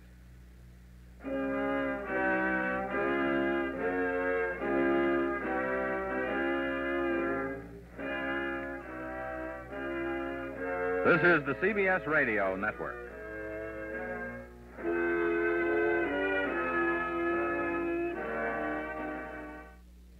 And that is Suspense, Plan X, starring Jack Benny, broadcast from February 2nd of 1953. This is Chuck Shaden with our Those Were the Days program on WNIB Chicago at FM 97. Next Saturday afternoon, we'll be off, but Michael Haggerty will be sitting in for us, and he'll have a Saturday matinee for you, a double feature. Two Lux Radio Theater broadcasts, one from 1936 of The Thin Man, starring William Powell and Myrna Loy, and the other from 1940, Strike Up the Band, starring Judy Garland and Mickey Rooney, plus an afternoon of selected short subjects, extra added attractions, a Lewis Sharkey fight from 1936, 1938 radio coverage of the arrival of Douglas Wrong-Way Corrigan in Chicago, plus some previews of coming attractions and a cartoon, and who knows what all. So there'll be some good listening next Saturday. By the way, I want to remind you, we have just a moment left, about the program being presented by the Oak Park Village Players. This is a theatrical presentation called Tune In Tomorrow, a nostalgic look at radio. It is being presented tonight and next Friday and Saturday evenings in the Studio Theater at 441 South Boulevard in Oak Park, Illinois. It's the Oak Park Village Players Theater. The show contains recreations of radio shows done with a microphone on stage and sound effects in full view of the audience. They're going to do some. They have been doing for the last three weekend nights their versions, and I believe they're straight versions too, trying to recreate this honestly of Superman and the Bickersons, Abbott and Costello, and Burns and Allen, Luella Parsons, Walter Winchell, Gunsmoke, Backstage Wife. All of that sort of thing. Kind of an interesting program. We're going to pop in tonight and see how they're doing. Check up on them. If you'd like to go, you can make your reservation by calling 383-9829. Curtain time is 8:30 p.m. Tickets are $2.50. That's for tonight, July the 9th, next Friday and Saturday the 15th and 16th of July. 383-9829 is the number to make a reservation for the Oak Park Village Players production of Tune In Tomorrow, a nostalgic look at radio.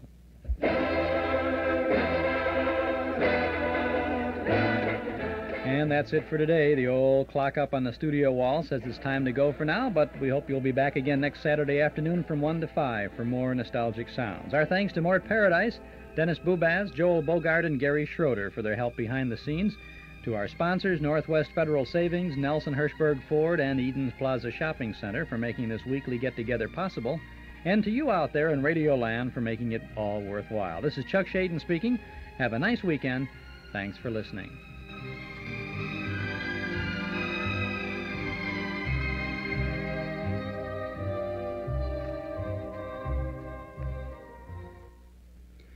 The time is 5 o'clock, and you're listening to WNIB in Chicago at 97 FM.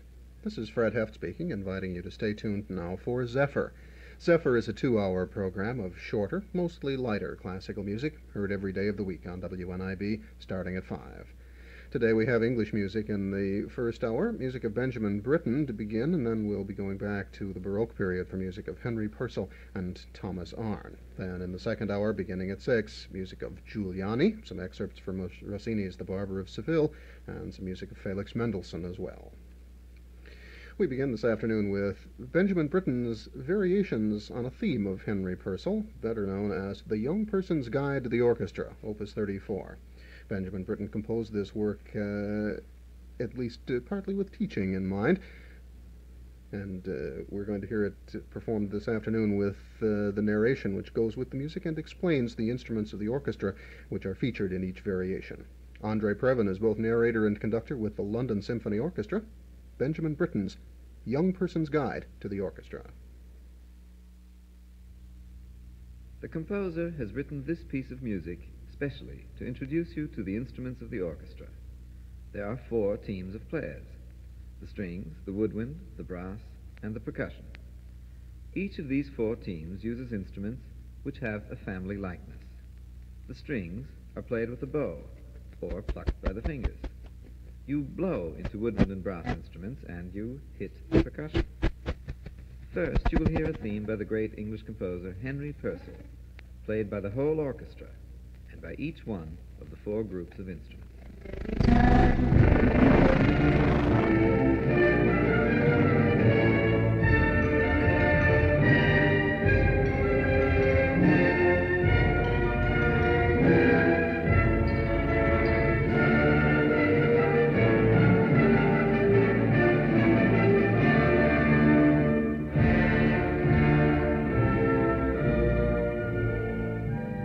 First, the woodwind, which are made of wood.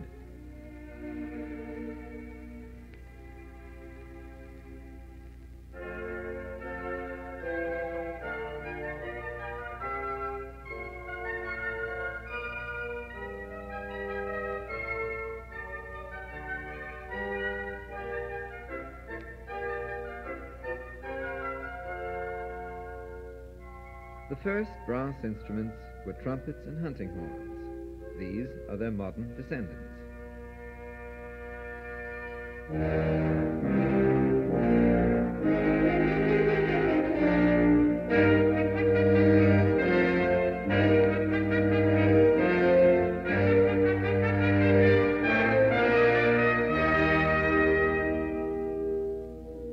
The strings, large and small, are scraped with a bow or plucked with the fingers.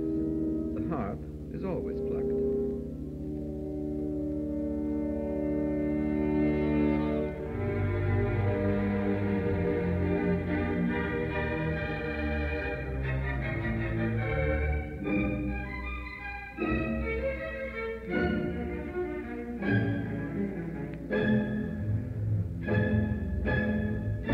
The percussion group includes drums, gongs, tambourines, and anything else you hit.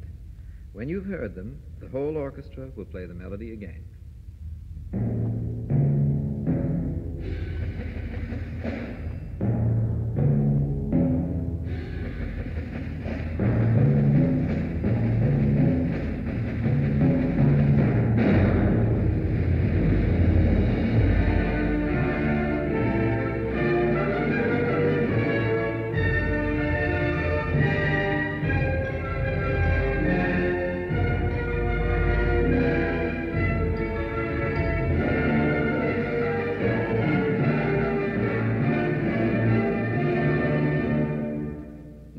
Hear each instrument play a variation of its own. The highest of the woodwind team is the clear, sweet voice of the flute, with its shrill little brother, the piccolo.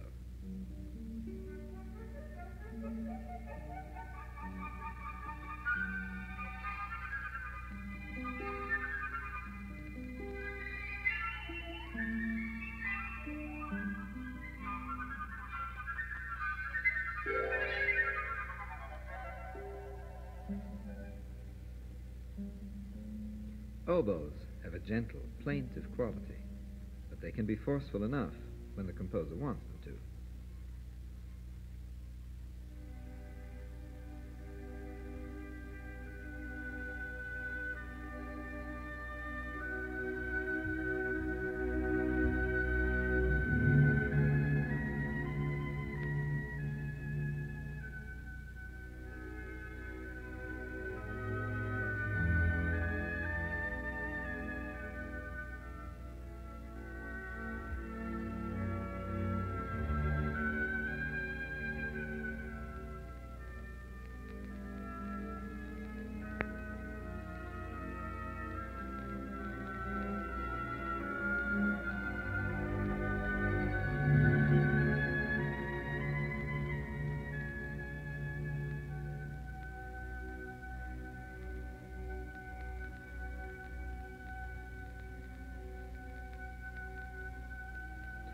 Clarinets are very agile.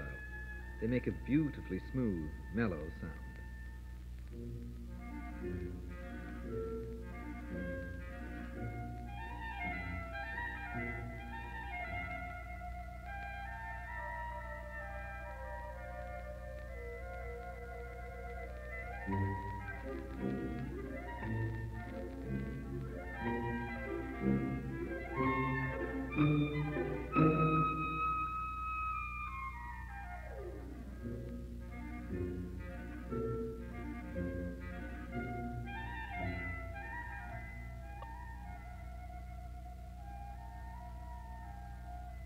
Bassoons are the largest of the woodwind team, so they have the deepest voices.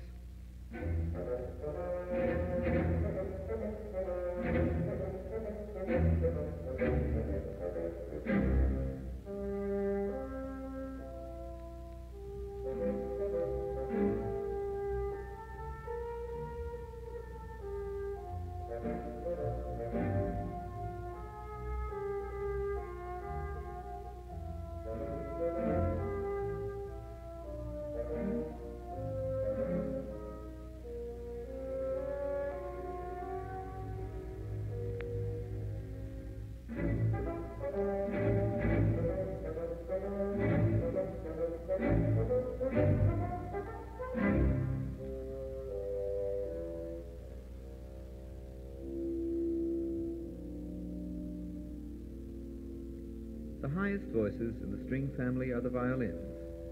They play in two groups, firsts and seconds.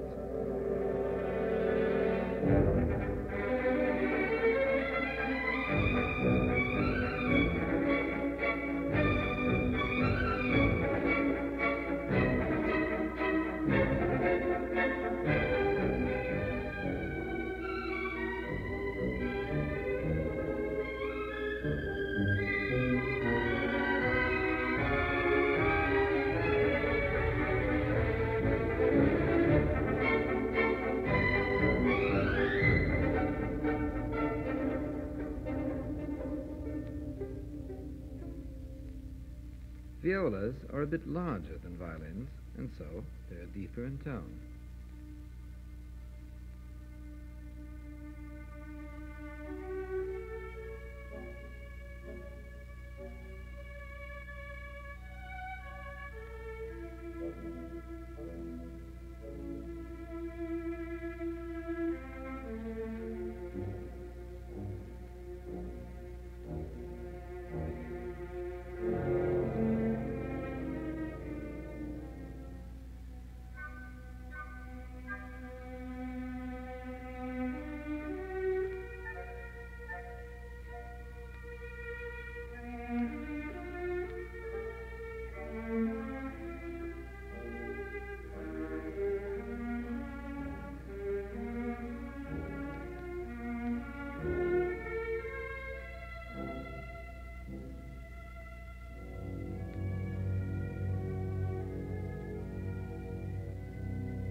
Cellos sing with splendid richness and warmth, like this.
double basses are the grandfathers of the string family, with heavy, grumbling voices.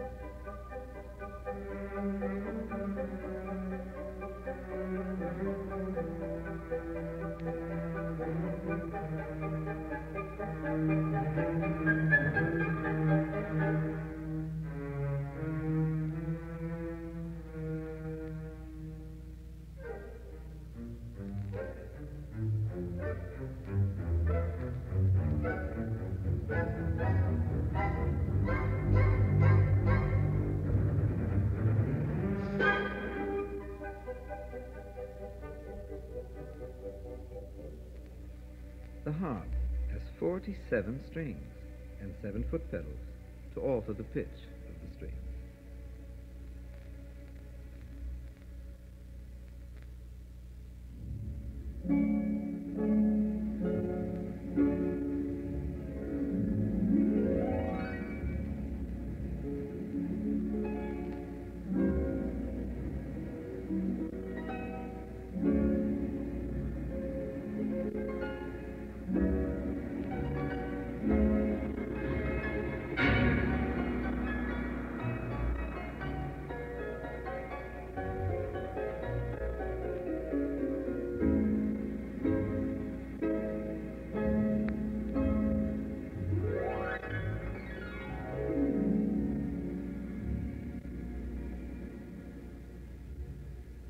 The brass family begins with the horns.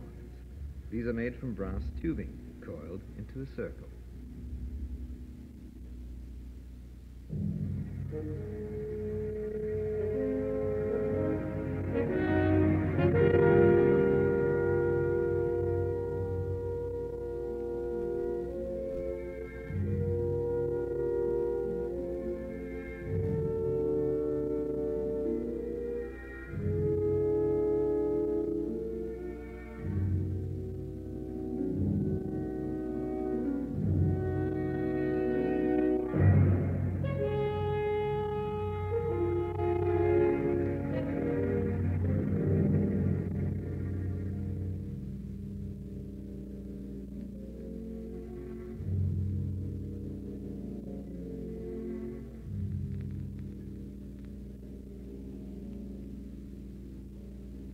I expect you all know the sound of trumpets.